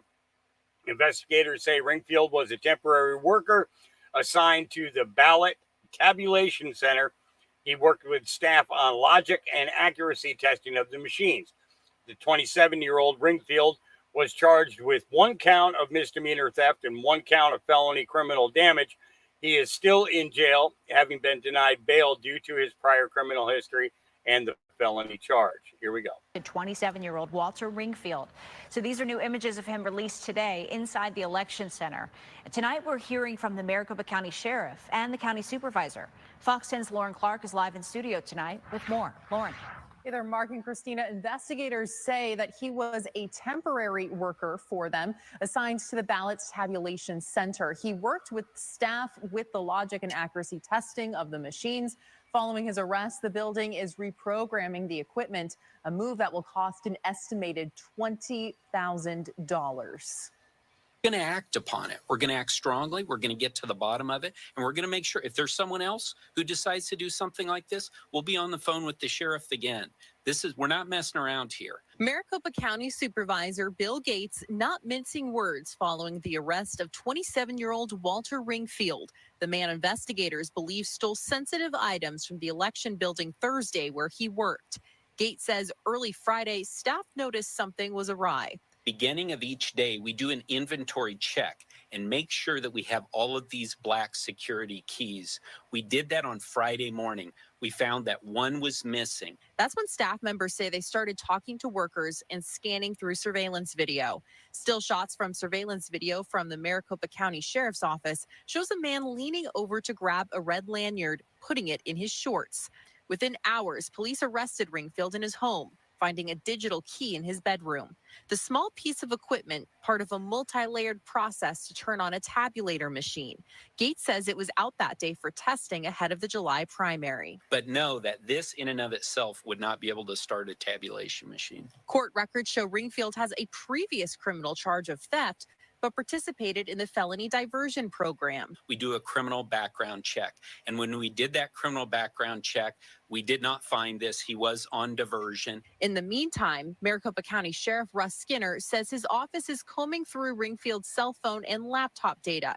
So far, he says his detectives hasn't found anything suggesting it was politically motivated or involved conspirators, but says the investigation is not over. We're going to leave no stone unturned. We're going to make sure that we do evaluate all the evidence that was out there.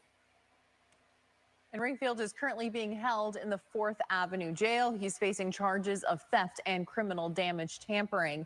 His next court appearance is scheduled for Thursday. He should be receiving charges for tampering in a federal election. What about that charge? How about it there? You know what I'm saying? All right. This is so crazy. USDA positions in America are being paid directly from the food companies. American regulation agencies are completely useless. Let's take a listen. Older millennial. So here's your daily dose of how corrupt our government is. The USDA is responsible for making all the nutritional standards for our country. However, more than 96% of the people who make those nutritional standards are paid directly by the food companies. And I don't mean paid on the side or paid extra. Those positions are funded by the food companies. So 96% of the people who work at the USDA and make the nutritional standards are directly paid by the food companies. This has led to the USDA saying that 10% or more of a child's daily diet needs to be added sugar. Not natural sugars, not things that are found naturally in food, but added sugar. The USDA nutritional standard now says that 10% needs to be added sugar of a child's diet. Those food companies are also allowed to give money directly to politicians so that the politician can pass legislation that enforces those USDA standards in all of our schools. And nobody in our government seems to give a shit. We are not only making children unhealthy in this country, but our politicians are mandating that they be unhealthy. And I don't hear anyone talking about it. It's because you're not tuned into my channel. That's why. If you tuned into me instead of me tuning into you. No, I'm joking. This guy, he's incredible. I like the content that he puts out. Absolutely. Let's see. James O'Keefe puts this out. This is a 21-minute long clip. It says, let's see, breaking: Walt Disney Television's director of production finance, Sohrab Dave Makar, I have no idea, reveals Disney won't hire anyone who's not white or not Jewish for C-suite roles, confirming discriminatory hiring practices detailed in OMG's Disney Tapes Part 1. Now, you saw, we watched Part 1 last week when he came out with his interview with the guy from, I think it was HR. And, you know, the guy basically said, you know, there's no way that I can get the job because I'm white, you know, so on and so forth. But let's see what OMG put together for us this time. Here we go. So you think that they wouldn't hire a C-suite who's not white or not Jewish? In entertainment, no. There's also like glass ceiling for that. I feel like it's not, there's a glass ceiling. It's not quite like been breached yet. You're not going to see a CFO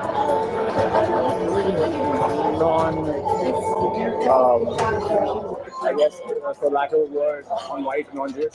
Unless you are a white Jewish man, well, you're likely never going to see Disney's C-suite. She was like Asian and Hispanic. Haitian. Hispanic, mix. Just left Disney like a month ago. She left because she didn't really have, she's a woman. She didn't really have either of the bosses in her corner.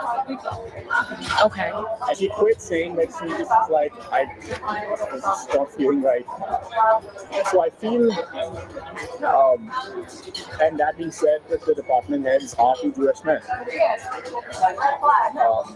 not that I'm any against this man. I'm just saying that she, being of color, felt that and she quit.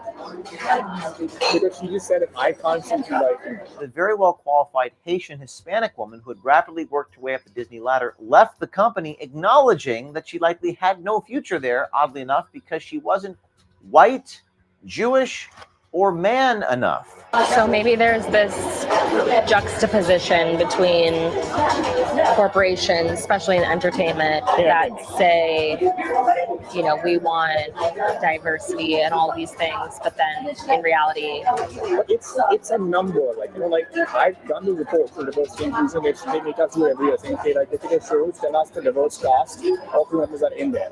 So the same number can't go up. I'm like, yes, it's gone up, but I feel like that's like a fourth metric. Does every department have diversity spreadsheets? I'm seeing a pattern here.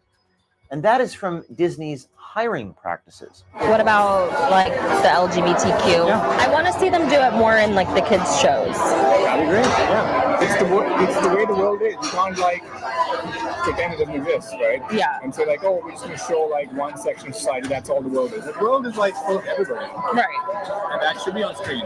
So Disney's philosophy is that you're never too young to learn about the LGBTQ agenda. Do you think Bob Iger is corrupt? Now, yes. Now he just wants to stay in power. He, like many, believe Bob Iger is corrupt.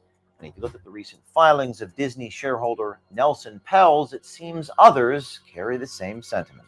Last week on the Disney tapes, we met Mike Giordano, an attorney and senior vice president at the Walt Disney Company, who made it very clear that Disney promotes blatant discriminatory hiring practices. So much so that he actually expects lawsuits against Disney. It kind of feels like we're, you know, at some point there's going to be a lawsuit. That's kind of how it feels, just because of, you know. On this episode, our second installment of the Disney tapes, we're going to delve even further into Disney's systematic discriminatory hiring practices to see just how far they will go to pander in the name of diversity, not only in hiring, but even how they aggressively push race, gender, and LGBTQ programming at children, young children. And in an odd twist, one production executive claims that Disney CEO Bob Iger is corrupt, and that Disney's discriminatory DEI hiring will only get you so far up the Disney corporate ladder. But if you wanted to get a top job in Disney's C-suite, you better be a white Jewish man.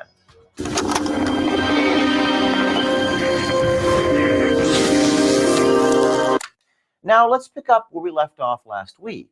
Remember Disney Senior Vice President Michael Giordano and his claims of blatant discrimination in Disney's hiring practices?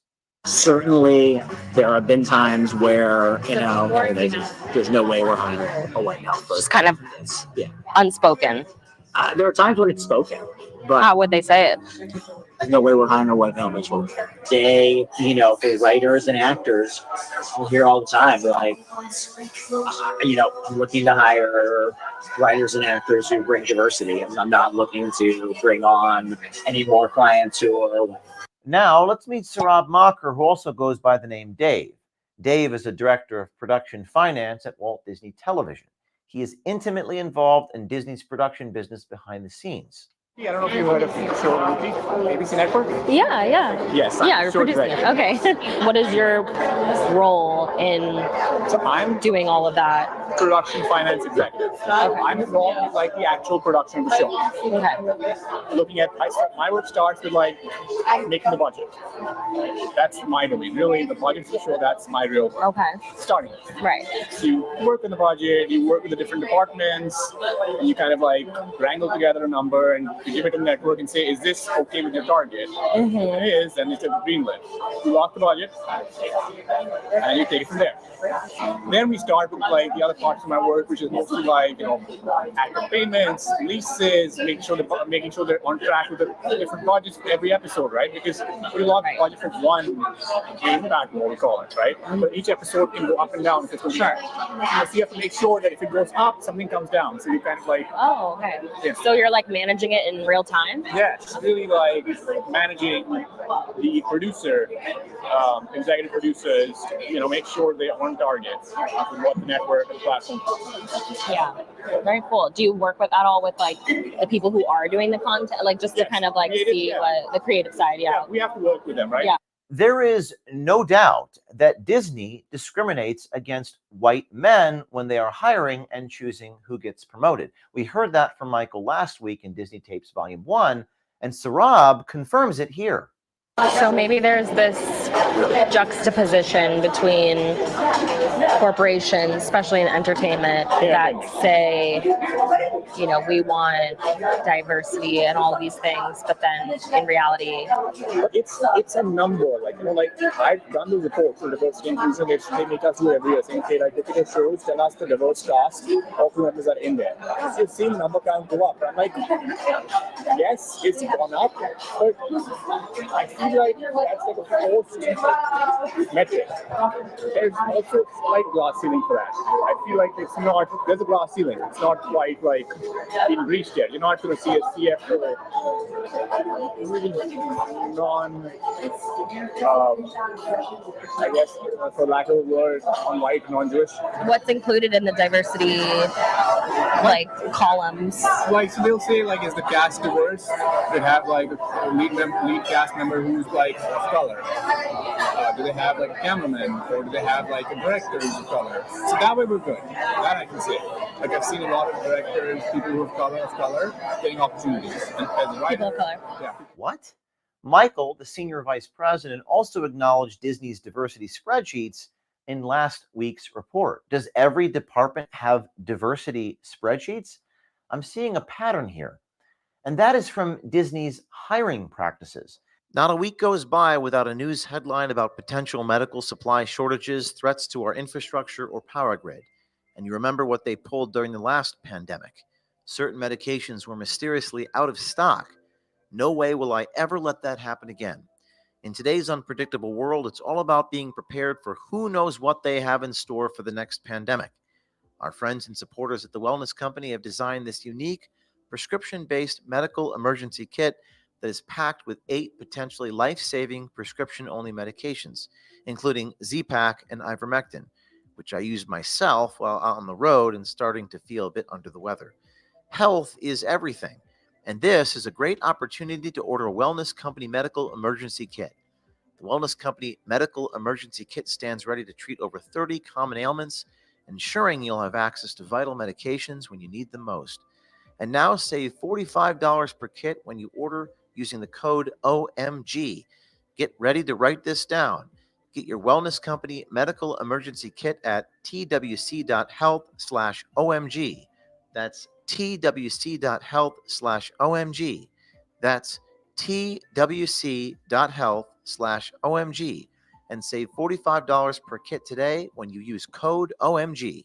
Now, let's look at the lengths that Disney will go to push a woke, diverse agenda into kids' programming, young kids, and also hear firsthand why they would do such a thing. According to Disney Dave, it's a good idea to get younger kids introduced and educated on the ways of LGBTQ. What about like the LGBTQ? Yeah. I want to see them do it more in like the kids' shows. That'd be great. Yeah. Are you asking me on a date? Your pulse and heartbeat have quickened. No, it's the way the world is. It's not like pretend it doesn't exist, right? Yeah. And so like, oh, we're just going to show like one section of society. That's all the world is. The world is like for everybody. Right. And that should be on screen.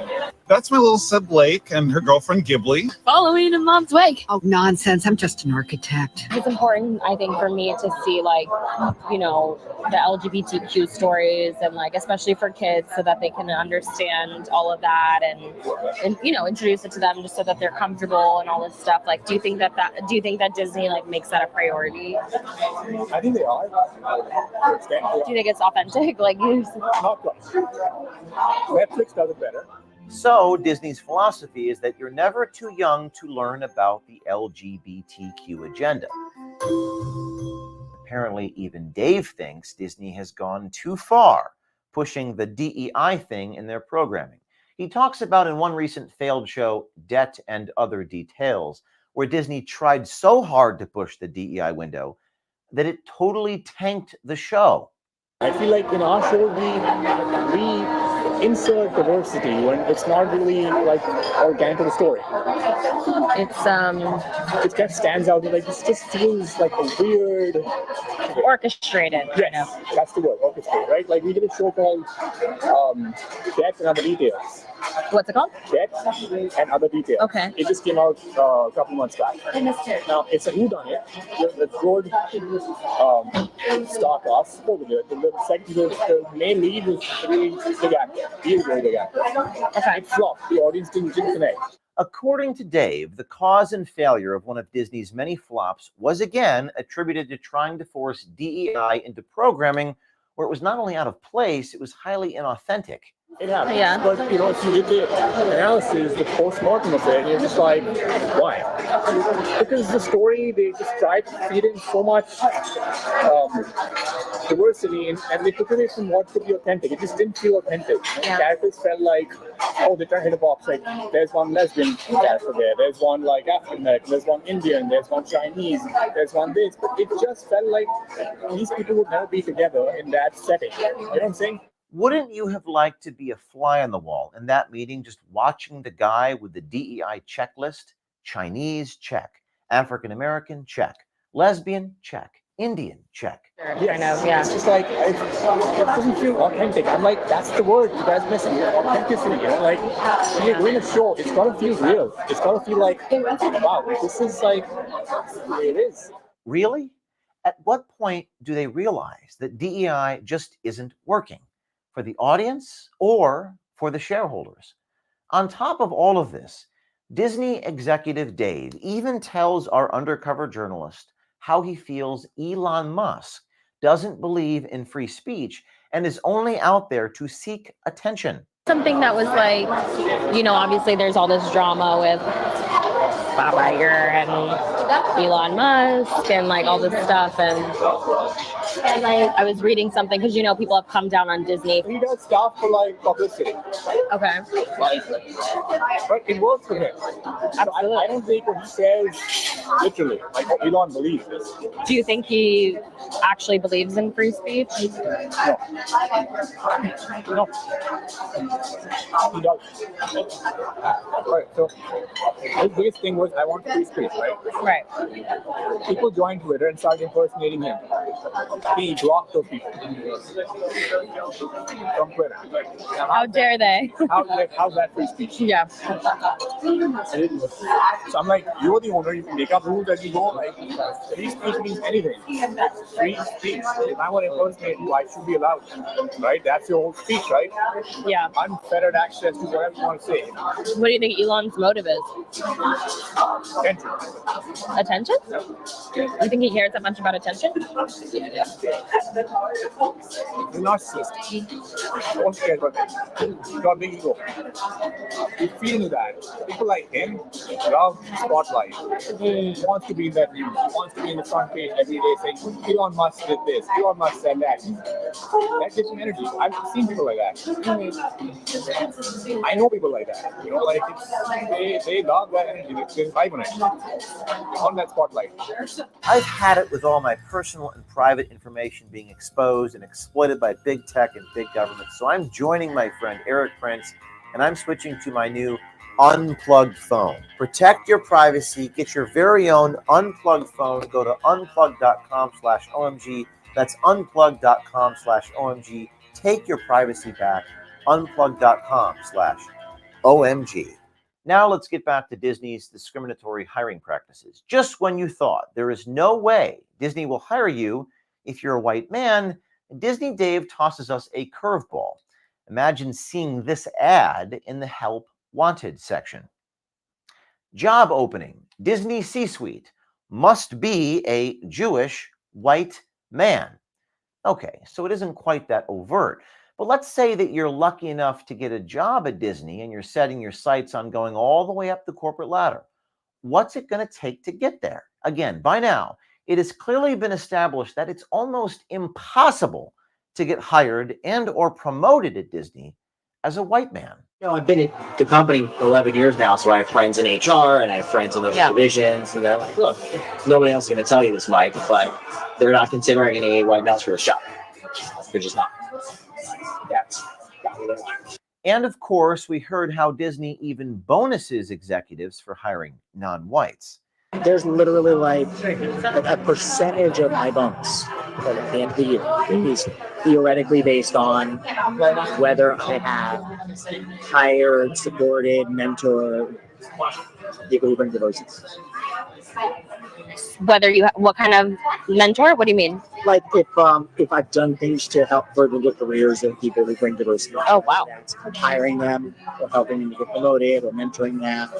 That is until you apply for a job in Disney's coveted C-suite where their top executives hang out.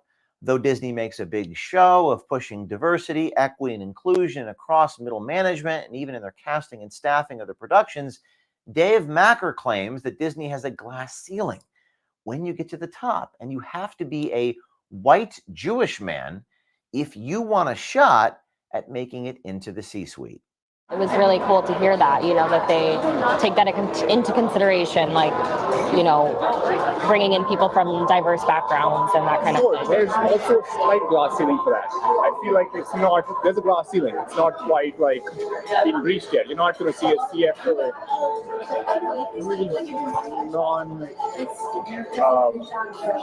I guess, for lack of a word, non-white, non-Jewish. Dave goes on to point out that the tech industry is run by Indians and the entertainment business is run by white Jewish men. And that unless you are a white Jewish man, well, you're likely never going to see Disney's C-suite. In tech, everybody's like brown. All the CEOs are like, all tech companies mostly India. You look at it now. So you think that they wouldn't hire a C-suite who's not white or not Jewish? In entertainment, no. That is, but it's not just us. It's like every studio you look at, you find Indians pretty much higher there. You find like chief technology officer, he'll be Indian, obviously technology, right? He even claims that a very well-qualified Haitian Hispanic woman who had rapidly worked her way up the Disney ladder left the company, acknowledging that she likely had no future there, oddly enough, because she wasn't white, Jewish, or man enough. She was like Haitian and Hispanic. Haitian, Hispanic mix. Just left Disney like a month ago. She left because she didn't really have. She's a woman. She didn't really have either of her bosses in her corner. Okay. And she quit, saying that she just was like, I stopped feeling right. So I feel, and that being said, that the department heads are two Jewish men. Not that I have anything against this man, just saying that she, being of color, felt that and she quit. Because she just said, if I can't see you like. So having heard all of this, what do you think Dave thinks of Disney's CEO, Bob Iger?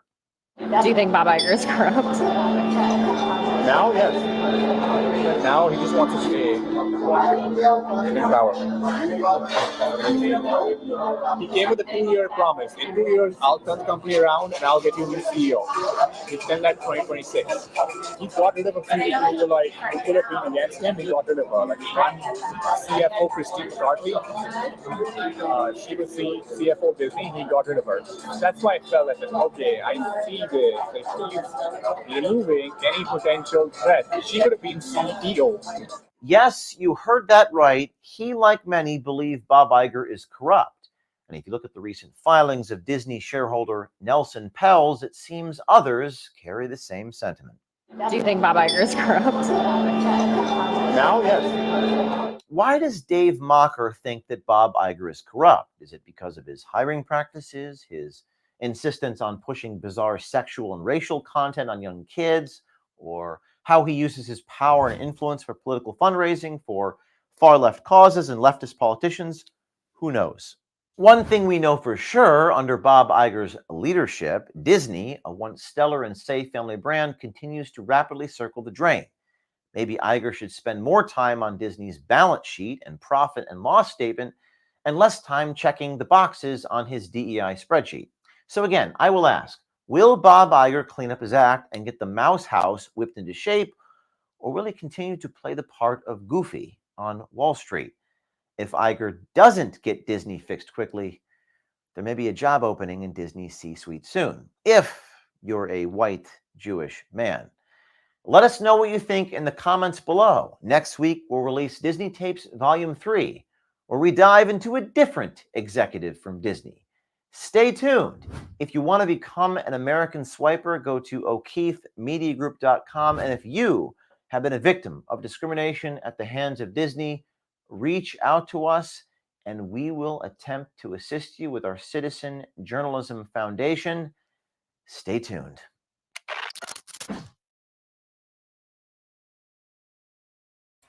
All right, that was OMG, and they're reporting. He's covering a lot in regards to Disney, and I think that that's an important thing to happen.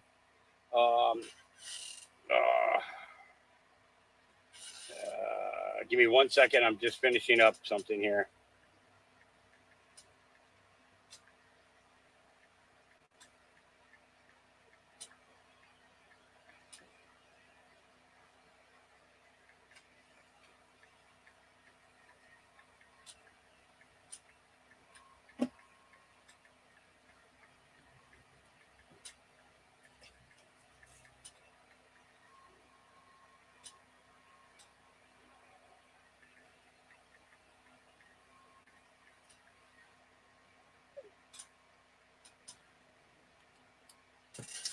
All right.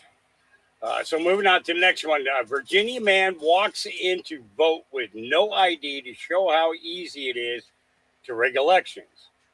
Well, the only thing I can do is really just show you the video. So this is in Virginia. Would you have some ID? No.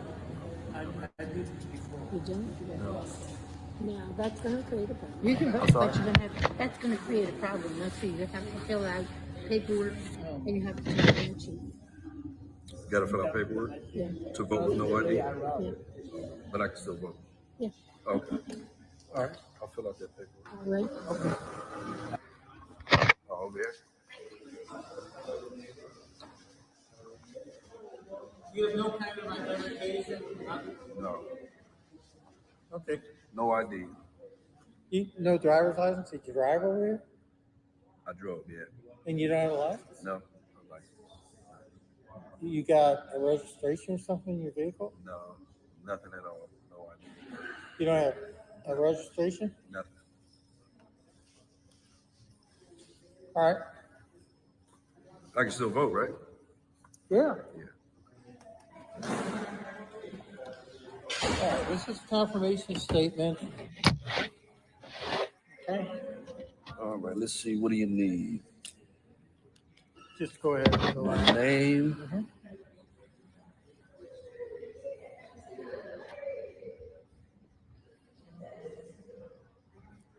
The date.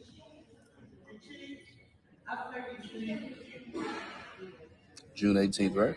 Mhm. 2024. I'm going to have them go ahead and run through the EPB, make sure you're in the right place. All right, name, date. Is that all you need?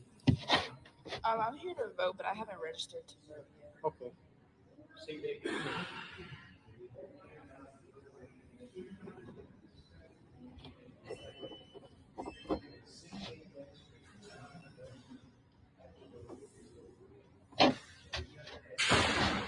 Okay, so just name, date, and signature, right? That's Yeah. all you need? So these people here at this polling area, registration area, should definitely be made famous in Virginia. If you're from Virginia, I would recommend rewinding the video till you can get a good, clear shot of this guy and get a snapshot of it. And then take the link that I'm going to drop into the chat here. Let's see, we want a clear picture. There's a nice clear picture of him, right? And start spreading the information around in Virginia. Because I'm pretty sure that the people who go through the trouble of maintaining ID, whether it be government issued or driver's license or so on and so forth, would be very interested to know that you ain't got to have anything in order to vote in Virginia. Yep. Kind of strange. But I'll drop the link for this. So if you are from Virginia, you can share this around and No driver's license? Did you make them drive famous. over Let's make them famous. Yeah. And you don't have a license? Make them famous. We only got a few more to go. I think I got like maybe 6 or 8 more, somewhere around there. But we're going to go ahead and get through these. Here we go. Construction workers are being honest, but buyers aren't listening. Okay. Understand what I just said. Construction workers are being honest. And we know that there's quite a few crooked construction companies out there. But the homeowners aren't listening. Okay. So this is stuff that we have to pay attention to. You remember, for a whole year, all the lumber and everything sat and did nothing except for get rained on, poured on, bug infested, everything else. Boards warping and everything else. And guess what? The companies didn't send those back to the manufacturers that they got them from. They sold them anyways. Sorry, it's all we have. Nothing we can do about it. You're going to have to straighten it out yourself, you know, kind of thing. All right. But let's take a listen to this construction worker or repairman or whatever he is. Here we go. Buy a house built in 2024, and I'm going to tell you why. Not only are you spending twice as much as you fucking should on a house, the shit that we're dealing with for materials is absolute junk. Yeah, sure, it looks great when you put siding on the outside and you can't see what the building materials are that you're dealing with. Of course it looks good. Called lipstick on a pig. Materials we get, if they ain't fucking warped, they're full of knots, they're full of wormholes. Wormholes! Can you imagine buying a new piece of lumber and having termites already in your house? I don't think so. Brand new sheet of plywood. Brand new. Pressure treated plywood. Supposed to be the best stuff around, right? No. Look, it's all splitting already. But you know what? I'm going to nail that on your fucking house, cover it with siding, and you're going to have to deal with it. Because that's what we got. We got no choice. What's the point of fixing it if my materials are crap? You know, what am I supposed to do? Good thing I have to cut that big part of the junk wood that's over there. I have to cut it all out because this is fucking bullshit. You can understand the frustration that I've had and am having on a year-to-year, day-to-day basis. It's just ridiculous. Last thing I want to do is repair somebody's rot with rotten wood. It just doesn't make sense to me, you know? What are we doing? Why? Bidenomics? Really? I mean, everything costs twice as much as it should, and it's crap. If I can remember that come November for all that give a fuck. Anyways, hope you guys are having a better day than I am. I mean, it's not a bad day. Just a little frustrated. Yep. And to me, it is a bad day because as a construction worker, you go out and you do a repair on somebody's house. And if 30 days, 60 days, 90 days later, all of a sudden you got a leak again, you're going to be on the phone with that guy saying, does your insurance cover the damage that's now done because of the bad lumber that you put on? Come on. You know, it's, and I'm a carpenter by trade, you know, so I don't use poor quality stuff to build with. And it's just not cool. All right. Representative Anna Paulina Luna announces she's giving Garland 48 hours to hand over SP Hers, Special Prosecutor Hers tapes of Biden. If not received, she'll move forward with inherent contempt charge against him. Arrest him. Damn right. We are here today because of the double standard that exists within the justice system. As you know, on February 27th, the Oversight Committee, as well as House Judiciary, had sent a subpoena to Attorney General Garland, of which we received no response. And after referring him for criminal contempt within 48 hours or less, the Department of Justice refused to prosecute. Inherent contempt is clearly within our Article 1 authorities, and Congress does have the power to investigate all legislative powers. Investigations are part of our legislative process, and people that interfere with these processes should be held accountable. Inherent contempt was first used in 1795, and this was further upheld in a Supreme Court decision in 1927 in McGrain versus Doherty that stated that Congress does indeed have this authority. It's important to note that when an individual is called before courts across the country, they appear. Why should the Attorney General, who is supposed to be head of all law enforcement authorities, any different?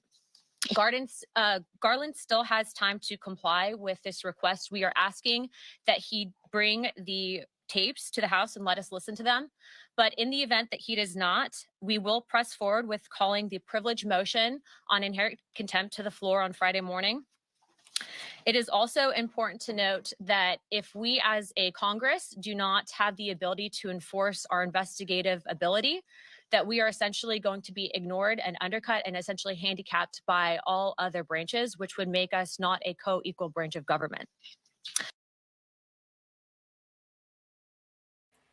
Interesting. I like how she ended that.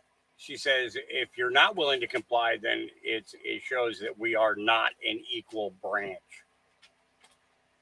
The judiciary, the House and the Senate are one thing, and the White House is the other. You know, the Supreme Court. A lot of these things fall into this nature, and just seems that kind of strange that.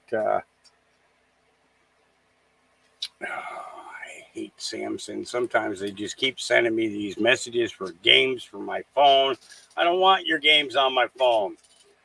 In regards to this message here, okay, so I went up to check my mail. I got an email from Donovan Lamb. Whoever sent it, I don't know who you are, because they just said my brother from Maine, and I know a lot of people from Maine. Send some beef. Thank you. I'm blown away. You're awesome. Love you very much. Thank you. That's a big help when I don't have to take money from what I do bring in order to buy food with. And you just, yeah, you're awesome. Thank you. Thank you so much. It's all the summer cooked foods. Which is awesome. So everything's individually packaged. So pulling it out, and there's a couple of burgers in each package and stuff. So yeah. Thank you, Donovan, as well. All right. This was very interesting. Okay. And women, ladies, pay close attention to this, because you may not have known this beforehand, but let's see why they push C-sections. Yeah, I think that you will find this explanation very compulsory. Will get you thinking, especially about your loved ones that may be getting ready to give you grandchildren and stuff like that. Yeah, let's check it out. Here we go.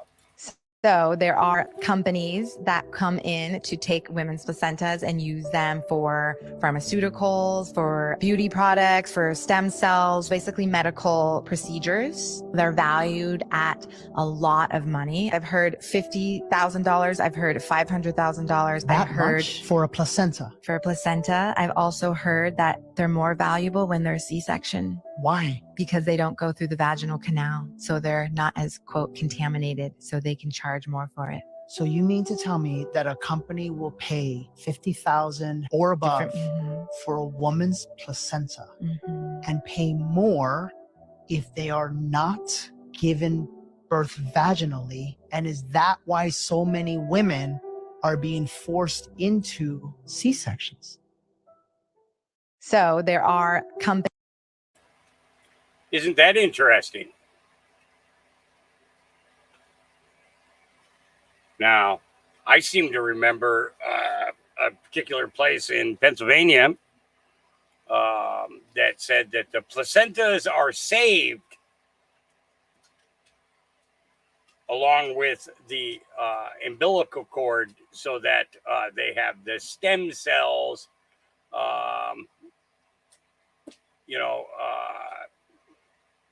for when the child grows up, But it's funny, you get cancer or something like that, you're not offered those stem cells. You ever notice that?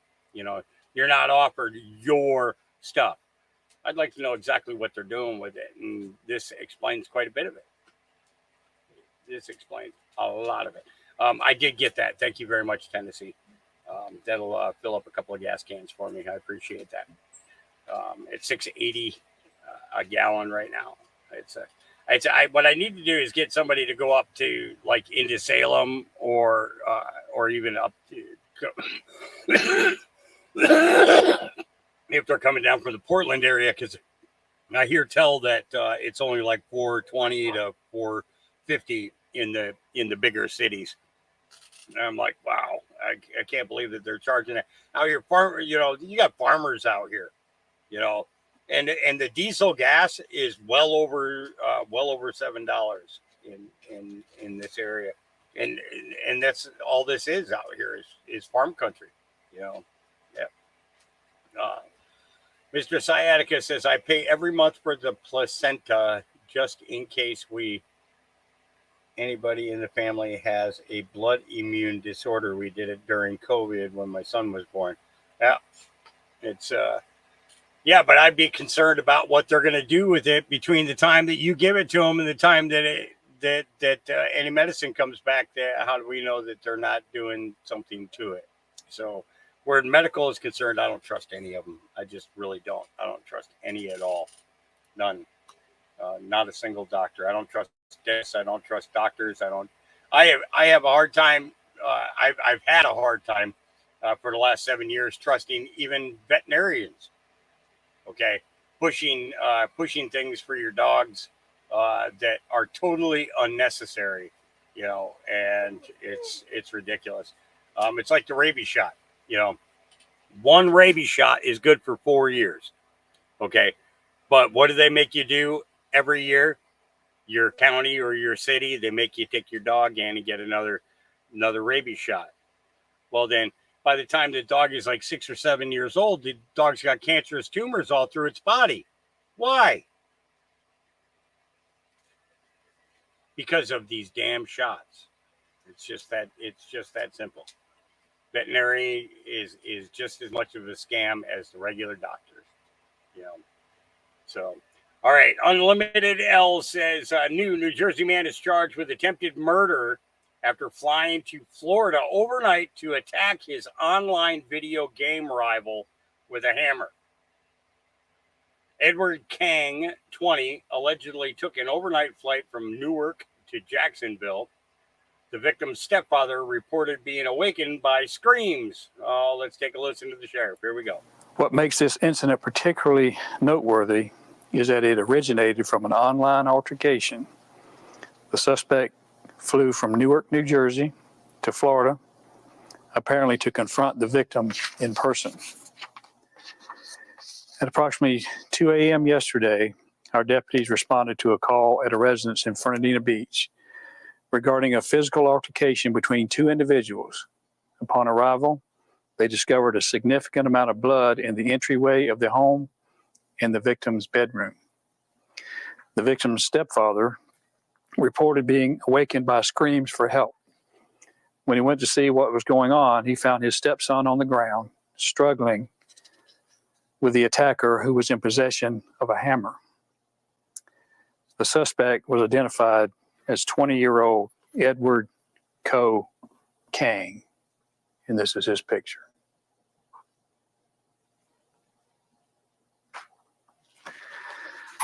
The suspect gained access to the home because it was unlocked at the time of the incident. Kang assaulted the victim with a hammer, and the victim was defending himself. The victim and the stepfather managed to disarm Kang and restrain him until our deputies arrived on scene.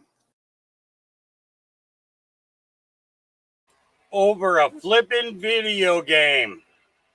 Yep. All right. The whole world will tune in on Thursday, says Jesse Waters. Here we go. The Democratic. And that's the thing, is it's going to be worldwide. This isn't just going to be something in the United States. And I really don't like the idea of giving CNN the ratings at all, because I don't think that they deserve them. They are nothing but a bunch of, well, I'm not even going to go there. Here we go. Party kingmakers have seen enough. Clinton world joining forces with Obama world and taking over the reins of the Biden campaign. A hostile takeover. Obama sees the race for what it is, a real nail biter. But Biden doesn't always listen to Barack's advice.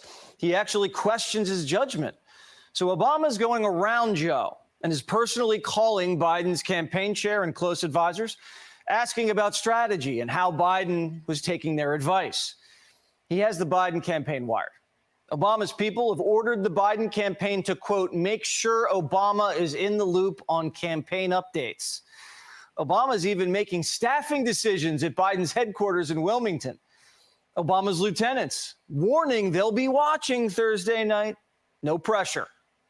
Listen, this is the most important 90 minutes in Joe Biden's political career. It's one, in my viewpoint, one of the most important 90 minutes in recent American political history. Because if Joe Biden doesn't do what he needs to do Thursday, and I very much think he can, he's a solid debater, I'm not even sure Trump will debate on September 10th.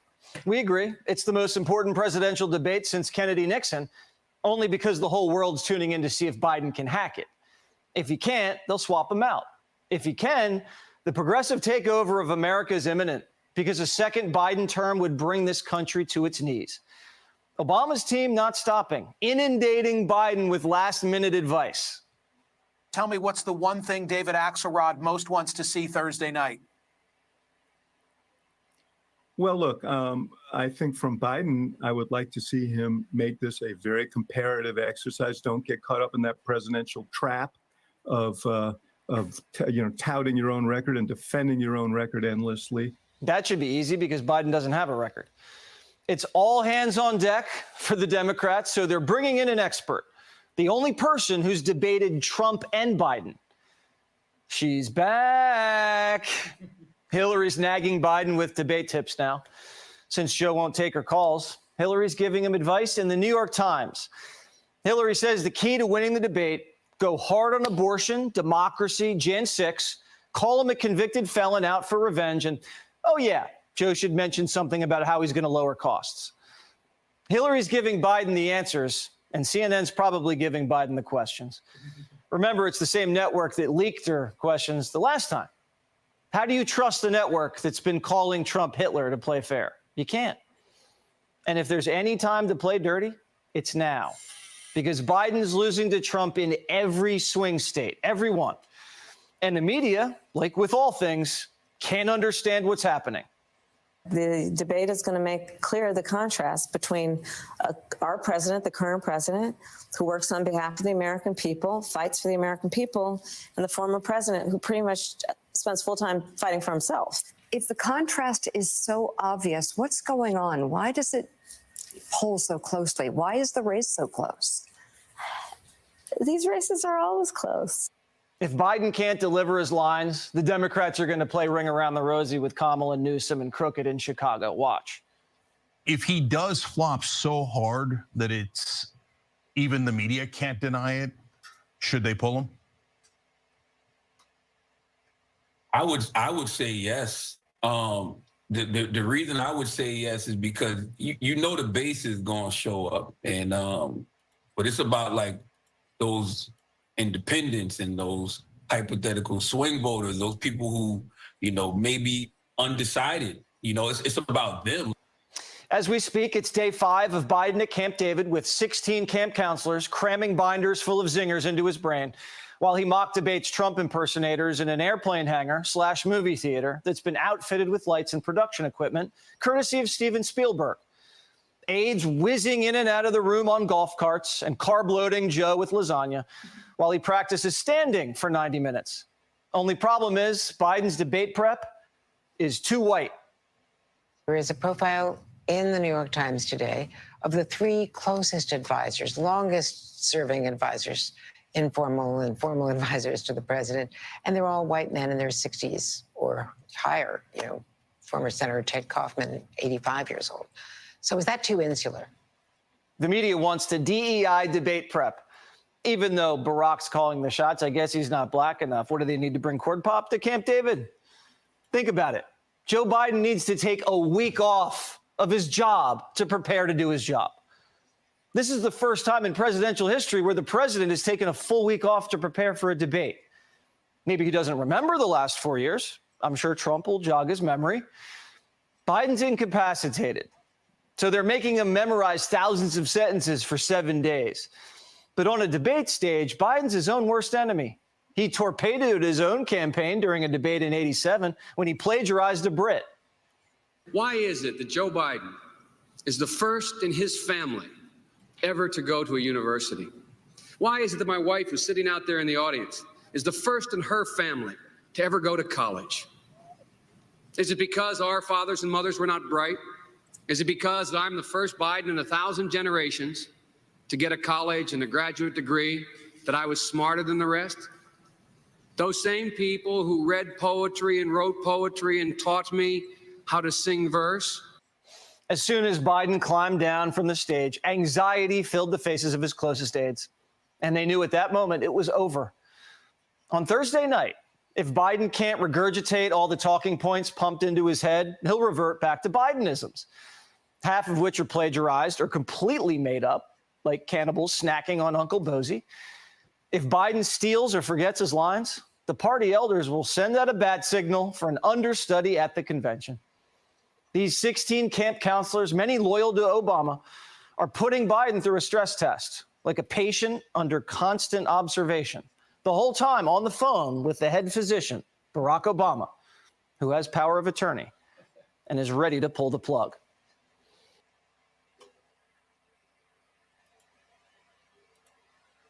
Interesting. Interesting. But we've been talking about them slipping one in for a while now. How does Donald Trump slip one in? Don Jr. for VP? Or maybe Eric? What's this all about? So Trump posted a picture of his son who is holding a snake by the tail, and I think it's a rattlesnake, I don't really know, but he says, my son, Don, has absolutely no fear, not even a vicious rattlesnake. And like, whatever, but the timing of this is really interesting. As you know, we are coming up on our first debate between Donald J. Trump and Joe Biden, and that is going to be Thursday, I think it's at 8 p.m. Central Standard Time. It's going to be hosted by CNN. There's a lot of drama around that, but that's more to come. But it is rumored that Trump has already announced that he has picked his VP. He knows who it is. He's done trying to figure it out. He knows who it is, and that VP is going to be present at the debates. Now, there's a lot of people that are going to be present at those debates. I read that Vivek Ramaswamy is going to be there. I read that Ben Carson is going to be there, and there was one other that was going to be there. Elise Steinfeld is not going to be there from my understanding, and I know she was on the top list for people who thought she would be VP. When we started talking about VPs way back, and way back when Trump first announced he was going to run, I always kind of wondered if he would pick his kid. Don Jr. has always kind of been behind the scenes, and he's done a lot of Trump's social media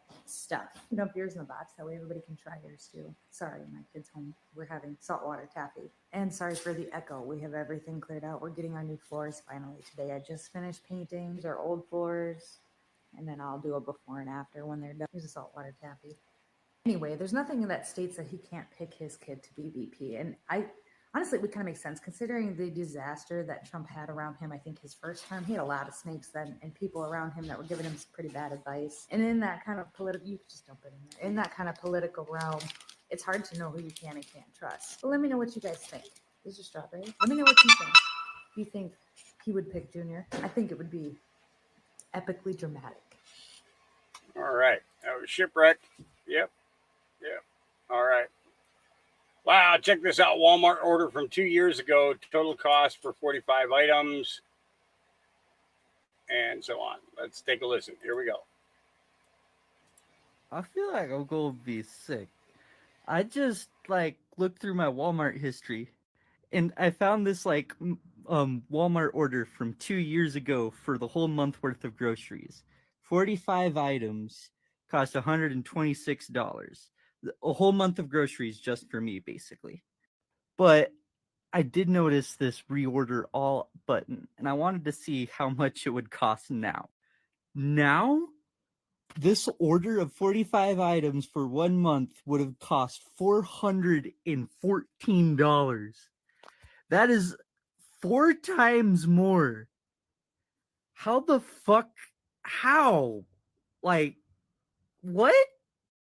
I feel like I'm going to be sick.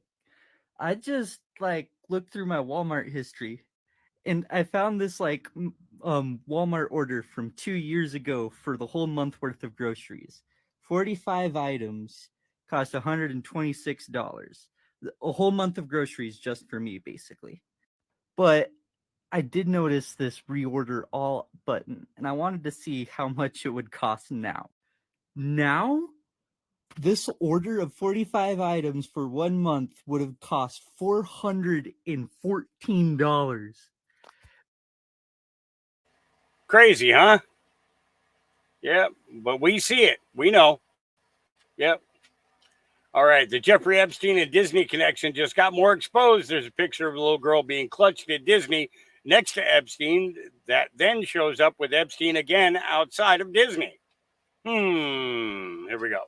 A little blurb update today on Epstein. It was showing a photo of him at Disney. He's sitting down at the table, Piglet's behind him. It's him and another guy sitting down, and this guy is holding this girl, like by her arms like this. That same girl is in another photo with Epstein. They're on the plane. She's like she's sleeping, she's laying down, and he's holding her like this. Then, come to find out, Disney sent kids to his island for snorkeling trips for like 9 years. Snorkeling. And their cruise ships made stops at his island all the time.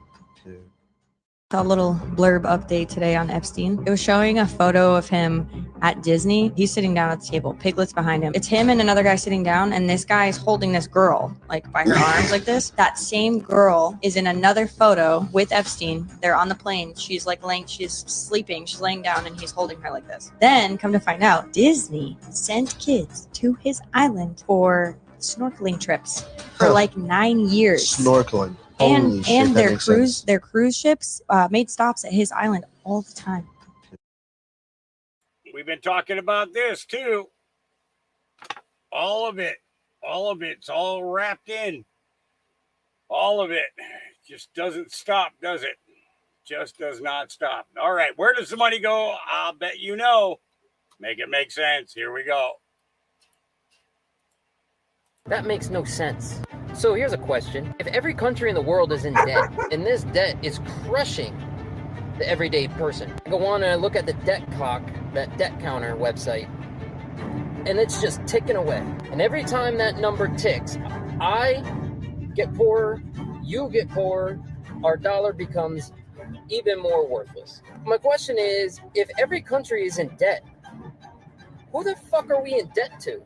You got countries borrowing money from other countries to pay the debt for other countries. How does that make any sense at all? Can't all the countries just kind of, I don't know, call it a wash? Instead, they're going to say, you owe me money. Yeah, well, you owe me money. Yeah, well, we're going to make our citizens suffer while we both owe each other money. Does that make any sense to anybody? Somebody in the comments, please make it make sense. If all the countries in the world are in debt, who the fuck are we in debt to? Make it make sense. Well, they are called the Rothschilds and the Vatican and quite a few other things. So I would say that we're in debt out our wazoo for absolutely probably no reason at all. Yep. All right. Prison camps for political dissidents in all 50 states. Redacted. Here we go.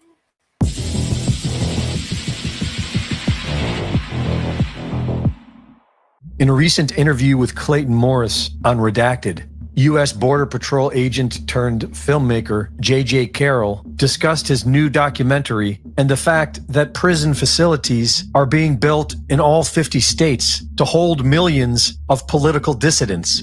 And there's detention facility bids to build individual detention facilities in every state in the union.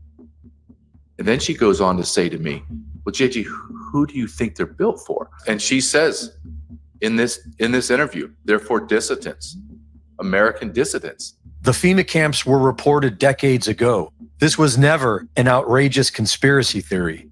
The U.S. government has been framing American patriots as the enemy for decades. And the reason should be obvious. Those who have been in control of the U.S. government for generations have no interest in serving the people in accordance to the Constitution or otherwise. Our country is being destroyed from within, and the rule of law has been weaponized against those who defend it. Hundreds of innocent Americans have been arrested and thrown in jail because they chose to peacefully protest the 2020 stolen election.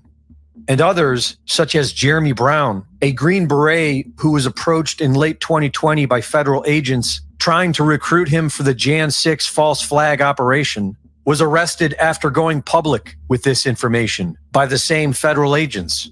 He was put in maximum security prison where he remains to this day, his 1,000th day in federal prison.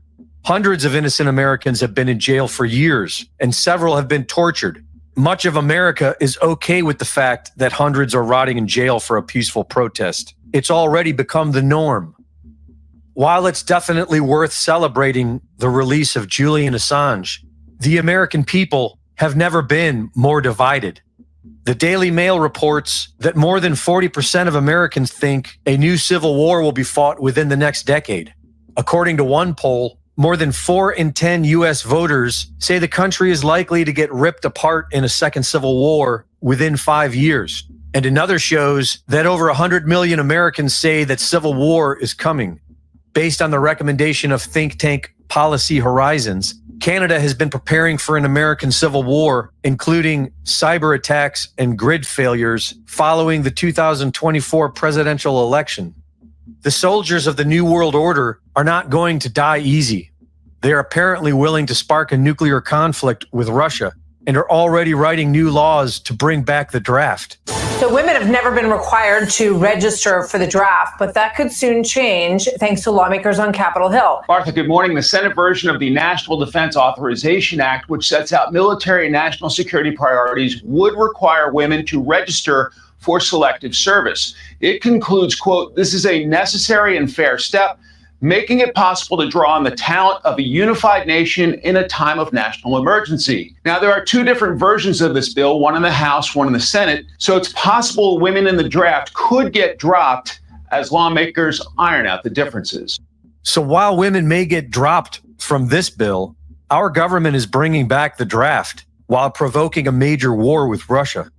They have their bunkers, and they've already jailed hundreds for protesting an election. So they'll definitely jail draft dodgers and everyone else who stands in their way, unless we unite against them. Reporting for InfoWars, this is Greg Reese.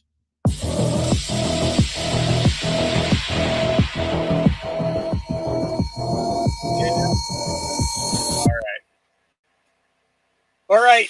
Well, we are at the 5-hour mark. I was supposed to stop an hour ago, or else we wouldn't have fuel for tomorrow. But I figured we would finish this out and make sure that we got all of the info in that we could.